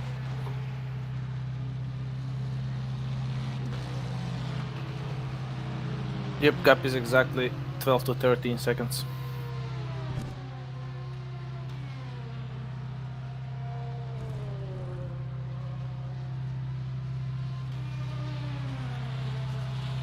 Jordy is staying out, I think. Yep, Jordy's out.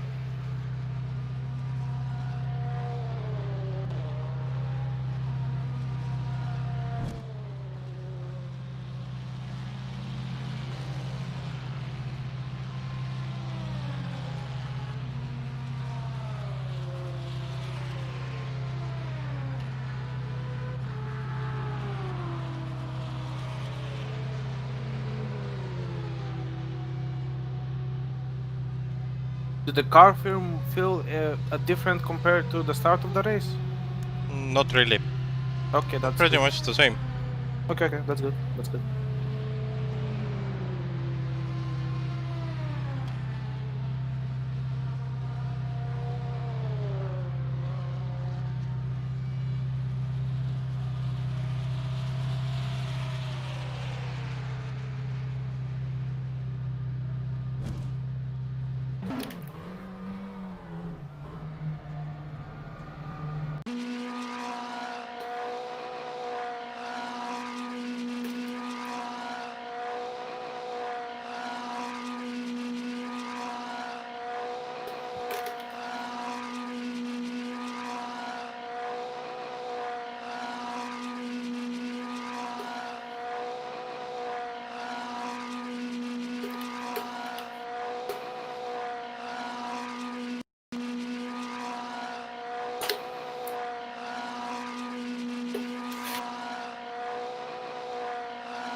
For fourth and P7.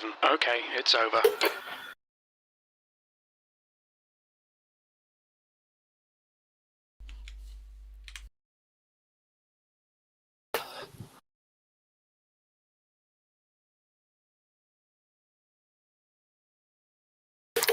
fifth place two-way battle now for third place, all within a second of each other. We've got Team Spirit Racing, Wayframe Esports, and Ricky Monsters coming up behind each other now. So Anthony Jans, who is in that Team Spirit car, he's started to slow down a little bit, and Ricky and Khan have caught up to him. And this could be quite an interesting fight, as it's obviously for the podium. And if they start slowing each other down, that's only going to help the likes of Dennis Jordan ahead of them. Constantina effect through the hairpin there, as they all had to check up for the World of Sim Racing Porsche GTE. Now Khan might have a good opportunity. Michele Ricci had to slow down through the Michael Schumacher S. Maybe into turn 10 he can go for it, but he sticks behind once again. For the moment, Jans, Ricci and Khan all fighting over third in their class. And yeah, I'm kind of hoping these pit stops hold off just a little bit longer, because this is going to be a fantastic battle between three fantastic drivers. But the hypercar pit stops are not holding off just for the moment. That has petered out in terms of battling, with the Black Hawk car now into the lane. So we'll leave those guys alone for the moment, and we'll focus on the LMP2s. A good run for Ricci onto the front straight, but Khan is right in the slipstream at the moment, gaining all of the time. Slips to the inside now, and surely this time he's going to have the move done. We've got one of the hypercars, one of the Monaco cars just in behind. As they Is Nick De Silva stuck behind Nico Barkley? Around the outside through turn 1, gives him the inside for 2. And I will that's take a going to mean look. he keeps on the position. But is he going to keep it into turn 3? Yes, he is. That's a great job defending from Michele Ricci. He's held it round the outside through turn 1, which gave him the inside for turn 2. And we haven't really seen people defend from the outside of turn 1 that much this race so far. It's very, very difficult to do that, and Ricci has just made it look very easy indeed. Yeah, I don't think Khan sent it enough into turn 1. He had such an overspeed coming down into that turn number 1, but he didn't quite get the went wide on the corner. Force on the brakes to try and outbrake him. So yeah, they sort of gave him. Actually, yes, Nick De Silva is 5 seconds behind Nico. Butler Power trying to get past ground effect once again. And that's for position as well. For 8th in class now. And now we're going to see the Butler Power car send it down the inside, but ground effect is now going to come round the outside. Maybe a bit of contact there as the Corvette goes down the big drop, which is right in the apex. And now the 72 is holding it on the inside. Is that really Black nicely. Hawk ahead of me and they're a lap down? Trying to keep that for 8th position. But now they're going to go side by side into turn 3. This is where it gets a little bit awkward. Tiny bit of contact. I think so. Between these guys, and they obviously have Sancho just behind them as well. So this could be quite good for them. As we now have the onboard in the top right as well, so you can see this battle through all sorts of angles as we come now into turn 5 and 6. And we've actually got Tim Neuendorf in the car at the moment, so they've had a drive stop at the last pit stop. Les Perez is still in the car for the 72. Yeah, a lot of pressure being heaped on by Neuendorf at the moment, and thought he was going to get through there, but the jump down turn 1 didn't help, and the contact through 3 can't have done him much good either. So here we go through the Michael Schumacher S once more. Oh, big slide, but wow, how has he held on to that? That's unbelievable. Car control by Neuendorf through the Schumacher S. He's almost 90 degrees, well, not quite 90 degrees, but you get the point. It's a really big slide through that Corvette. That Corvette looks a bit of a handful at the moment. Not able to get through on the Ferrari in front, and now that big moment there, he's certainly going to be awake after that one. And that's not really what he wanted to be spending his energy doing. He would rather have been pressing to make the move once more rather than saving big slides through very fast blue corners. spot. Yeah, that's not going to help his tyres either. Nice We meme. now have Djordjevic coming up behind them a little Very bit as legal well, pit repairs. The first car getting past, so that has sort of slowed down that battle just a little bit between them. He's now going to have to catch that back up. Barkley is pitting. Nick De Silva is in free air. It's not really the type of corner that you're, you know, on the limit, because it's more of a kink rather than He a lost real corner. So it's quite interesting that he did lose 2 it seconds. there. Obviously, he had a little bit of I lost air, myself but, 3. yeah, just because I went wide the car, or at just the the fact that his exit tyres are of starting the to wear chicane.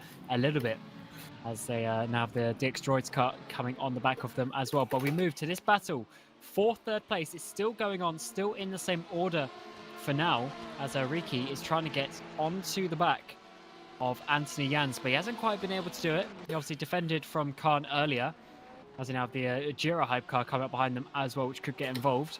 But Jans is holding on pretty good, despite having potentially a little bit of a pace Oh, drop shit. off at the moment. It seems that he's struggling a little bit, which is No why these cut cars track, are but I catching lost up a to lot of time. Oh yeah, my Ricci god. dives it into I didn't turn spin, 3 but- and gains oh, even more why? time once again, starting to really apply the pressure Why to am I the doing so Frenchman in front. poorly? Oh And my now god, this stop is getting very blocking close me! indeed. Final spot Ah, on the fuck it, podium I up lost for grabs 3 here, of seconds course. again. Vargas Sim Racing and Burst Edge Esports seem a little bit Concentrate, out of reach please. now for these guys, but you never know. This could turn into a bigger position later on if things go wrong up in front of them. There's still over 2 hours for that to actually happen. Ajira heading down the inside into the hairpin. That's the hypercar just putting a lap on these LMP2s, and he gets that done through that corner there in the hairpin at the bottom of the circuit. And now he's going to do the same into turn 10 on the Team Spirit Racing car. There it is, down the inside, a little bit more edgy though. They're actually going to head side by side. Jan's pushed out a little bit wide, and that's going to mean Ricci closes up once again. The ebb and flow of the traffic not playing into Jan's hands, particularly on that occasion, but they are now running very, very close indeed. Ajira just getting past one of the World of Sim Racing cars, so does Jans, but the other two are forced to stick behind through the final chicane, and that is really going to hurt them. Yeah, that is where you can lose so much time. So Khan could have a bit of an opportunity here, as he did a couple of laps ago. He is so close. He just needs to get the exit, which, to be honest, he hasn't actually done too well. So I think Ricky's going to have just enough coming down into turn 1 on this lap. But Khan, before I said he didn't quite just send it enough. Sometimes you have to just go a tiny bit past the limit to try and make something work. But on this occasion, he isn't quite able to do that because he was a little bit too far behind. But that is how traffic can just open and close a battle very quickly. And sometimes you have to be on top of those situations to try and make it work. So you have a couple of the LMP2s coming in for pit stops now. Obviously, we've got 10 minutes to go in this hour. And it was that all-important 2-hour mark that you're really looking at for these LMP2s, or just a little bit longer if you want to save a bit of fuel. So those coming in now might have to do the tiniest bit of fuel saving just to make sure they get to the end. Yeah, one of the Burst Esports cars might well fall into that category. Michi Hoyer in the pit lane at the moment, and that's a little bit early as they all dive around the GTE car, heading towards the hairpin. Late on the brakes by everybody, of course. And meanwhile, by the way, in the hypercar category, we are hearing reports that Timotej Andonovski has been off a couple of times in the last few moments. He's actually a whole lap down on your own Quico, who's just come into the pit lane. That isn't over at the front of the field, by the way. It will be interesting to see what happens between all of those guys. Risto Capit can't be far away from a pit stop, it has to be said. But the main on-track battling is coming here from LMP2. This could be the opportunity that Ibrahim Khan was waiting for, although he's a little bit too far back once again. I thought he was going to get a better run than that, because Ricci seemed to go very, very wide through there, and he did, but he seemed to actually cope with the run pretty well. Khan is not able to get that punch off the corner that he needs. You see how close he is behind now. Let's see if he manages to get a run. It just seems that turning and accelerating that punch off of the corner is not quite there. He's having to use the slipstream here, and that's exactly what he's going to do. 3 wide with the Warmup car heading to the inside here for the hypercar, putting a lap on these guys. There's a whole load of GTEs in front as well. Anthony Jans could be in a bit of danger from the Warmup car late on the brakes, but side by side between Waveframe and Rookie Monsters, this is busy through the Mercedes arena at the moment. It's heading past one of the Speedy Mike cars. Ricci down the inside of everybody. He hangs on to 4th place, and somehow everybody's still in the same position. Yeah, this is getting really awkward, to be honest, with all these cars. Like, you can see there's probably about 10 or 15 of them on this straight at the moment. He's gone for a bit. Oh, wow, how did he save that? He almost took out his own teammate there. Coming through turn number 5 as now he's trying to get past the DX Droids BMW. This is getting all really quite tight for these positions, and somehow, as you said, they're still in the same order, but they're still only covered by a couple of seconds between them as well. But I've also noticed in that battle between the ground effect, Sancho and Butler Powell down in 29th overall. I've seen Djordjevic got past Neundorf, and he's now getting close to the ground effect car as well. So another battle to look out for, as Riki now is trying to defend a little bit from this hypercar who is just coming behind him, as now Risto Capit is into the pit lane finally with 2 hours and 8 minutes to go. So he's going to have it comfortably to the end. But I believe Hani Al-Sabti is coming into that car. Yeah, it's that would seem to fit really. So Hani starts driving. He has been driving that RG Sports car last round at Silverstone, and Risto Capit needs to get out of that car at some point, and he seems like a good candidate good driver to hand over to, as we now go back to this 3-car battle in GTE. As the gaps have just extended ever so slightly in LMP2, we now see them close up in GTE. The great thing about multiclass racing, there's always a different kind of battle in a different kind of class going on somewhere, as we believe Hanel Sabti is just leaving the pit lane now. He is indeed. That gap's going to be about 25 seconds to Jeroen Kwijkel, and we shall see how that battle develops over the next just over 2 hours. But they've got just one more pit stop to go now of the hypercars, getting towards the end of the race, as Wade Freeman, DX Toys battling side by side through the Mercedes arena. David Serra is trying to hold on here, but I don't think he's going to be able to for much longer. Side by side once again through 6 and 7, but nothing doing. He can't stay ahead, and Waveframe are now into 11th. Yeah, they certainly are, and it's got so close between some of these battles as we come to the end of obviously the 4th hour of racing. So it's crazy how all the battles sort of spread out and then they just come back together. Look at all these cars here coming out onto the end of sector 2. It's quite incredible, and you've got to just choose your battles carefully and make sure you don't get involved in someone else's issues. And obviously we've got Fortan here trying to come up behind these guys as well to unlap himself once more. So this could get really awkward for a lot of these LMP2s as they're trying to get past these GTEs coming into this final chicane. And we obviously had there the Zancho on Zancho action. So being quite aggressive on your teammate, and that could leave you open to a position here, because it looks like it's going to be under a little bit of a threat now from Neuendorf. It does indeed. Big slipstream once again for Butler Powell, but I don't think he's going to be close down into the hairpin, and he is not. Sancho just staying in front for now. Ground Effect have been given a little bit of breathing space by that 4-car train in LMP2. Ibrahim Khan was really close to Michele Ricci a minute ago, but he's not quite so close anymore.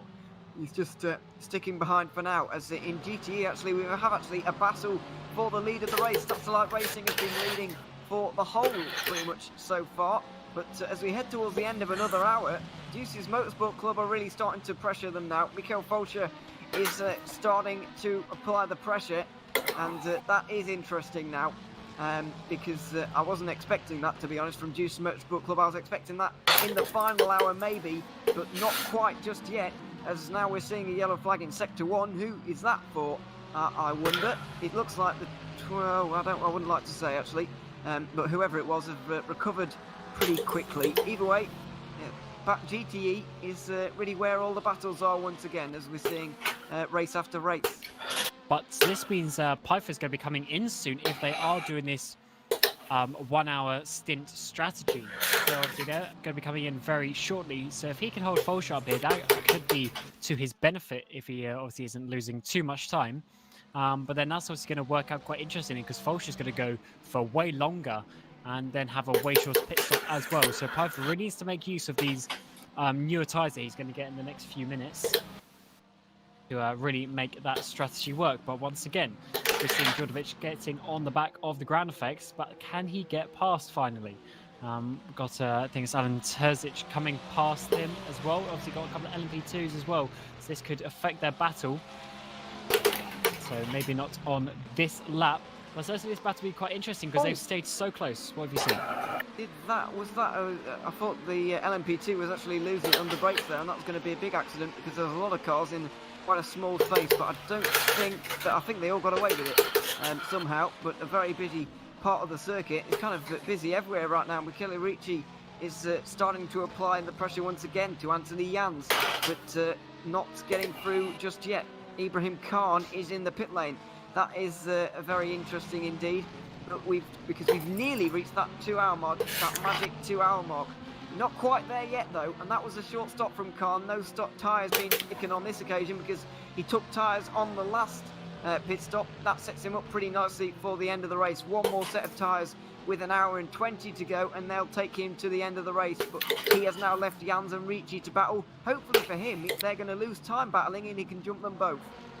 Yeah, certainly, especially if he gets some good laps in on those new tyres. But I was just thinking, if they do 3 stints in 2 hours, that means they'll be doing 9 stints over the race. So there'll be 1 weird pit stop, and we'll see Ricky again. They're really weaving about there, even though he didn't quite have enough to overtake. But Yeah, if they're doing 9 stints, that means 1 stint they're going to have to change tyres because otherwise they'll have to triple stint a set, which is going to be a little bit awkward in some ways. But if a team's used that, let's say that Joker pit stop earlier on, it might mean they have the short pit stop at the end, which could be quite crucial. But a team who leaves that one to the end is then going to have the extra 30 seconds. So we'll have to see exactly who has done what when we get to that final pit stop. Yeah, Antti Jans is in, and he is, I believe, changing tyres. So he will obviously have to do that Joker pit as well with 3 stints to go. You would expect that, but we'll see now where that brings them out at the end of the race. Of course, LMP2, not an exact science in the way you change your tyres and whatever. It does get complicated, as these things tend to, as now we see Satellite Racing versus Juice's Motorsport Club. A great battle between these two teams. Very, very fast teams over the course of this race so far. Neither of them really able to demonstrate that last time out in Silverstone. But this time, it's going much, much better for them indeed. The 74 was able to do pretty well, or decently well, in Silverstone. It wasn't the greatest performance from them ever, but they did okay, having a much better run of things on this occasion, though. This is very exciting as well. Trio of cars in GTE here. Ground Effect Sancho and Butler Powell all fighting. Yeah, it's getting so close between these guys, but once again, they keep getting broken up a little bit with the with these hype cars trying to get past them. But this is pretty much coming up to round out the next hour of this race. So me and Ewan will be leaving your wonderful ears, and you'll be finishing the race with Lewis McLeod and Nico as well. So yeah, as we come to the final set of this 4th I have hour, returned. Has anything happened? To them to look at No. this GTE. I cannot battle. extend the gap to Nick though. Well, thank you. Am I that bad? Thank you, Cam. Thank you. Awesome. Good couple of hours of It's just still the 10 most seconds. frantic possible multi-class I racing went and took that I some think we've had for a painkillers. while. Nico, Why? a man Because who my finished tooth in hurts. 9th place last season. All right. Hi. Well, Hello there. there's a doctor for Yeah, that. so I'd say, Nürburgring definitely one of the big endurance tracks here, even if this is only the Grand Prix circuit, only being, these little parentheses and stuff, but yeah, we've had a lot of very close racing here, I'd say. It has been absolutely mad. The opening couple of hours, and to be fair, the last two, incredibly close racing. Curtailed by a few mistakes, a few issues, a few ifs, buts, maybes. That said, we've got some good racing on circuit. The lead race in GTE was just really sort of starting to heat up there with Satellite going toe to toe with Juices. Satellite, they were running quite well. I don't know if you remember, Nico. They were running quite well at Silverstone, and I don't actually remember what happened, but something did. I think they had maybe a crash or a disconnect or something like that, and they ended up going from a position of being quite well to not existing in that race. Being not so well anymore. being not so great. Comes into the pit lane for a penultimate stop. Looking very good. Was completely dominant at the start of the race. Yeah, definitely. He just the entire car. They just carried on very consistently and. Basically, they did their own thing. They did the best that they could. Jerome is 25. And, 25 seconds from Honey. With the Nürburgring here is, especially with multi-class, especially with battling, you just lose so much time when you go for moves like too wide. Of course, it looks fantastic for the viewers, but it just costs so much time in the overall picture. And just not being held back by that, it's so much more easy for them.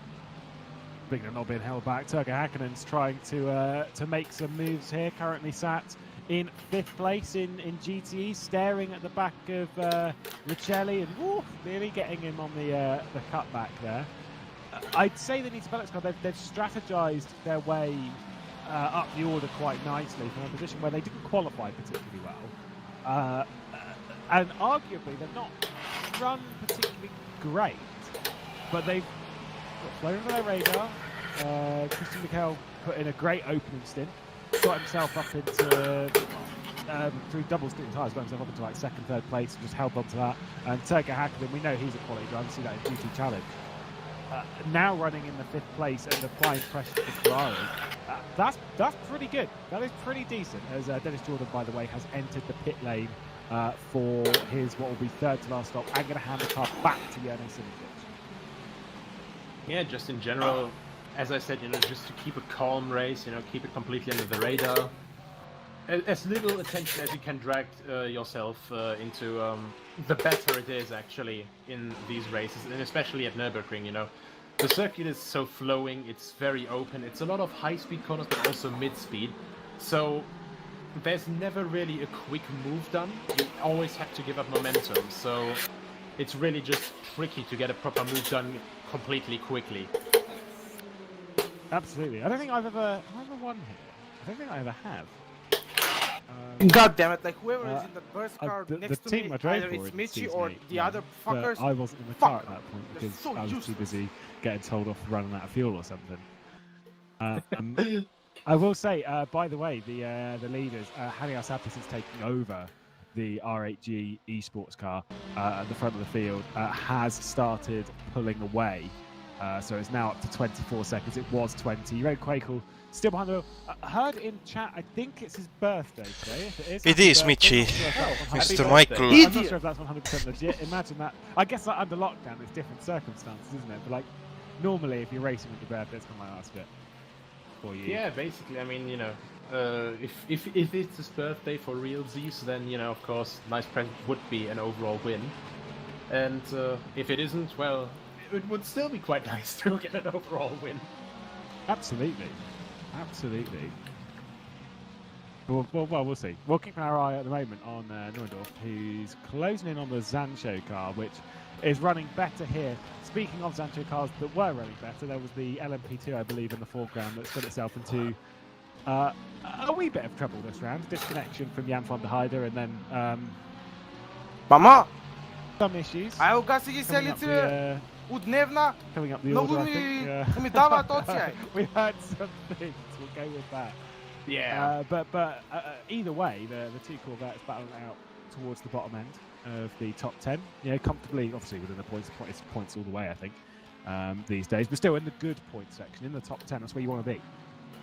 Yeah, most definitely it is. And, well, I keep saying this, whenever I get asked about VEC, but every single year, I don't know how this happens, but it gets more and more and more competitive. Last season it was already absolutely crazy, but this season once more the competitiveness, like the quality of the field has just risen once more. And you can really see that on how close this is constantly. You have never really any place to breathe. You have to get the strategy spot on. If you have any technical difficulties, you're just completely out of contention for a race, and you just need to get it all perfectly settled. And when I think back to 5 years ago, while we have one more of these very nice Nürburgring bunch-up moments into the Mercedes arena, in Season 8, it felt like far more forgiving, didn't it? Didn't it? I mean, to be fair, anytime we made mistakes, there was always FIDE Sport Poland that would just sort of sat there being like, yeah, well, we're going to take whatever you want anyway. Whilst we're here, and whilst we pass it to our point, let's roll ourselves down with the rundown, see where everyone's standing at the moment, because let's be honest, it's been an absolutely ridiculous race. R8G Esports currently lead from G-Drive Racing XNR, which is pretty good for them. Two drillers, in fact, this is drillers car, two drillers cars inside the top 3. Good stuff. Very good. Commentators acknowledge G-Drive is our car. Sancho, Blackrock Racing, They are learning. Racing, and then the 2-1 Echoes at the back. Lewis McLeod said 2 drillers cars in top 3. Shall we? Very good, very good. Did not pay attention to when the last code 8 was called. So Even they know that. Into that G-Drive deal is off.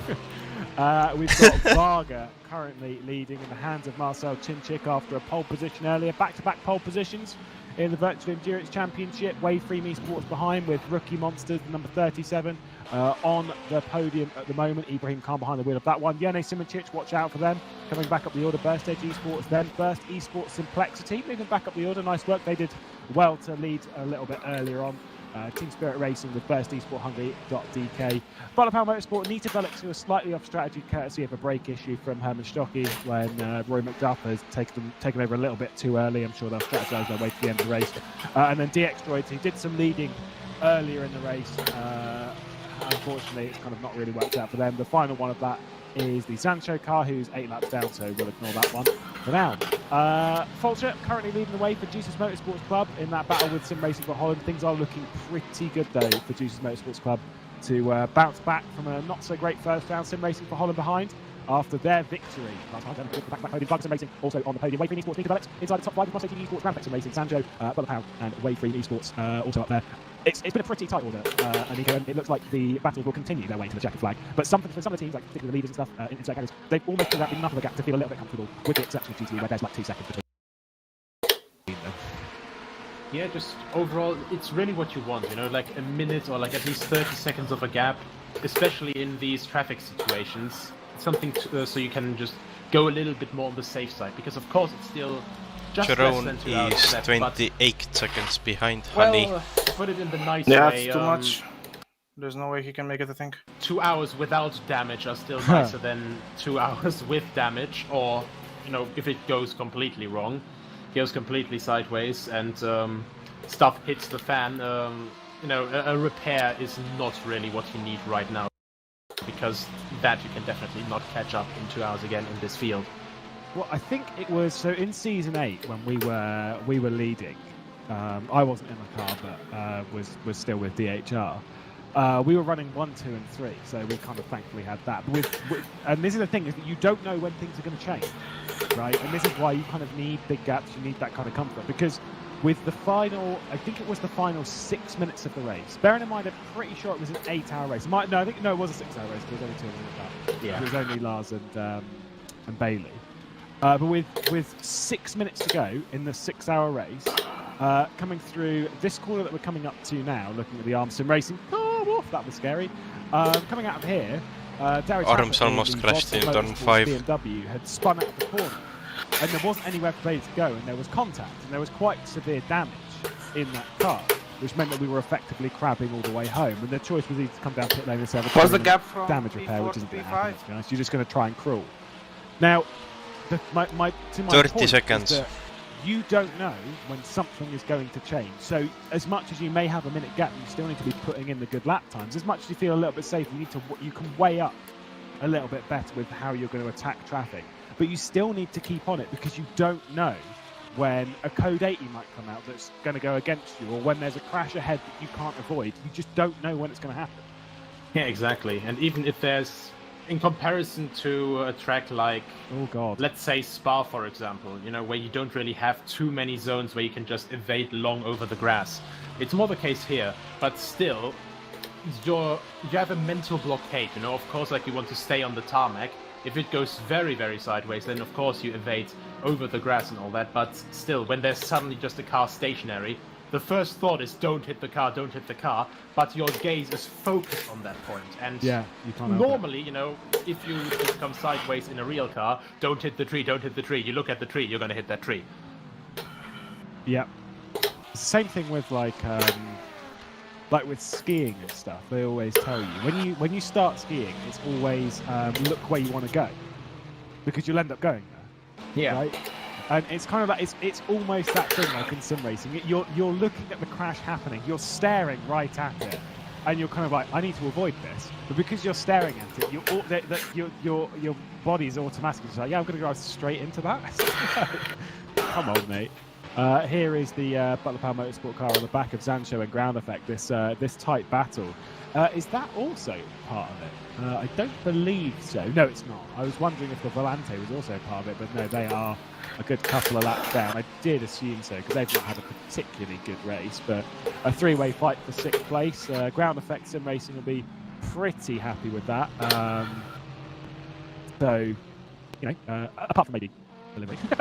Yeah, overall I think Neundorf is in a quite good position right now, because of course he has 2 very fast drivers ahead of him, with Ground Effect and Zancho of course being very well equipped with David Lespes and Goran Djordjevic, but at least he can only focus to the front. He doesn't have to focus on what's behind him for now, because that 7-second gap, that's of course, you know, once again 7 seconds that can be lost immediately in traffic.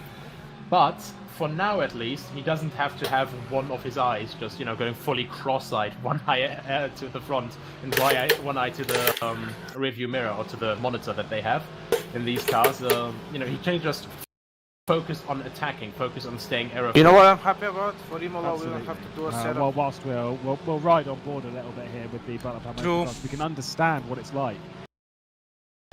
From the driving perspective, of course, they're normally a little bit lower than this and a little bit further back. But still, getting the feel, getting the understanding, Nico, driving GTEs, they're what can be described is fairly slippery. You're constantly correcting it, you're constantly pushing it through the corner. They've got a fair amount of grip still, but they're hard work to drive. Yeah, definitely. I mean, in comparison to GT3 cars, and of course that comparison gets made fairly often, simply because I'd say they are more close together than, these stem from GT2, the old GT2 class from the Le Mans days became GTE. Of course, GT3 is then the next class and then GT4, but GT3 and GT2, GTE, are way closer together than GT3 is to GT4, for example. Because this is only, 2 seconds, 3 seconds lap time difference with these cars normally? Yeah, maybe, yeah. It's not too far. Yeah. They're fairly similar. Yeah, but the big difference is that most of the time these cars, depending on BOP, they have less power, but they also weigh a little bit less in general.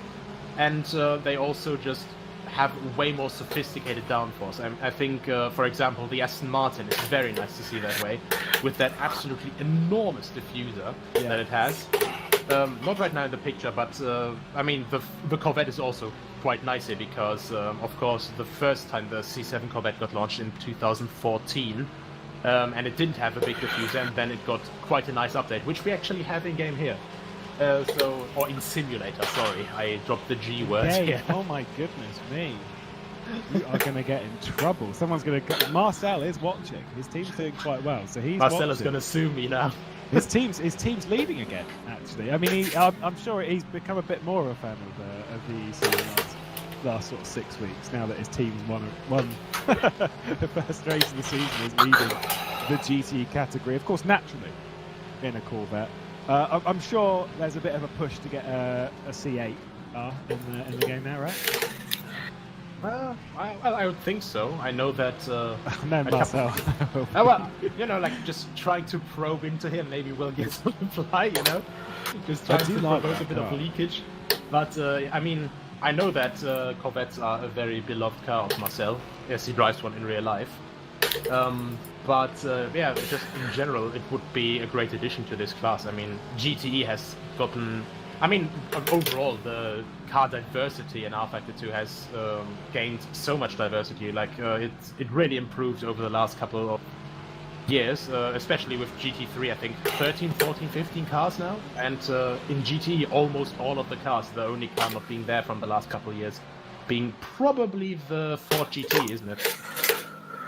Yeah, we don't have a... You found... Okay, controversial opinion, sorry. I'd never really liked the Ford GT. Sorry, I always thought I get where you're coming from, because it's not really a GTE car. It's just, I'm sorry, but the front of it, I like the front of it. I think the front was quite pretty, but the back was just like, what was it? It was like a pig from Angry Birds. And I'm like, it's absolutely right. You've got the two nostrils in the middle, the eyes. And it's like, yeah, it's just not a pretty car. I'm sorry, but it's just not. To me, it was more of a prototype than... overall for me... Yeah, kind of. With the new hypercar regulations, I think that car would class way more into that than for a GTE car. I will be brutally honest. Ooh. Because when I saw that thing at Spa in 2015 and 2016, and at the Nürburgring in 2016, that car was lower than the LMP2 cars. I swear to God, Ramada is the worst. That is close. Hakkinen fancying going for a little bit of a cutback. Totally possible. And trying to get down the inside of the wave-free esports car. We've got an LMHC trying to pick its way through as well and not lose too much time. That's the G-Drive car, just trying to figure its way through. Of course, Jeroen Kwekel behind the wheel. I thought Dan Brewer was going to be getting behind the wheel of that one, but they've obviously left it in the hands of Jeroen Kwekel, potentially until the checkered flag. We'll have to wait and see. I'm still going to be honest here with that livery because I'm not a fan of it. The Nita Relics one, which is really funny considering I made it. That needs an update. I'm gonna say it on broadcast just so that Dennis knows that I'm very much like we need to update that livery because it just, you know what I mean. Oh well, you know, updates. Speaking of updates, though, and also speaking of what you poked at with driver swaps earlier, with Jörn Kiefer staying in the car, we actually had a driver swap in the lead LMP2 car because now Jiri Toman is driving the Varga sim racing car. Yeah, Nuri Toman's very fast, so was fast earlier in the race. I think Varga are looking pretty strong for this. Jone Simoncic behind the birthday. I still can't believe they haven't shown your video. Where on that podium he is going to Fuck appear over the next hour and 40 what's the minutes. point of sending the video if you don't play it? Take that. At the moment, it looks like Jiri Toman and Varga Sim Racing are in the strongest position, naturally with leading, also having pitted. So like they're kind of on strategy and in that position. It's not sort of being skewed a little bit by some slight strategy difference. But of course, behind, you know, the rookie monsters, they're a good 34, 35 seconds back as well. So I kind of feel that this car's maybe, just maybe, a little bit out of reach. Let's put it like this: if they stay error-free, they have 34 seconds now. So the stint is normally around 40 minutes, just maybe over 40 minutes if you know how to save your fuel. And they pitted well within this window now. So overall, as long as they don't make a mistake, and I hope that commentator's curse strikes me down in the next 1 hour and 40 minutes, they should have this safe overall. I will be completely honest there, because 34 seconds has picked up a warning. Overall, Jiri Toman, he's been driving very, very clean. I think he was in the car in Silverstone already, wasn't he? Yes. Yeah, I don't know how many they have. Very, very clean there, if I remember correctly, because I'm quite honest, I have a bit of deja vu. I don't know they if finished I'm... second position with Marcel Chinchuk. There we go. I think Nick Stars are kind of gone. Just overall, you know, if they just keep this together right now, don't...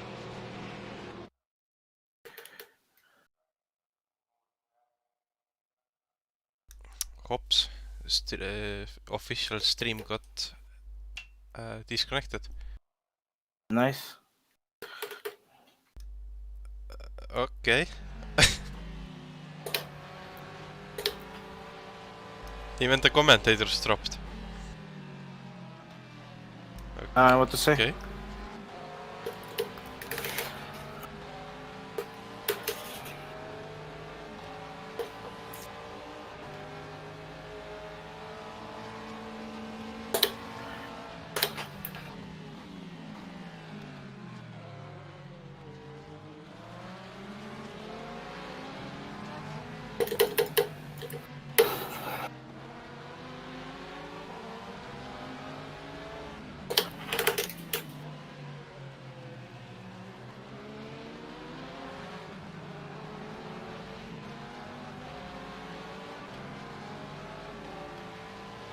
I think Jerome is settling for P2.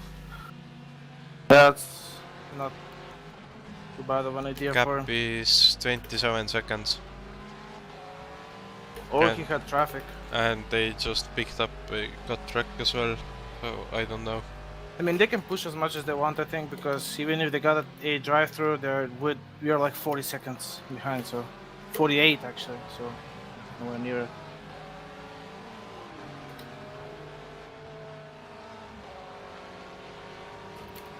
Right, technical issues hopefully at bay. We are back on board with Turkey Hakkinen here at the Nürburgring. Unfortunately, just things. But the battle's still raging on. I'm sure there was a bit of heart attack with the server there. All still working fine. But don't you worry, the race is still very much going, and it's still Hani Al-Sabti leading by about 22 seconds. The battle we're currently looking at, Turkey Hakkinen sat on the back of Riccelli in the Wayframe Esports, battling over what is now third place. A pretty tight fight, Nico. And it looks pretty tight. The thing is, though, with the differences in GTE, 16 seconds to it's Nick about Da Silva, using very the good. advantages of your car. 13.3 in game. I would believe most that. Definitely. And I mean, we have a very, very nice difference here. Of course, both these cars are V8s, but we have a naturally aspirated V8 in this Corvette where we're on board on.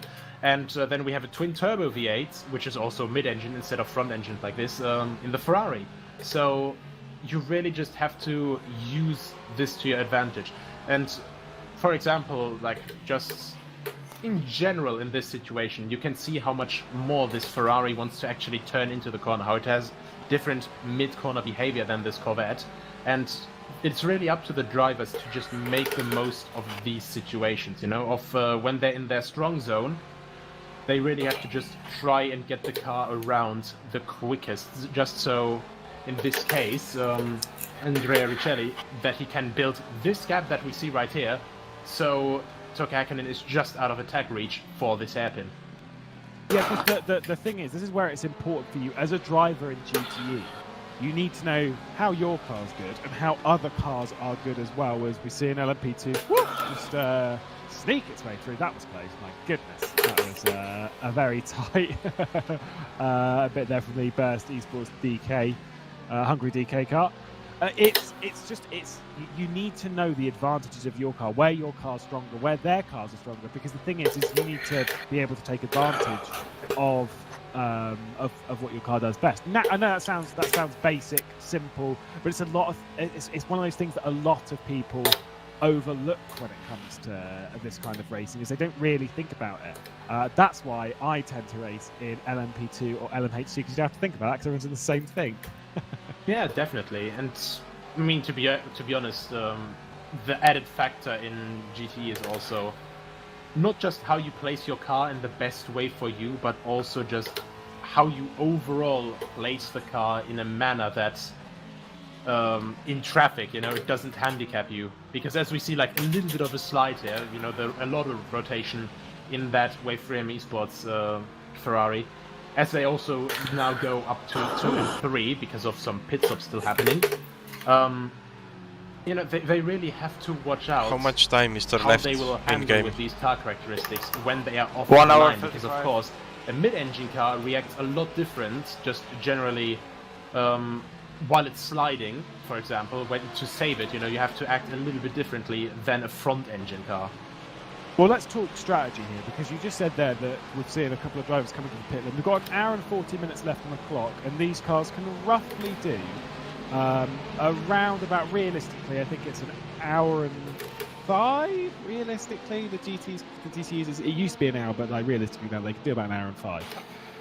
Now, an hour and 40 minutes, I'm assuming that, because it's voted Plesny for Varga that's coming to the pit lane. Mm-hmm. He's been stationary for a very long time now. I wonder if there's been a bit more of an issue for Plesny. Although he's getting moving now. That if he's going to do a double step on the tyres, going to come in and do a little bit of fuel. But do you not, like, I'm wondering if strategy's gone wrong there, because I'm assuming for the most of the other GT categories, they're going for one more stop. They're going to go from now, they're going to pit in about 30 minutes time, maybe a little bit later just to be safe, 35 minutes, like on the hour mark. They're going to take fuel and they're going to run it to the checkered flag, whereas now Mikael Sedlacek, who's taken over the Varga Sim racing car, has got to make another pit stop. Yeah, definitely, and I think there might have been a collision there, because I think they pitted already, because we saw all the other guys just going for the normal pit stop more around the hour mark, and actually now looking down the inside there. The big drop, yes. Making a jump there. Trackmania line there through T1. Unfortunately, did not work out for Toka Häkkinen. Still running in third. Oh my goodness me! Looking at it down the inside, going out of the arena section. There's a touch of contact between the two as he's trying to muscle his way alongside. Oh my goodness, Toka Häkkinen trying to get his elbows out a little bit. He's been racing in GT Challenge, and actually, to be fair, has done quite well in it. I know I've brought that up a few times, but realistically, he's looking pretty strong as a driver in the GT category. Normally one that I'd associate with the LMP2. Has come accustomed to that GT car quite nicely indeed. And how fitting would it be 27 seconds. A couple of races into his GT career in season 13 to grab himself a podium, maybe even a second place. Yeah, definitely what you want to aim for. And this is just one of these perfect situations there. You have an LMP2 in front of a hypercar just lapping both of these cars, of course disrupting the normal order of things as the next hypercar just slots in.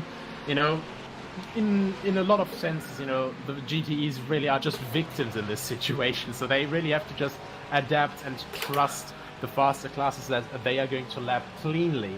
Because these guys, they just have to keep to their line, drive predictable, and the faster cars have to find their way around them. And especially around here, that's just very difficult. We've got a few battles happening on circuit as a penalty goes the way of Francesco Morante. I'm not sure quite who is in the moment, but P6 car? that's the drive P5, game CRT, the number 83, currently down in 19th in class, so not ideal for him as this time Turkka Hakkinen. Here's one of our close battles then. Remaining this time, third time's a charm into T1 for Turkka Hakkinen. He's alongside, he's quite far Big alongside. question is, who will finish the race for Ajira? Time is indeed the charm, and that's the second place where Nita Velix in the number 60. The car that was victorious here last season. Realistically, well, it was Singularity in a Porsche rather than a Corvette. Tony Mella penalty. Tony Mella, that is 6th place in LMHC. That's a pretty big penalty to be serving this late in the race. Won't probably drop a penalty as it'd be a drive-through penalty, and he's got 60 seconds to the car behind, but nevertheless, not ideal, not what you want to see at the moment. A few other battles that we've got on circuit at the moment. There are pretty close down in 8th and 9th place in LMP2. It's 18th, 19th overall. Butler Power Motorsport and Nita Velix, Michael Rowland and Rory McDuff, two close friends, battling it out on circuit a bit lower down than they'd want. Obviously, we've got that battle between Turkka Hakkinen and Andrea Riccelli. There's also a three-way fight between Ground Effect Sim Racing in 5th place, 26th overall, Zansho and Butler Power. We saw that one earlier. This one currently on screen.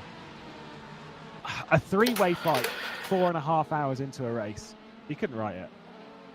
Yeah, it's it's just one of these nice things, you know. Sometimes all pieces fall into place, just as the tension rises up as much as possible. And here we are, another little case of multi-class racing just in the middle. A lot more calm though than the last couple of intersections we saw from faster classes coming into the GTE field. But once again, it's just holding up a tiny little bit, and you know, the gap that was opened up first through the Schumacher S, now of course stitched up a little bit again, because these LMP2 cars, they're incredibly fast, over 340 kilometers an hour possible, I think, normally at Le Mans. But here they don't have that much more power in comparison to the GTE cars. Yes, they don't really get like the punch out of the corner is coming into the pit lane. That was the Ground Effect car, so they've got to make another splash and dash before the end. We're counting it down, an hour and a half left on the clock, and once we approach that hour mark, we're getting to the area where these drivers should be able to do a single pit stop and get to the checkered flag.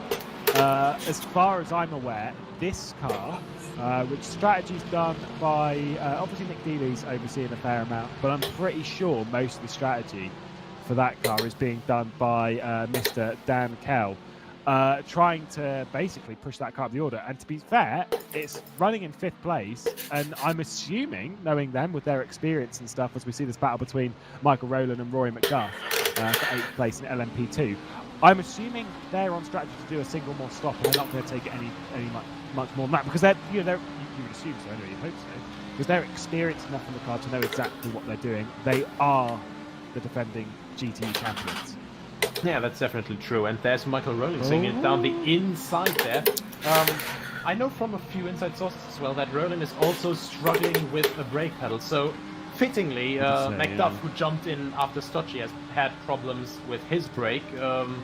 Rowling now has problems with his brake, and he has to try and defend from the man with a fixed brake, or, well, one that was never broken to begin with. That was former teammates almost colliding there. I will say though, I mean, you say that about Rory's brake pedal. It's never really worked in the first place. If you actually watch the input of his brake pedal, it's very janky. Oh, he's gone to the inside though, diving down. Watch out for the Ferrari. They shouldn't hit means that. they have to stop nice once move more. down the inside, good dive, well held around the outside there from Michael Rowland. That'll do you a little bit proud there, Nico. Obviously, your old team. Well, you're still part of the team. Current team, old teammate. I was actually Oh, what are you doing? Oh. there was definitely. I hate Ramada. I Yeah, that genuinely was hate them. definitely contact. I think that was normally a try of Roland to go down the inside, but the Ferrari, I think, just didn't see him there. But to be honest, from another angle, it could also be that Roland just tried to go for a very late move there, of course. You get very, very hectic if you're just battling a car like that, and I think McDuff almost would have had that if he had carried a little bit more momentum through that corner. The yellow flag out in Sector 2. Not sure who that one was being caused by, but it's now out in Sector 3, so that's not ideal. It's the number 50. That's a Burst Hungry DK. What has happened to them? They have been around regardless, so not ideal. Come into the pit lane. Oh my god, that's an awful lot of damage on that car. Oh, that is not very good. There's been an incident here. I'm gonna try and have a look. Prepare yourselves. I'll try and give myself a look as we see this battle between Michi Hoyer and Lorenzo Risi. That is definitely one thing to look out for, because of course Hoyer, very popular now from his streams, now actually going to the pit lane. Still quite early, so I think you might have to go for another pit stop at the end of the race, because of course now we're also approaching one of the pit stop windows for that, and there we are with the what happened to prepare yourself. I'm catching. Here we go into Jerome pit lane. rapidly somehow. Didn't really want it. Didn't really want it. Straight back onto the racing line. There's a hit from the Ferrari. That I don't know if he intended to come down pit lane, but because obviously I don't know if he just hit the curb wrong or something like that. But either way, that is what you could classify as not pretty. That was not ideal at all. Of course, you don't want to lose time when you get into the pit lane, but especially with that fast version of the Vidal or NGK chicane, whichever name it is nowadays. Apparently it's Vidal. Apparently, I don't know. We were discussing this earlier. We just call them by turn numbers. It's fine. Yeah. We'll give them our own sponsors. The fast version of the final chicane. Especially just trying to throw it into the pit lane there without losing much time, which of course you're just trying to do because, hey, it's the last couple stops for the race. Daniel says that Honey is getting very lucky with the traffic. Too much, and these curbs are he meets all the traffic on big straights. Yeah, that was not quite what Pitayas had hoped for one of his last two pit stops. You could say that. It's not ideal. Yeah, Jerome is now 30 seconds behind. Yeah, it's a shame it's she happened, dropped like though. 5. Either way, we are, yes, as you are quite right in saying, we are approaching a couple of pit stops to the checkered flag. How many laps do we have? Obviously, their stint's about 40 Join in 40 like 10 minutes. 22 laps or something, 24 laps is how far they can go. So we're talking around about 40 and a bit minutes or something. I think I can go a little bit further now. But yeah, they're not exactly long stints. It's not a big fuel tank. So we're expecting them to come in to do a full service, take tyres this time round, fill up the tank on fuel, and then do a fuel stop with about 40 minutes to go. That's normally the LMP2 strategies from this point. If anyone else is throwing a curveball into this, look to the Burst G sports car because that's normally the one that's going to throw something, isn't it? I mean, it's also interesting if we can see now if people will maybe go for another tire swap here, because once again, it's this very big thing of if people will try to go for a triple stint or maybe just a double stint towards the end. Like, you have, of course, these separate pit stop times for tire swaps and refueling, and on these tires, especially around this track with all these medium speed corners, you lose a lot of time if your tires are completely destroyed at the end. And to just risk it and go for another stint there, as we saw a little bit of a wiggle there and a little bit of gravel taking there from Rory McDuff, who's now right on the back of Michael Rowland once more due to traffic. You really have to just play your cards right there. Yeah, I mean, I said this earlier with Michael Rowland, who did message me with ha ha ha ha ha ha ha ha ha ha 3 stops, ha ha ha. Oh, three. I was like, yeah, fair enough. Obviously joking that the idea of doing a triple stint around here is not feasible. That's a great one out of the final corner, by the way, from the American of Rory McDuff on the back of the Swiss, Michael Rowland. He'll be proud. I said Swiss, not German. It's not his home soil race. Oh, that's a snap. See you, Rory. Oh. Caught it very well though. That could have ended very badly there. Did catch it very well. You would suspect Rory shouldn't. No, it's fine. I'm not going to be too harsh. It's fine. It's an easy mistake to make, especially because like obviously you know this more than most. Yeah. The entry to T1, it slightly kinks to the right, just about when you kind of want to start braking, but also it dips down slightly whilst you're braking. It is a downhill braking zone, as we'll see here. So there's the kink, and right now it's dropping down. There's a few bumps, just kind of caught the rear brakes. Kind of the crash you'd expect to see in a different simulator. Little side jab there, but Exactly. I like it. Nick De Silva. I like it. Nick De Silva, drive-through penalty. That's a Giro Racing. Wait, up Nick De Silva got at penalty. least their second drive-through penalty. Drive-through penalty. Also picked one up.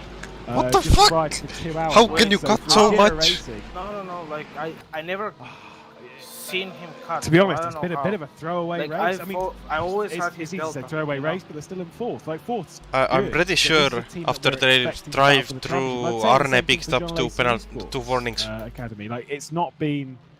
I haven't race seen his that sector we 10 would deleted expect once. from them That's after all the I'm run. saying. From RHG Esports, they've spun and they're get still leading by like 30. This and this lap he got a you know, warning over the two drillers and cars, penalty. which aren't really the cars that I would have suspected should be on the podium. I don't know, man. We shall see. Yeah, and Is it on the stream? well, It quite should honestly, pop up as a notification. I think the big thing Lewis here, McLeod and said. that was also the case with Tony And Miller, I can think. see from live One of timing the he last, got penalties we got in the his hypercar lap class. is People are invalid. just starting to get caught out now in the Nice. last closing hours. I'm not They're really starting to looking get at the caught out stream. I'm by the track chatting limits with because Daniel. No, This is really something, then especially in that Vidal and he GK doesn't final have a chicane. penalty, trust me. Let's say it like that. Okay. The final chicane. You really just get caught out because you're just trying to optimize your line. You try to make the corner as straight as possible, and you chicane in the They in a different Yeah, he does. simulator. I scrolled back.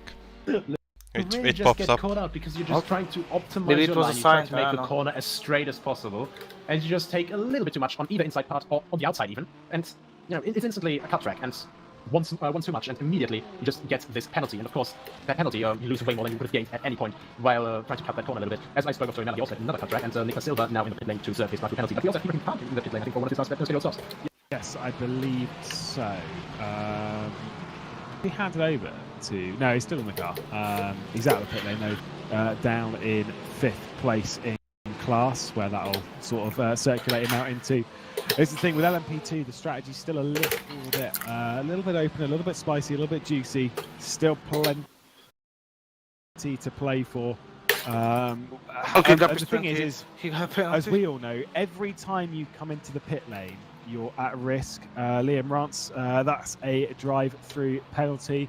Sorry for not the believing drive. it, but thought he was I in always, LMHD, like, but, when they cut, quite clearly not. He the is live, the the satellite time doesn't show. GTE. So, unfortunately, without being too harsh, the race seems fairly similar to Silverstone in a sense for Satellite. Is they look really good in the early phases, but they're unable to make it last. They'd love last season.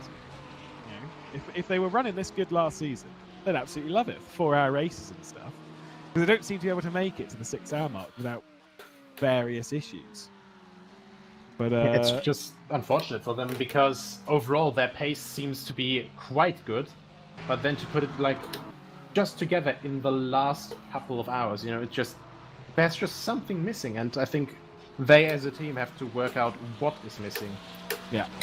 Well, this is one thing that obviously we both know from doing endurance racing is I think Michael Rowland entered and exited pit lane to do his penultimate stop.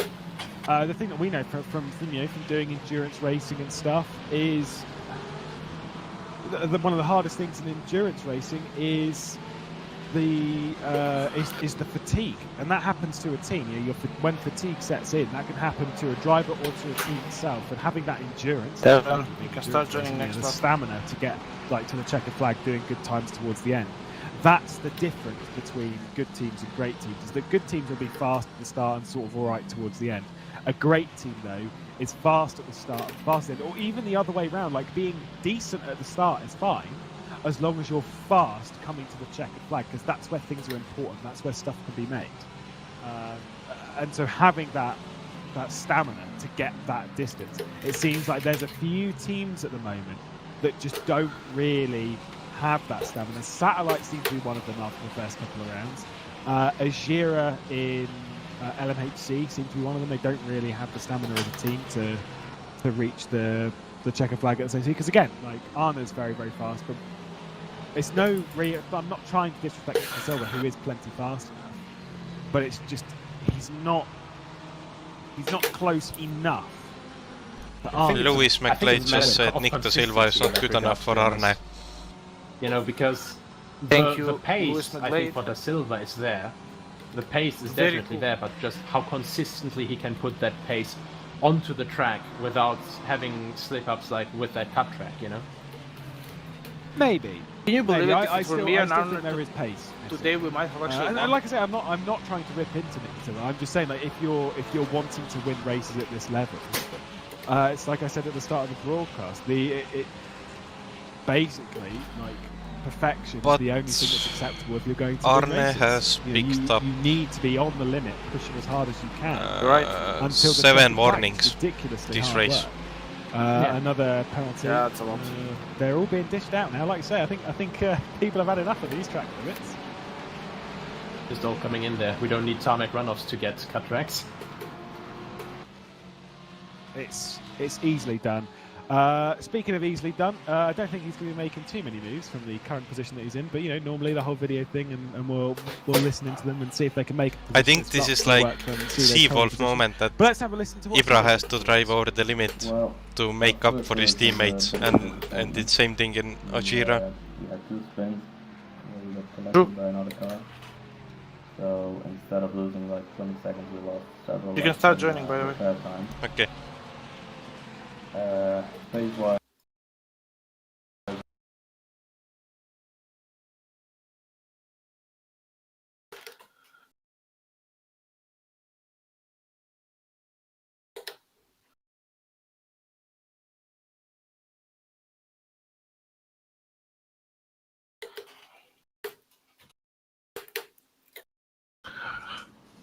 Car off around pit lane. Watch out.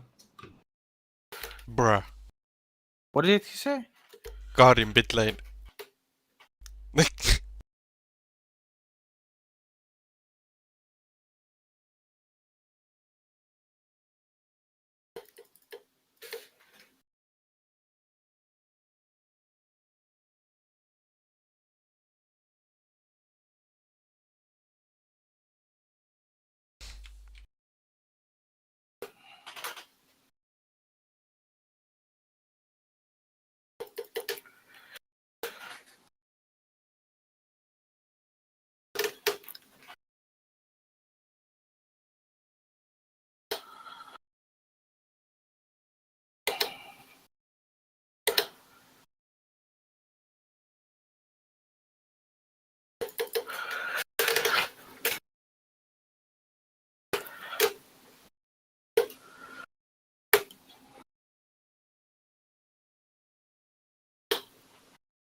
Are you here, man?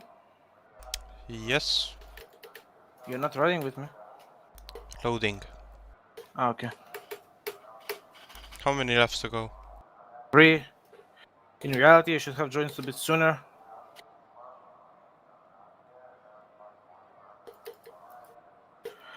Should put 10 liters less in the car.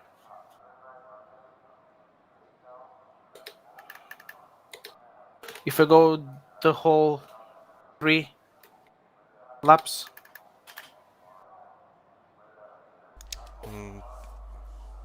I would go full tank for safe.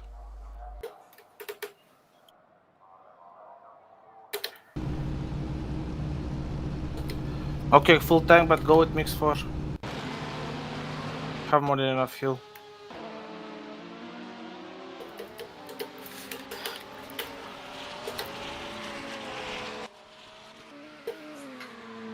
I'm gonna pit next lap.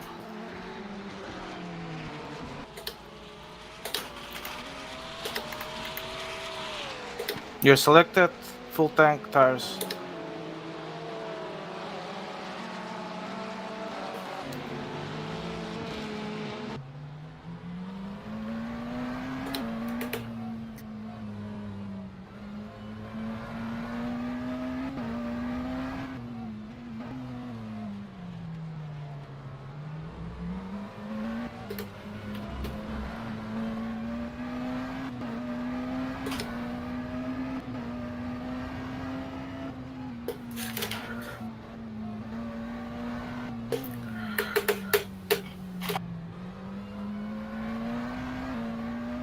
Do pit request as well.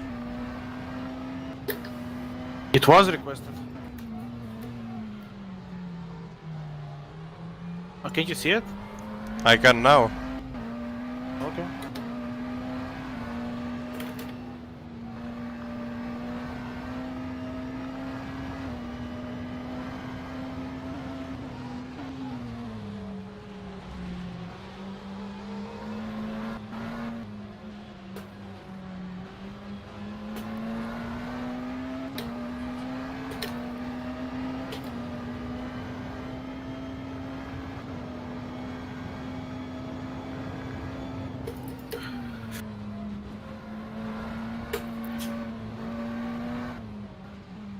Aha!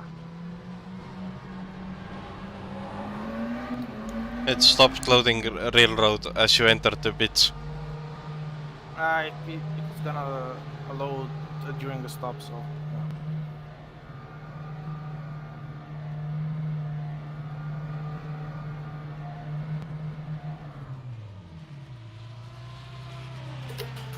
Oh, finish it, man, finish it.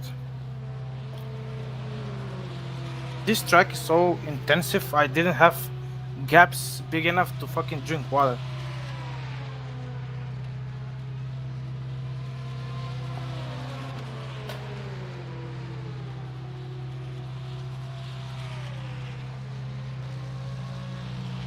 Nick is staying out, that's good for us, I guess.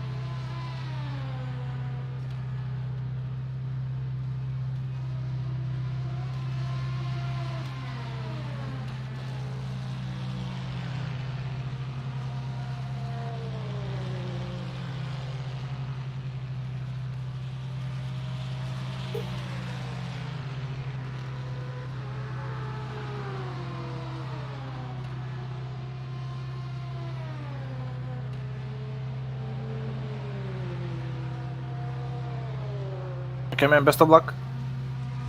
Dolan has retired. There's traffic behind. Keep your wits about you. Let's get some heat. You can to mix these for it brakes. until the end. Sim Hub says 6 Slower class liters car over. ahead. Yeah, exactly, you can mix for it, you know.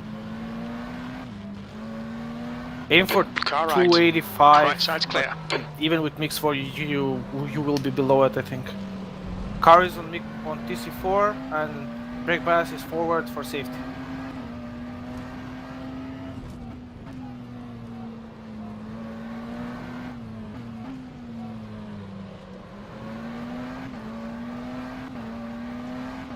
Left side, clear left. Okay, Henry. The next car is Da Silva. The car behind is catching. The gap's now 7.2 seconds. Left side, clear left.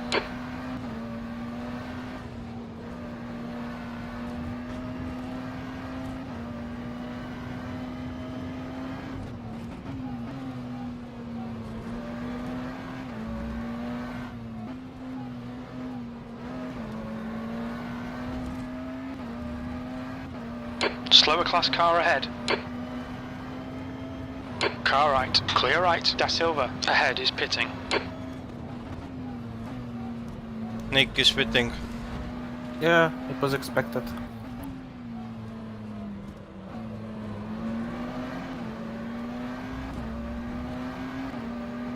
Left side, clear left. Incident in Sector 2. Sector 2 is yellow. Looks like P6 has binned it. Green flag, Sector 2.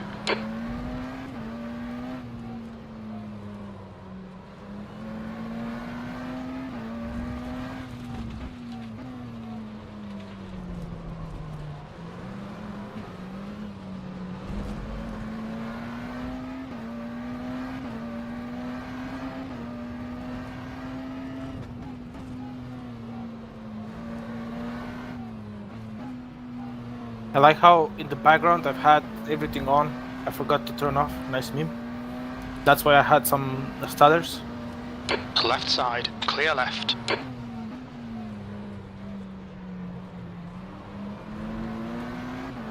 Left side, clear left.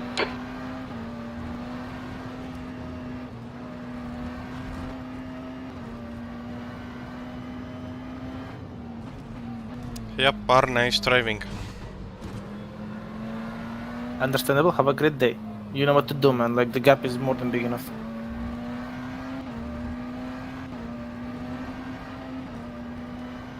The car ahead's pitting now.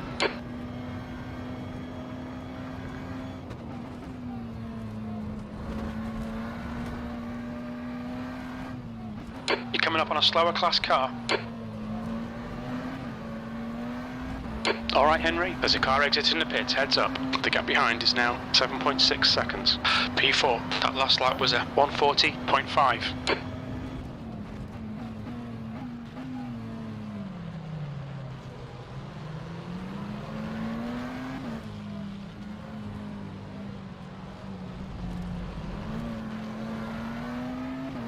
On your right. Still there. Right side's clear. There's a group of slower cars ahead. How is black? Oh, they're a lap down. Okay, cool. I'm like, how are we P3 with black hog behind us? But yeah.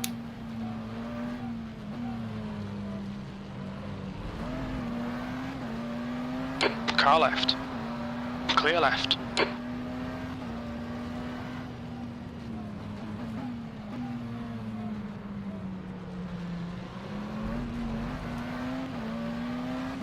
Left side, clear left.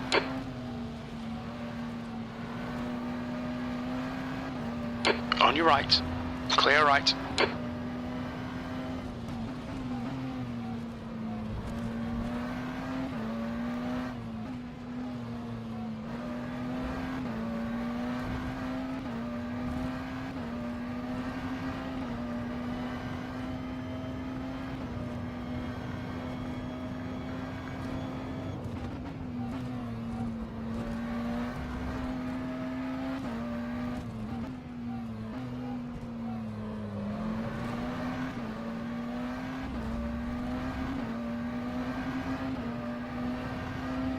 Well done, Henry. This is terrific. Exactly what we came here for. P3.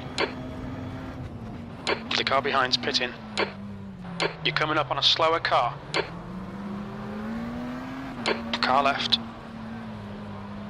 Still there. Clear left.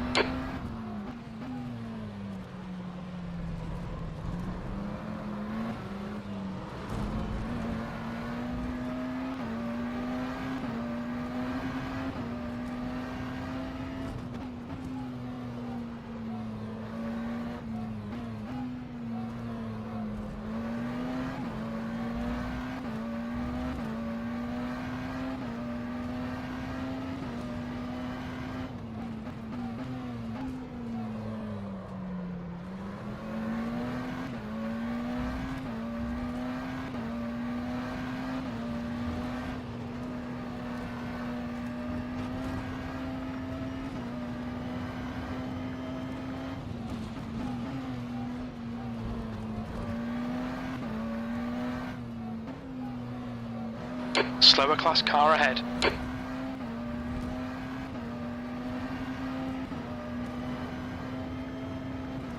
Car right. Right side's clear.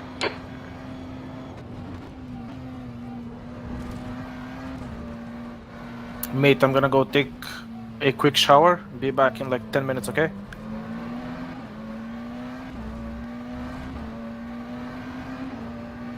You've just done a 140.4. No response. He's dead.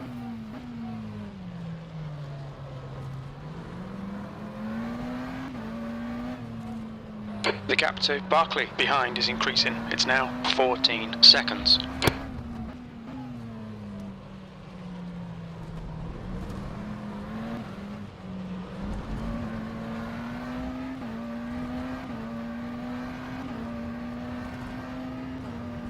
Slower class car ahead.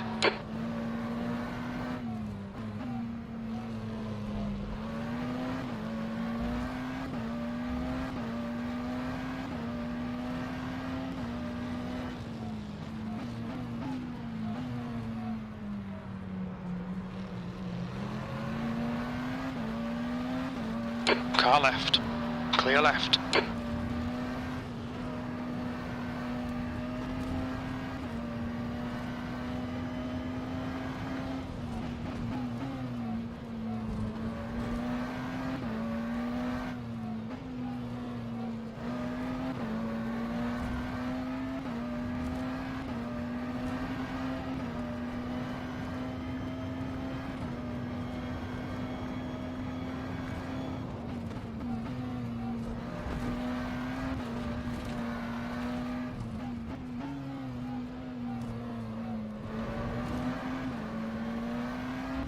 Marquez is pitting from position 9. We think he'll come out a little way behind you. Sector 2 is 0.9 off the pace.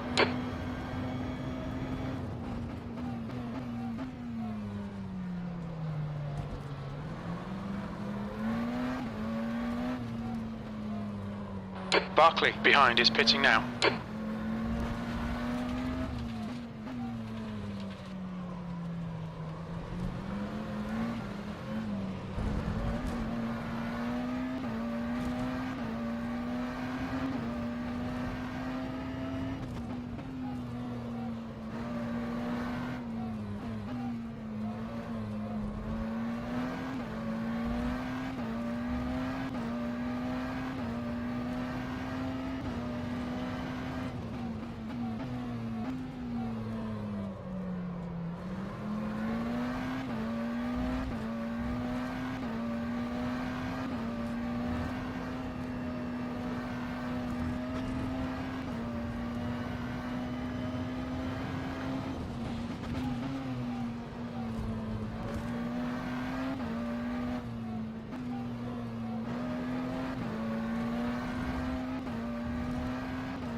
You're coming up on a slower class car.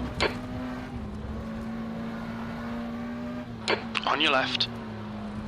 Clear left.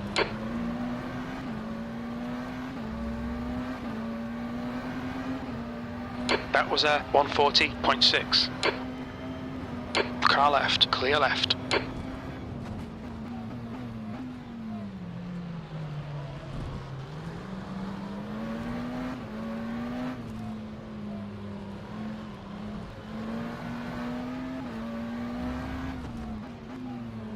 Slow car ahead. This guy's their class leader.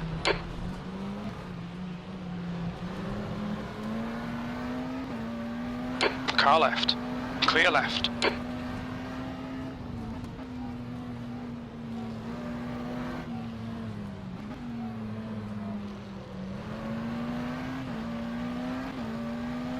Car left. Clear left.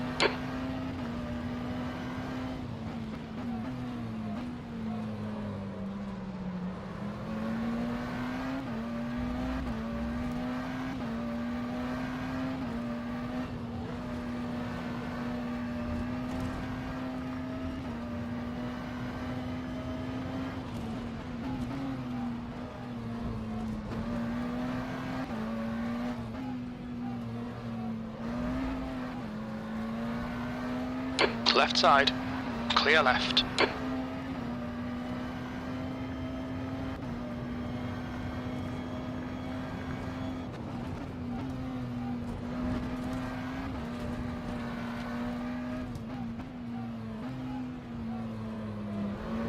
Slower class car ahead.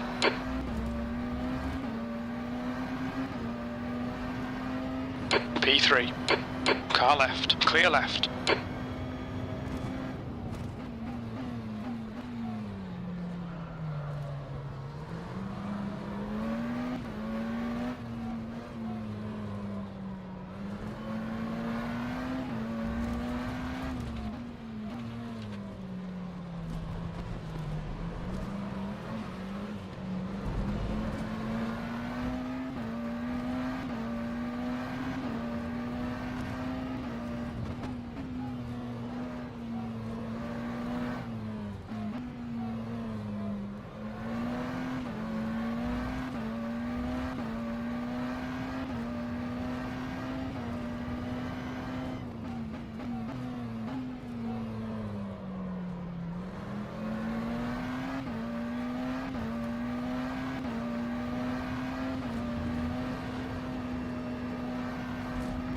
The next car is Al Sabti.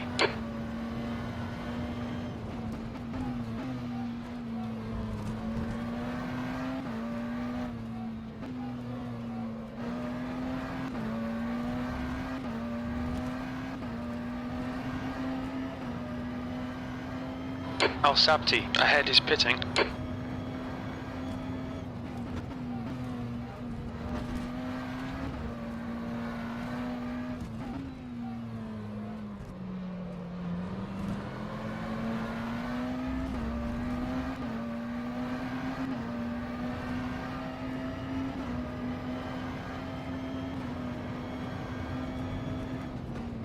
Slower class car ahead.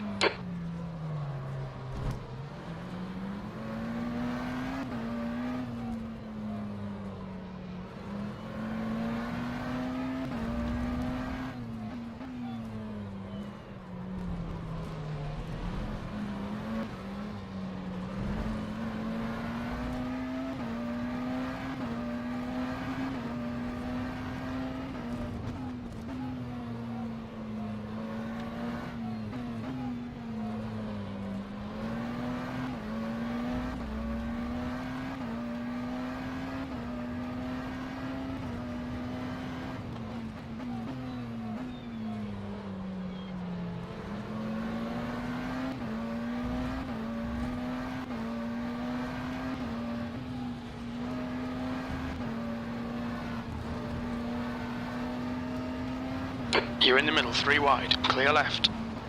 Clear all around.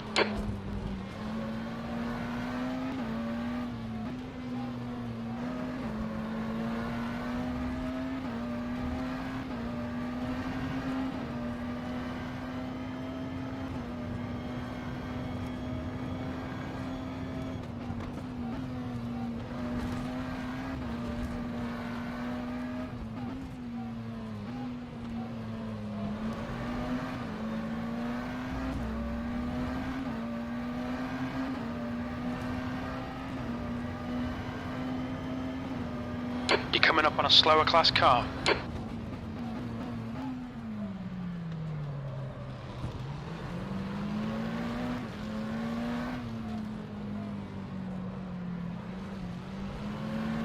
Car right.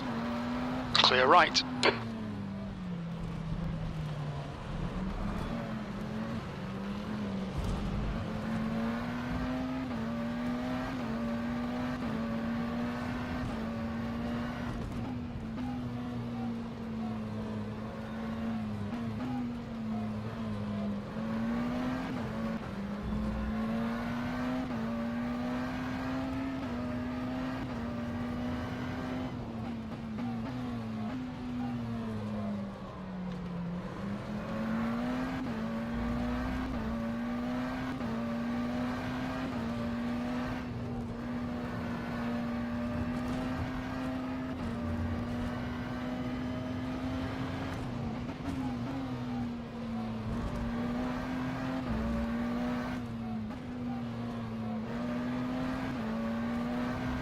You're coming up on a slower car. On your left, clear left.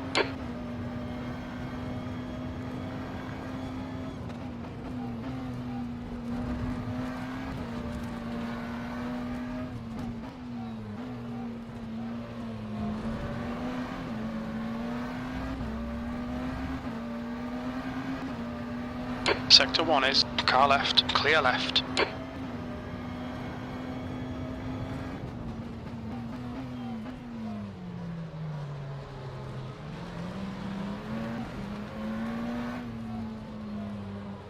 You're approaching a group of slower cars.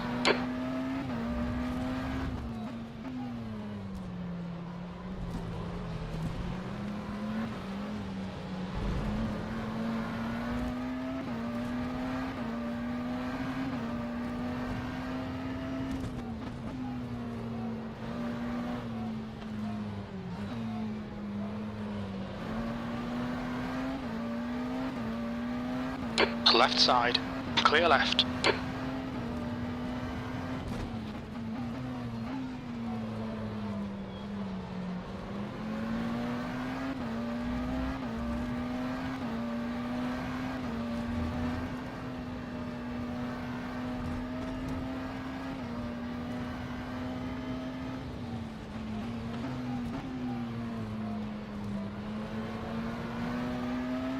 Car right, clear right. Left side, clear left. Lead car's pitting.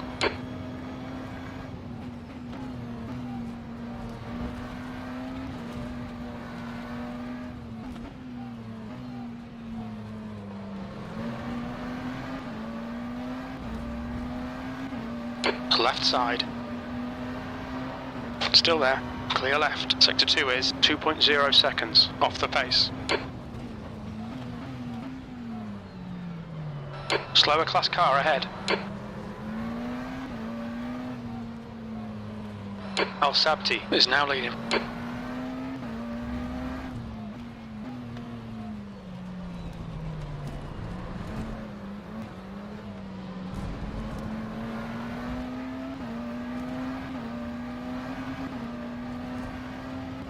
Car right, clear right.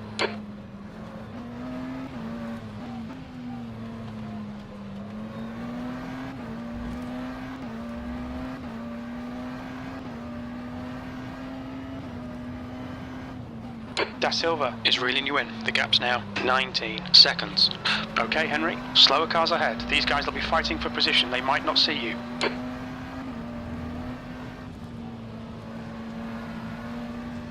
On your right. Clear right.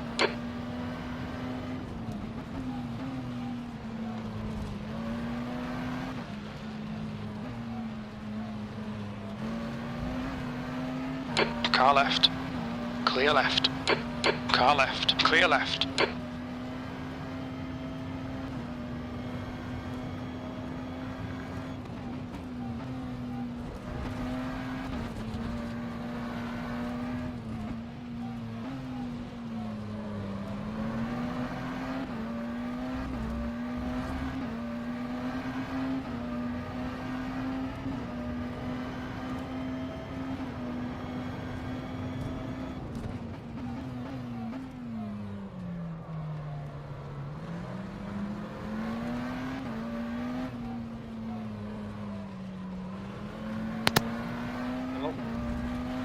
How's the car? How's everything? Fine. Good to know. I think Arne is coming closer. You have Nico in between you and the gap is still around 30, so the gap is the same. Really? Maybe at best a second. Yeah. I'm looking at the live timing, I don't know. Oh, it just updated. It's only 21. Yep, that's what I thought. It's fine. It's fine. Just keep it cool. Slower class car ahead.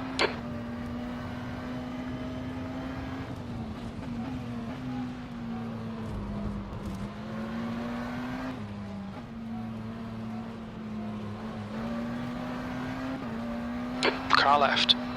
Clear left.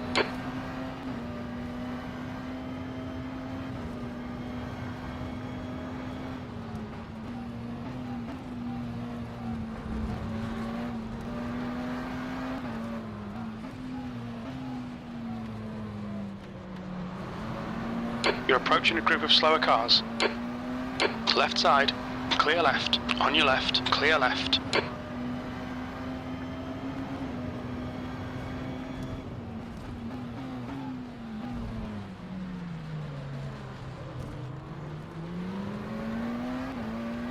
Car right.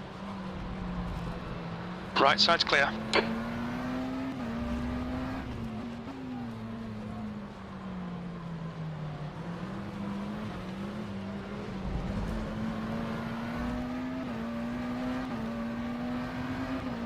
The guy ahead's lap time is a 1:38.8. Da Silva is reeling you in. The gap's now 17 seconds.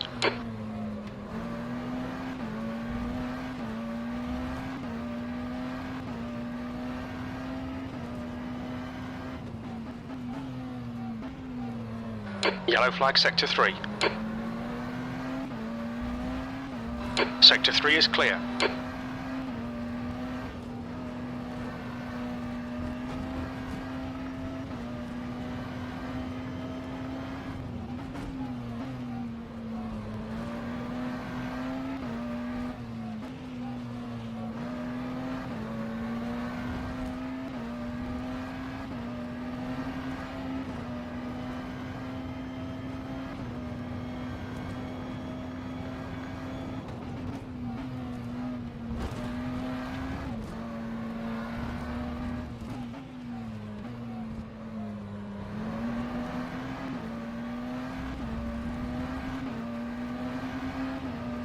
Your last lap time was a 1:40.9.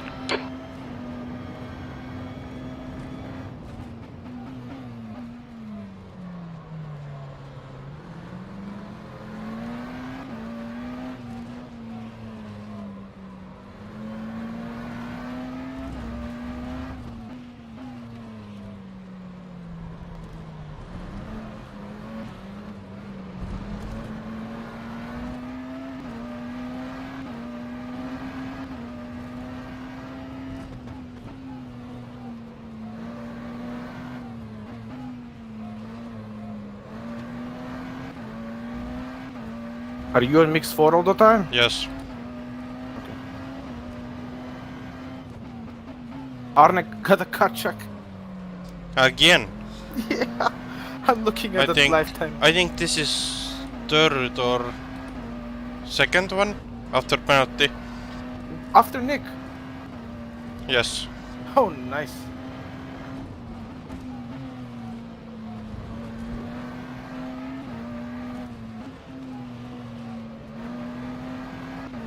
You're coming up on a slower class car.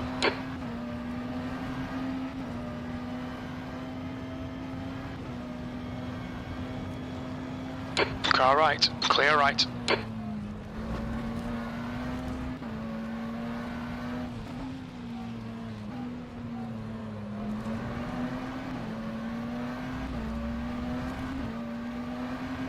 The gap to Da Silva behind is increasing. It's now 19 seconds.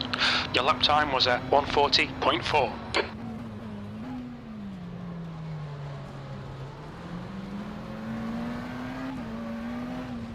There's a group of slower cars ahead.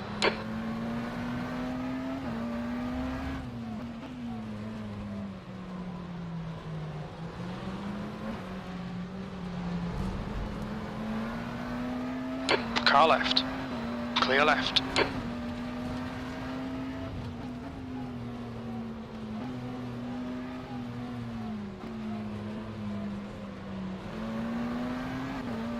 Left side. Clear left. Left side. Clear left.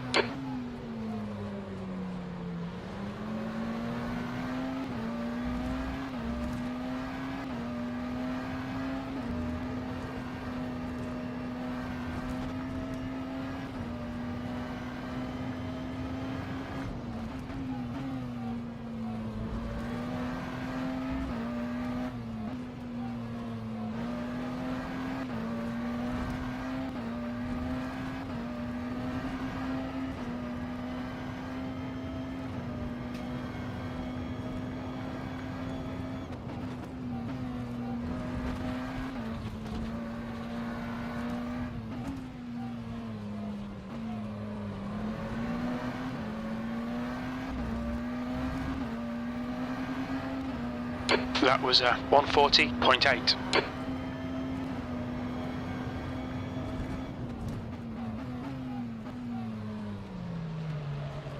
Slow car ahead. This guy's their class leader.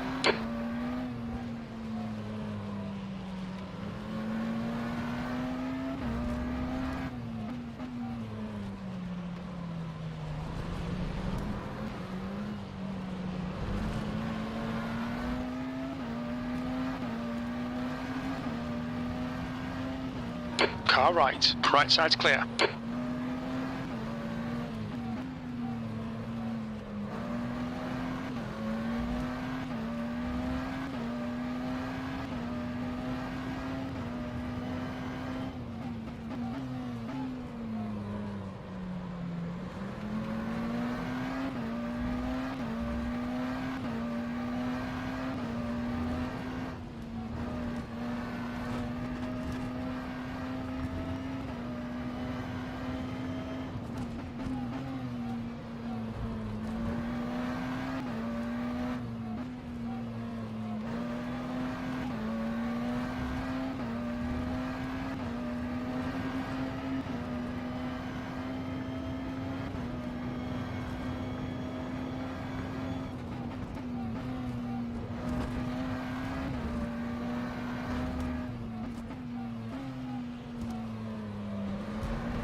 The gap to Da Silva behind is now 18 seconds.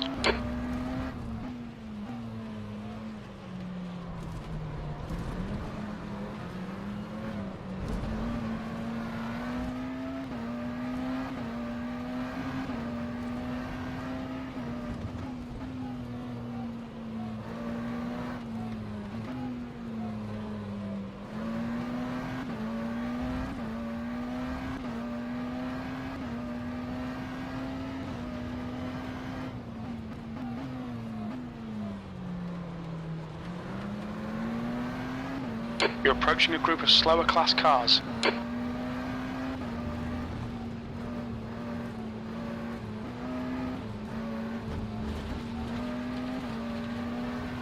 Right side. Clear right.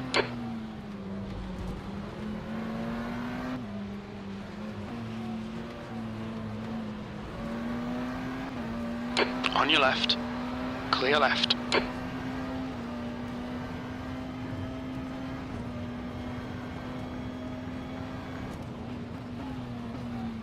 Blue flag. Car left. Hold your line. Clear left. Car left. Still there. Clear left.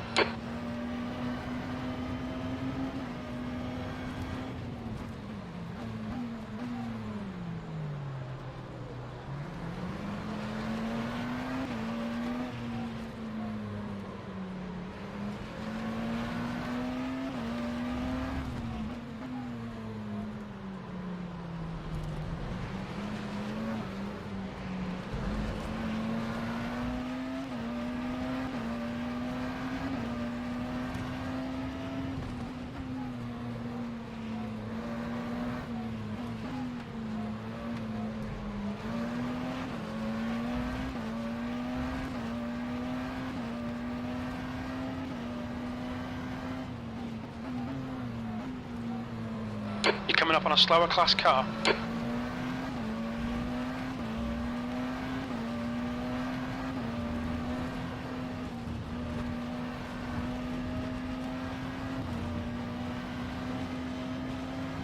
On your right. Clear right.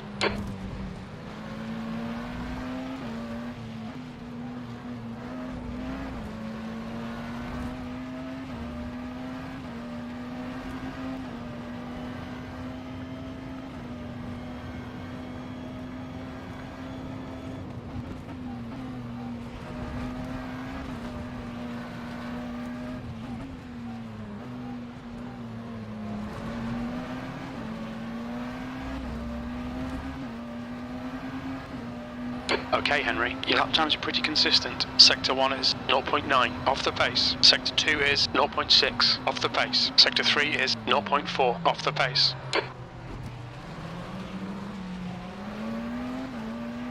Car right. Clear right.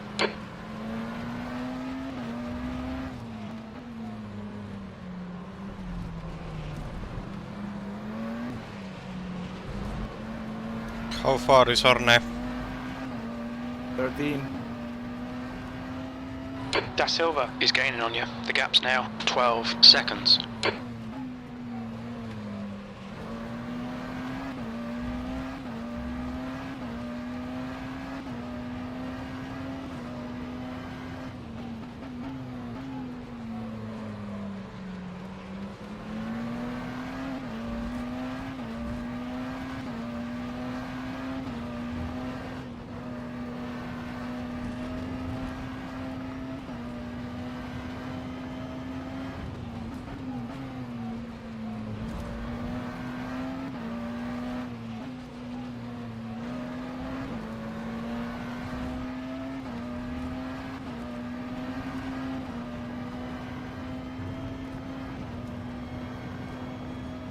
Slower class car ahead.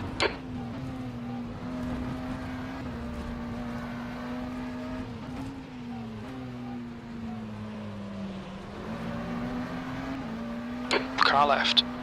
Clear left. You've just done a 141.2. Car right. Right side's clear.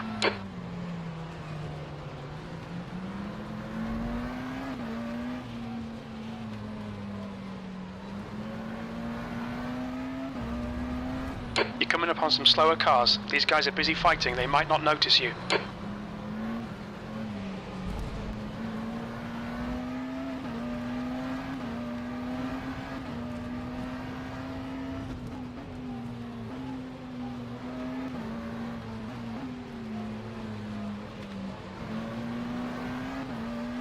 Left side. Clear left. Left side. He's still there. Clear left. You're coming up on a slower car.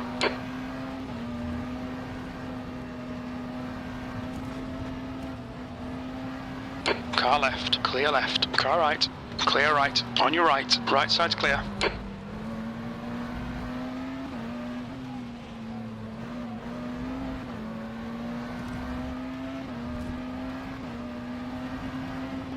Car left. Clear left.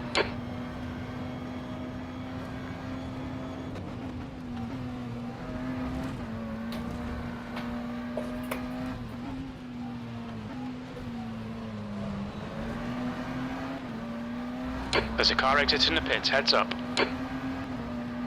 That lap time was 141.1.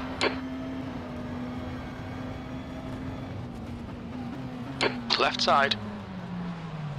Clear left.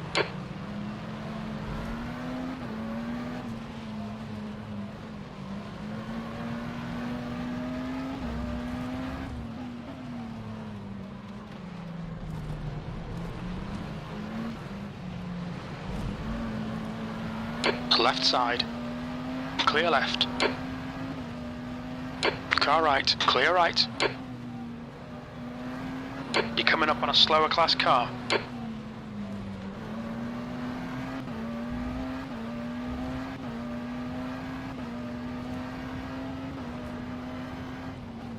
Da Silva is getting closer. The gap is now 11 seconds.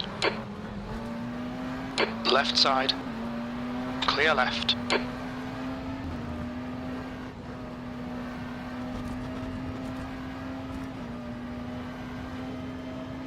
Car right. Right side's clear. You've got half your fuel left.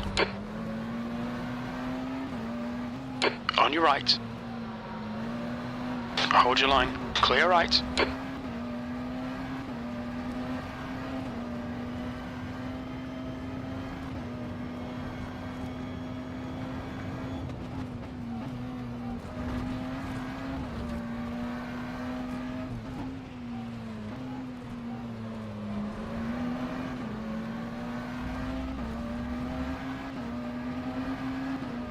That lap was at 142.1.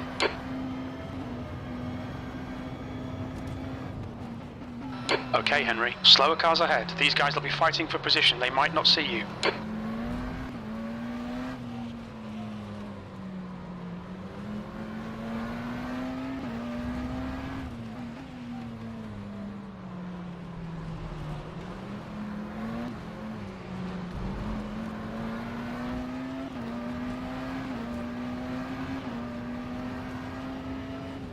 Right side. Clear right.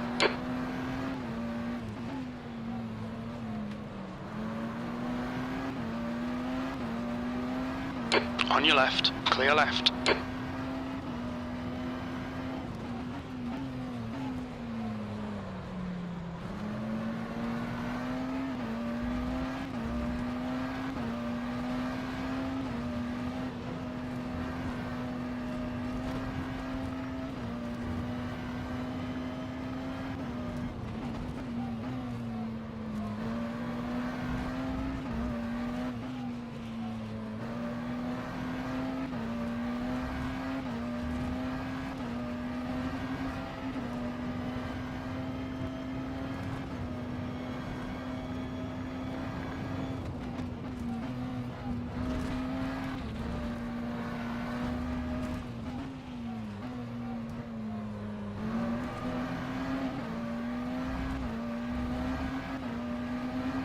Gap is 14. You've just done a 140.7. So it's steady Sector now. 2 is 0.7. Off Just the keep pace. on what you're doing.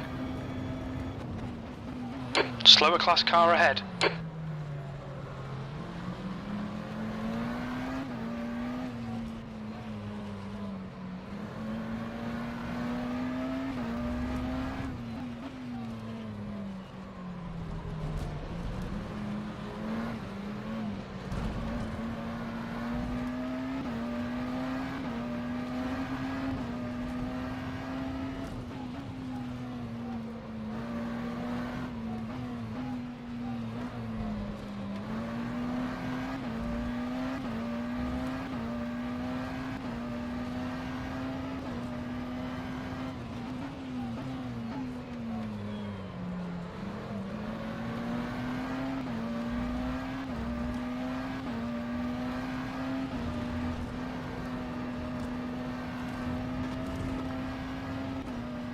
The gap to Da Silva behind is now 12 seconds.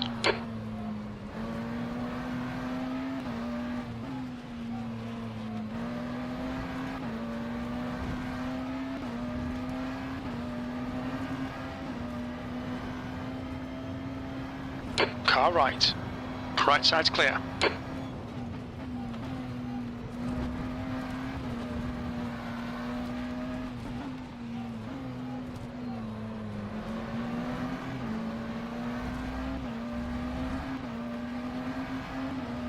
Car left, clear left. That was a 140.5. Slower class car ahead.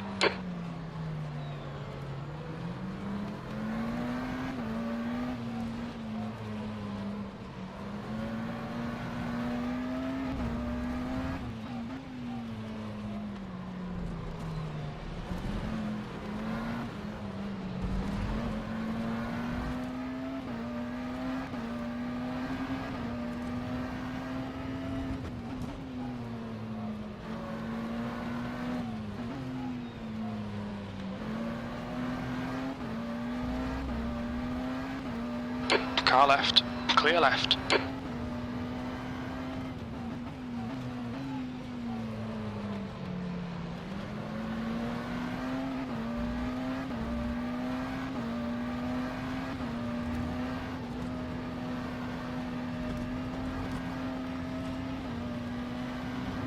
Car right. Clear right.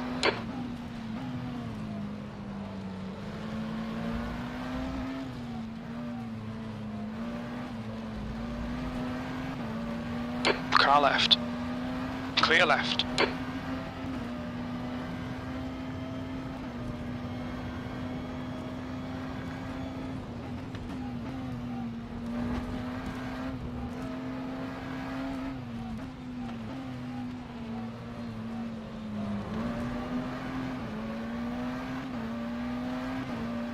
Left side. Clear left. You're a tenth off the pace in Sector 1. Sector 2 is 1.9 off the pace. Sector 3 is 0.7 off the pace.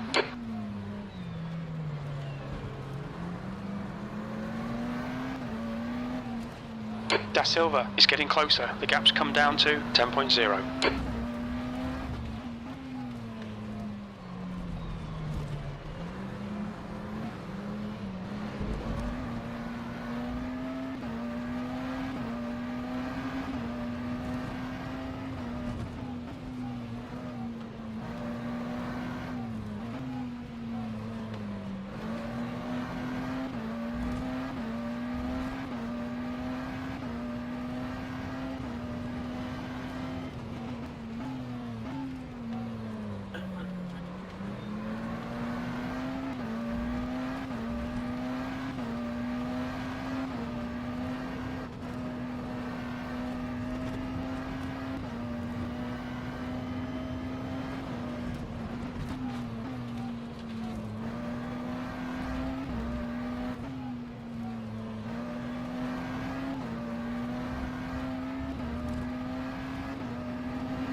Slower class car ahead.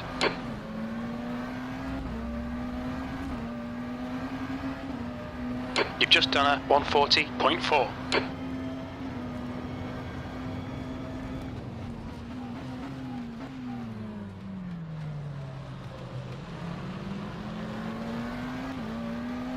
On your right. Clear right.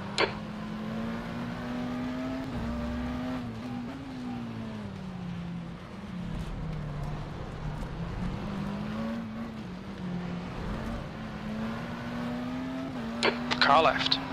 Clear left. Gap is 11.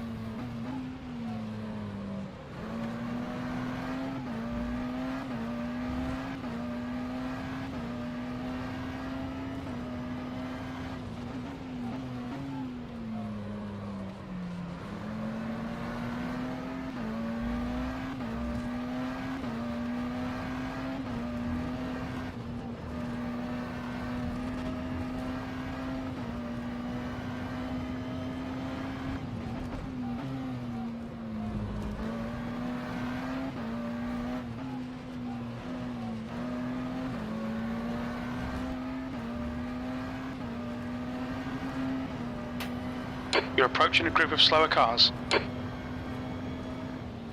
Yellow flag in Sector 3. Car left. Clear left. We think P6 has gone off. Fucking halts maul! What? LMP2 has spun in last corner and I lost time because of it. Ah, car is fine, just keep on going.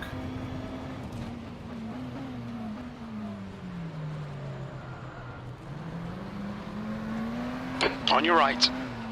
Clear right. Da Silva is closing in. The gap is now 8.3 seconds.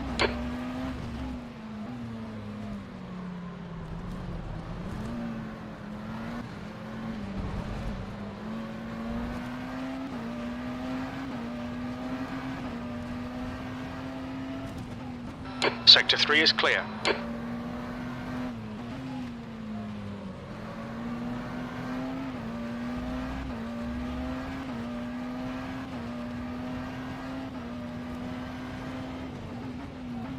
You're approaching a group of slower cars.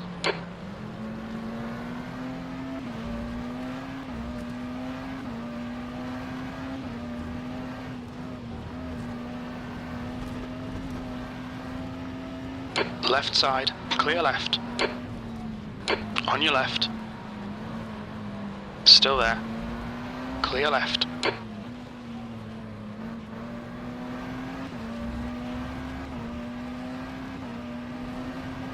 How far is Arne? 8.7. 8.8. 20 minutes remaining. 9, You've got 20 9 minutes seconds. left.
That lap time was 1:40.4.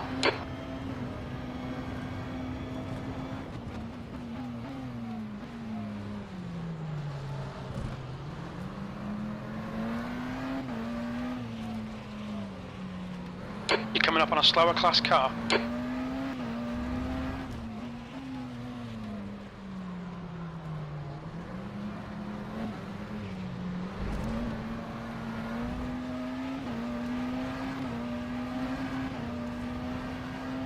The gap to Da Silva behind is now 9.3.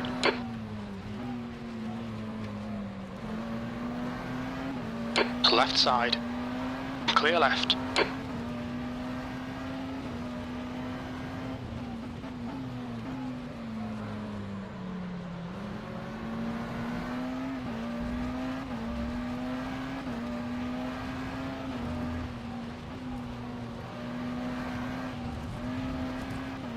Car left. Clear left. Car left. He's still there. What the fuck are you trying to do? Car left. I almost spun. You Fuck okay? There. Yes. And Still there. now Arne is 8 seconds behind. He's still there. Clear left. Oh Tiny my bit of aero God. damage there. You probably won't There's even no- feel it. Fuck me. You're coming There's up no on a need slower for that. class car. What are they trying to do? Fucking battling for 8 and Arne is 7 seconds behind. I know. Keep your cool, keep your cool. That lap was a 1:43.1. Sector 2 is on your left. Clear left. And now they will have blue flags to the end. They'll have to let you go. They won't. I will talk to Jimmy now. I'm losing time. Arne is 6 seconds behind. Car right. Still there. Hold your line. Clear right. No fucking way. Car right. Clear right. Okay, Henry. You picked up some minor aero damage.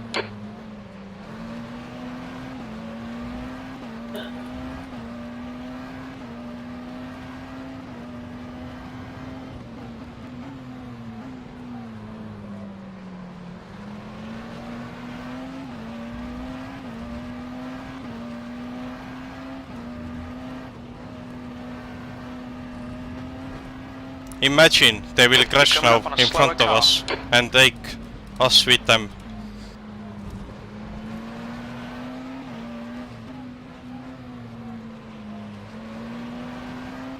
Left side. Clear left. This is some bullshit. 15 minutes left. That's 15 minutes.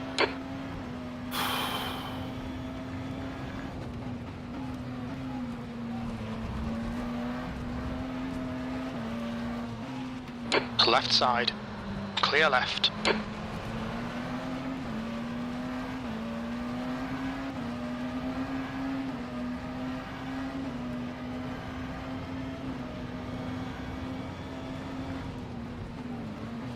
Car right. Why isn't he letting? He's still there. Right side's clear. No, they are fighting for P7 and 8. They don't care what's happening around them. They don't care. Car right.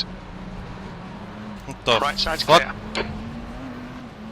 Slower class car ahead. Left side, clear left. The gap to Da Silva behind is now 3.7. Arne is 3 seconds behind. Just keep Nice, it cool. nice fucking meme, this race. And Car Barkley left. almost spun. Clear left.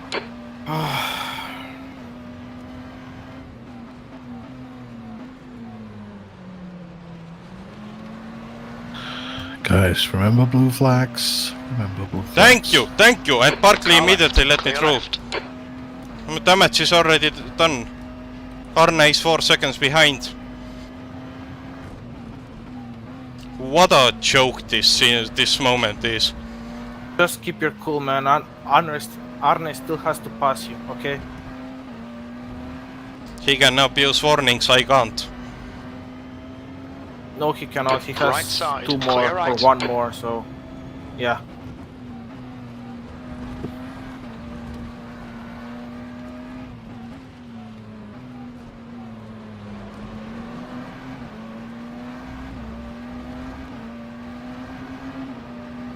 Sector 2 is a second off the pace.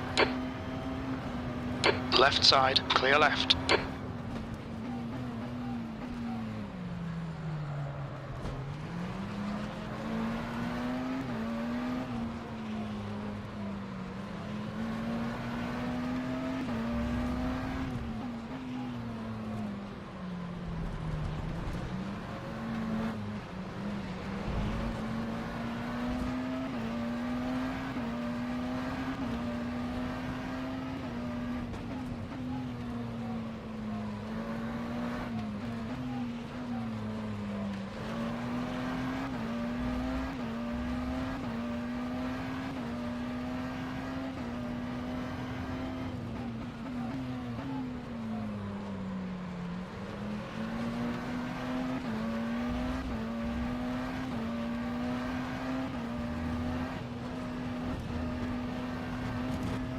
Sector 3 is yellow.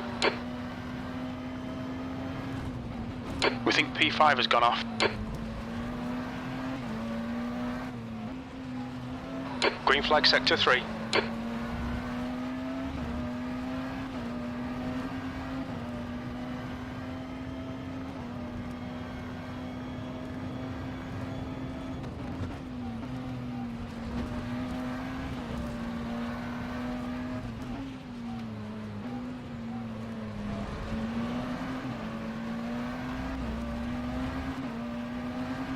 The gap to Da Silva behind is now 3.1. Your lap time was 1:40.4.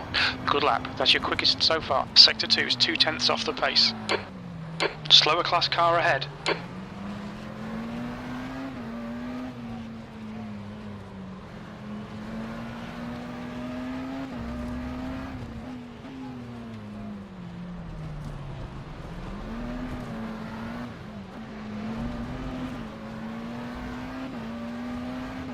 Car left, clear left.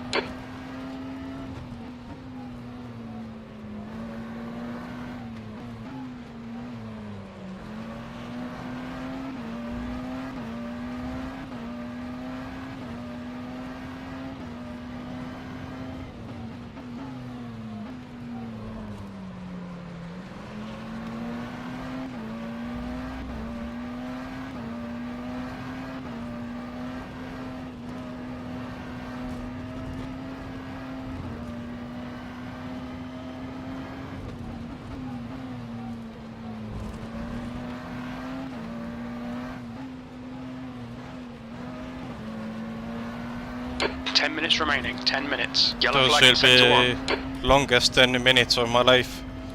We Just think drive. that car Don't has focus on spun the off. time. Focus on the apexes.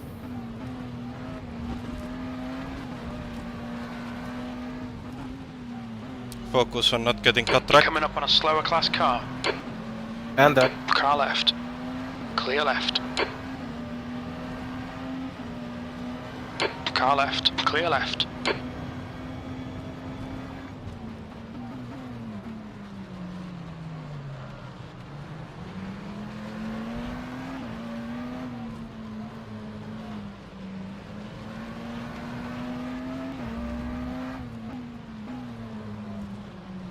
It looks like Barkley has binned it.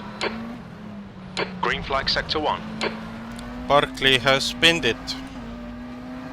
Oh my god! What the hell are you doing? Car right. Clear right. Wow! Black Hawk crashed in front of me. What an idiot! Yeah, he's a moron. So stupid. No, that's actually on the Corvette. Still Da Silva behind so us now. 2.9 stupid. seconds. Yeah, that's on the Corvette.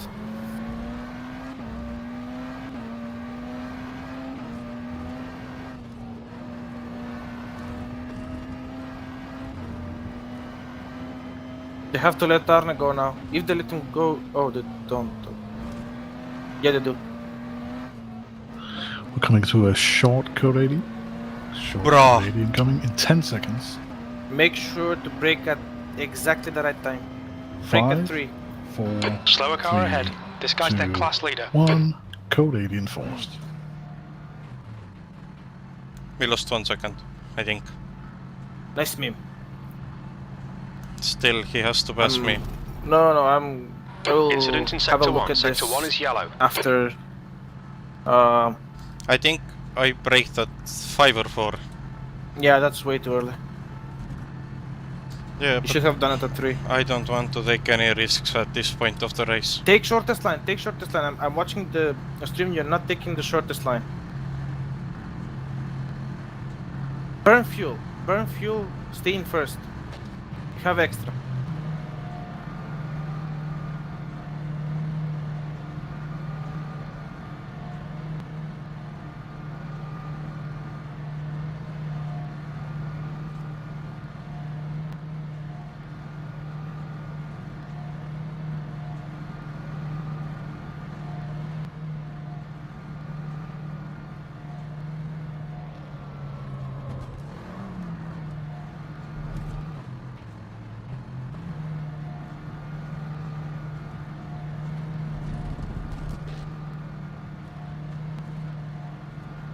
Take care, we're getting close. Green flag in 10 seconds. That's in 5, 4, 3, 2, 1. Green flag. We gained 3 seconds. Nice. Car right. Clear right. I think it was because of turn 1. Position. Yeah.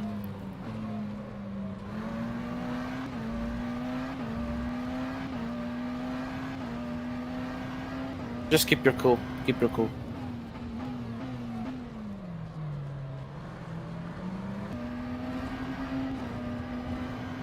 Are you all, like, your stream is dead, I think. Are you No, okay? really? I'm good. Fuck it. Fuck it. You're coming up on a slower car. No, actually, it's fine. Okay. I had to refresh though. Thank God. I No, don't. just focus on drawing. Left side. Clear left. Yellow flag sector 2.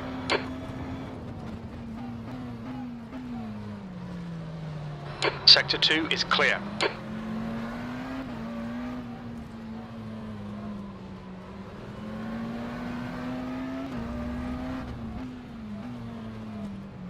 There's a group of slower cars ahead. 5 minutes to go. You're looking good for a podium.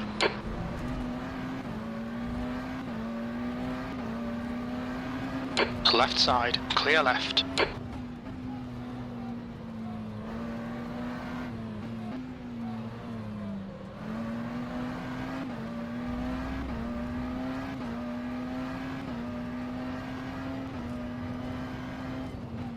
The gap to Da Silva behind is now 3.8 seconds.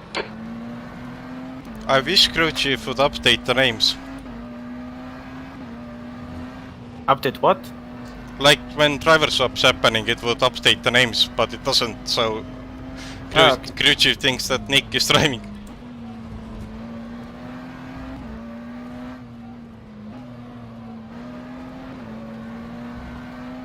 Oh my god.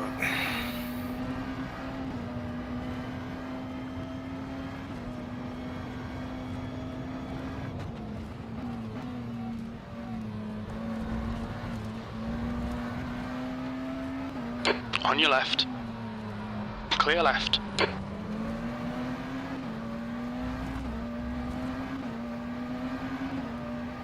Sector 3 is 1.1 off the pace.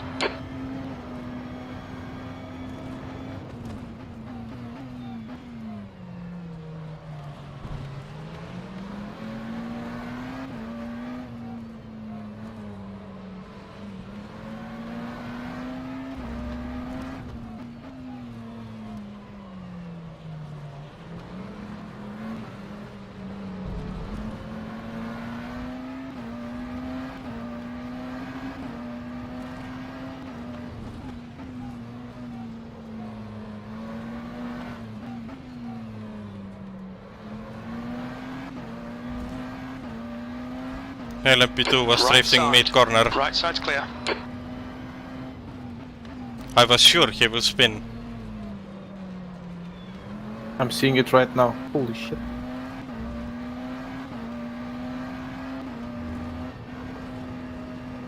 Okay, Arne is not closing the gap, so that's good. Yeah. There's a group of slower cars ahead. Get up.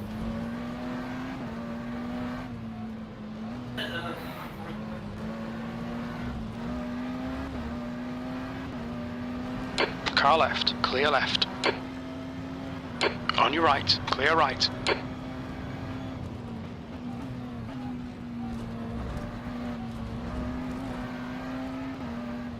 Car left. Clear left.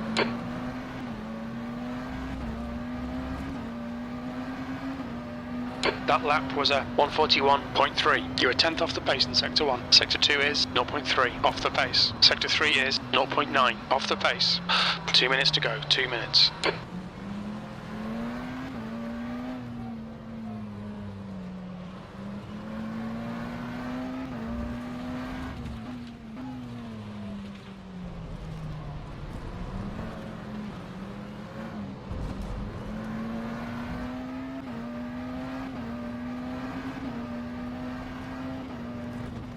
Slower class car ahead.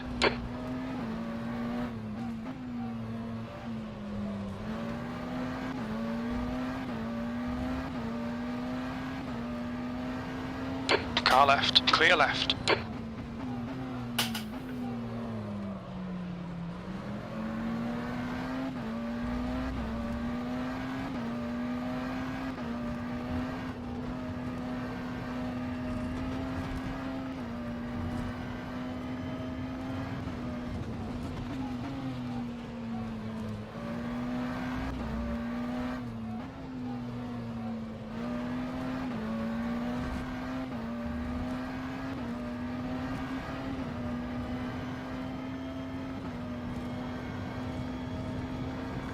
Car right, clear right.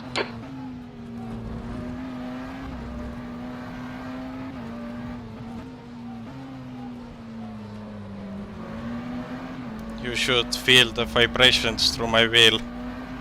Kinda don't want to. Okay, Fun. Henry, one more to go. Keep Okay, it together, we're we'll on be the on the last lap, podium. just- That last lap was a 141.0. Slower class car ahead. I think this should be last lap. Yeah, it is, it is.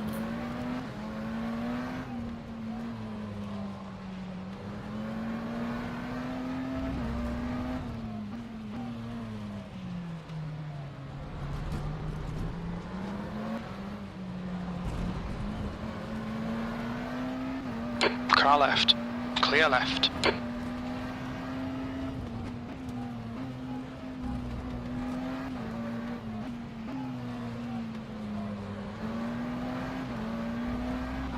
Slower class cars ahead. Left side, clear left. The gap to Da Silva behind is now 1.5 seconds. Left side, clear left.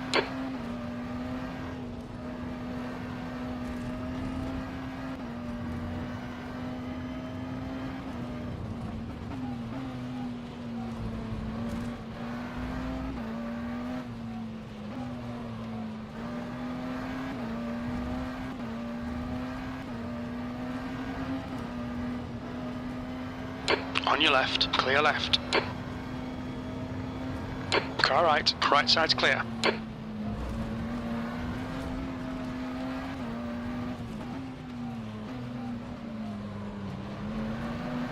Connie has finished. Nice one, Henry. Clear P3. left. Car left. Thank you. Clear Finally. left. Woo! Left side, clear left. Oh, that was intense. Fucking finally, man. 2 cars on the podium. GG. Car left, clear left. Car left, clear left.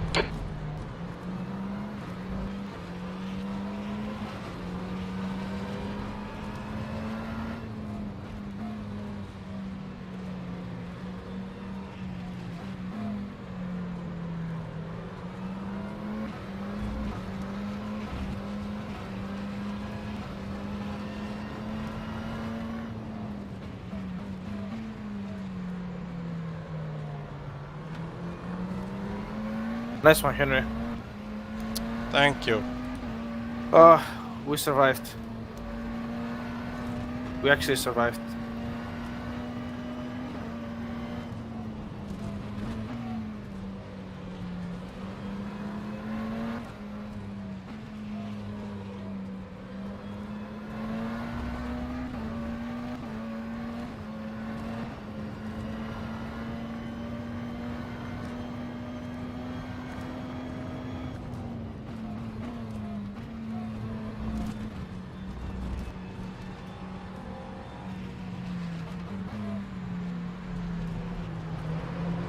Whew. Let's go to the Discord.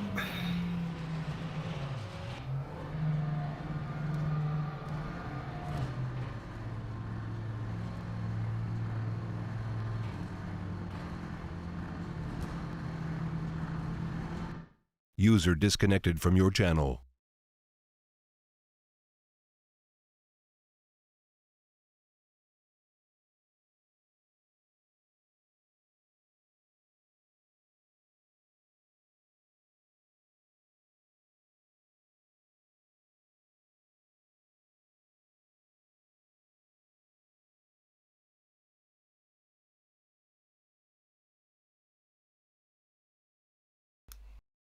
Aitäh, aitäh. Palju õnne sulle võidu puhul ka siis. Täiega vedas teil selle Go-Date'iga ainult. Disconnected.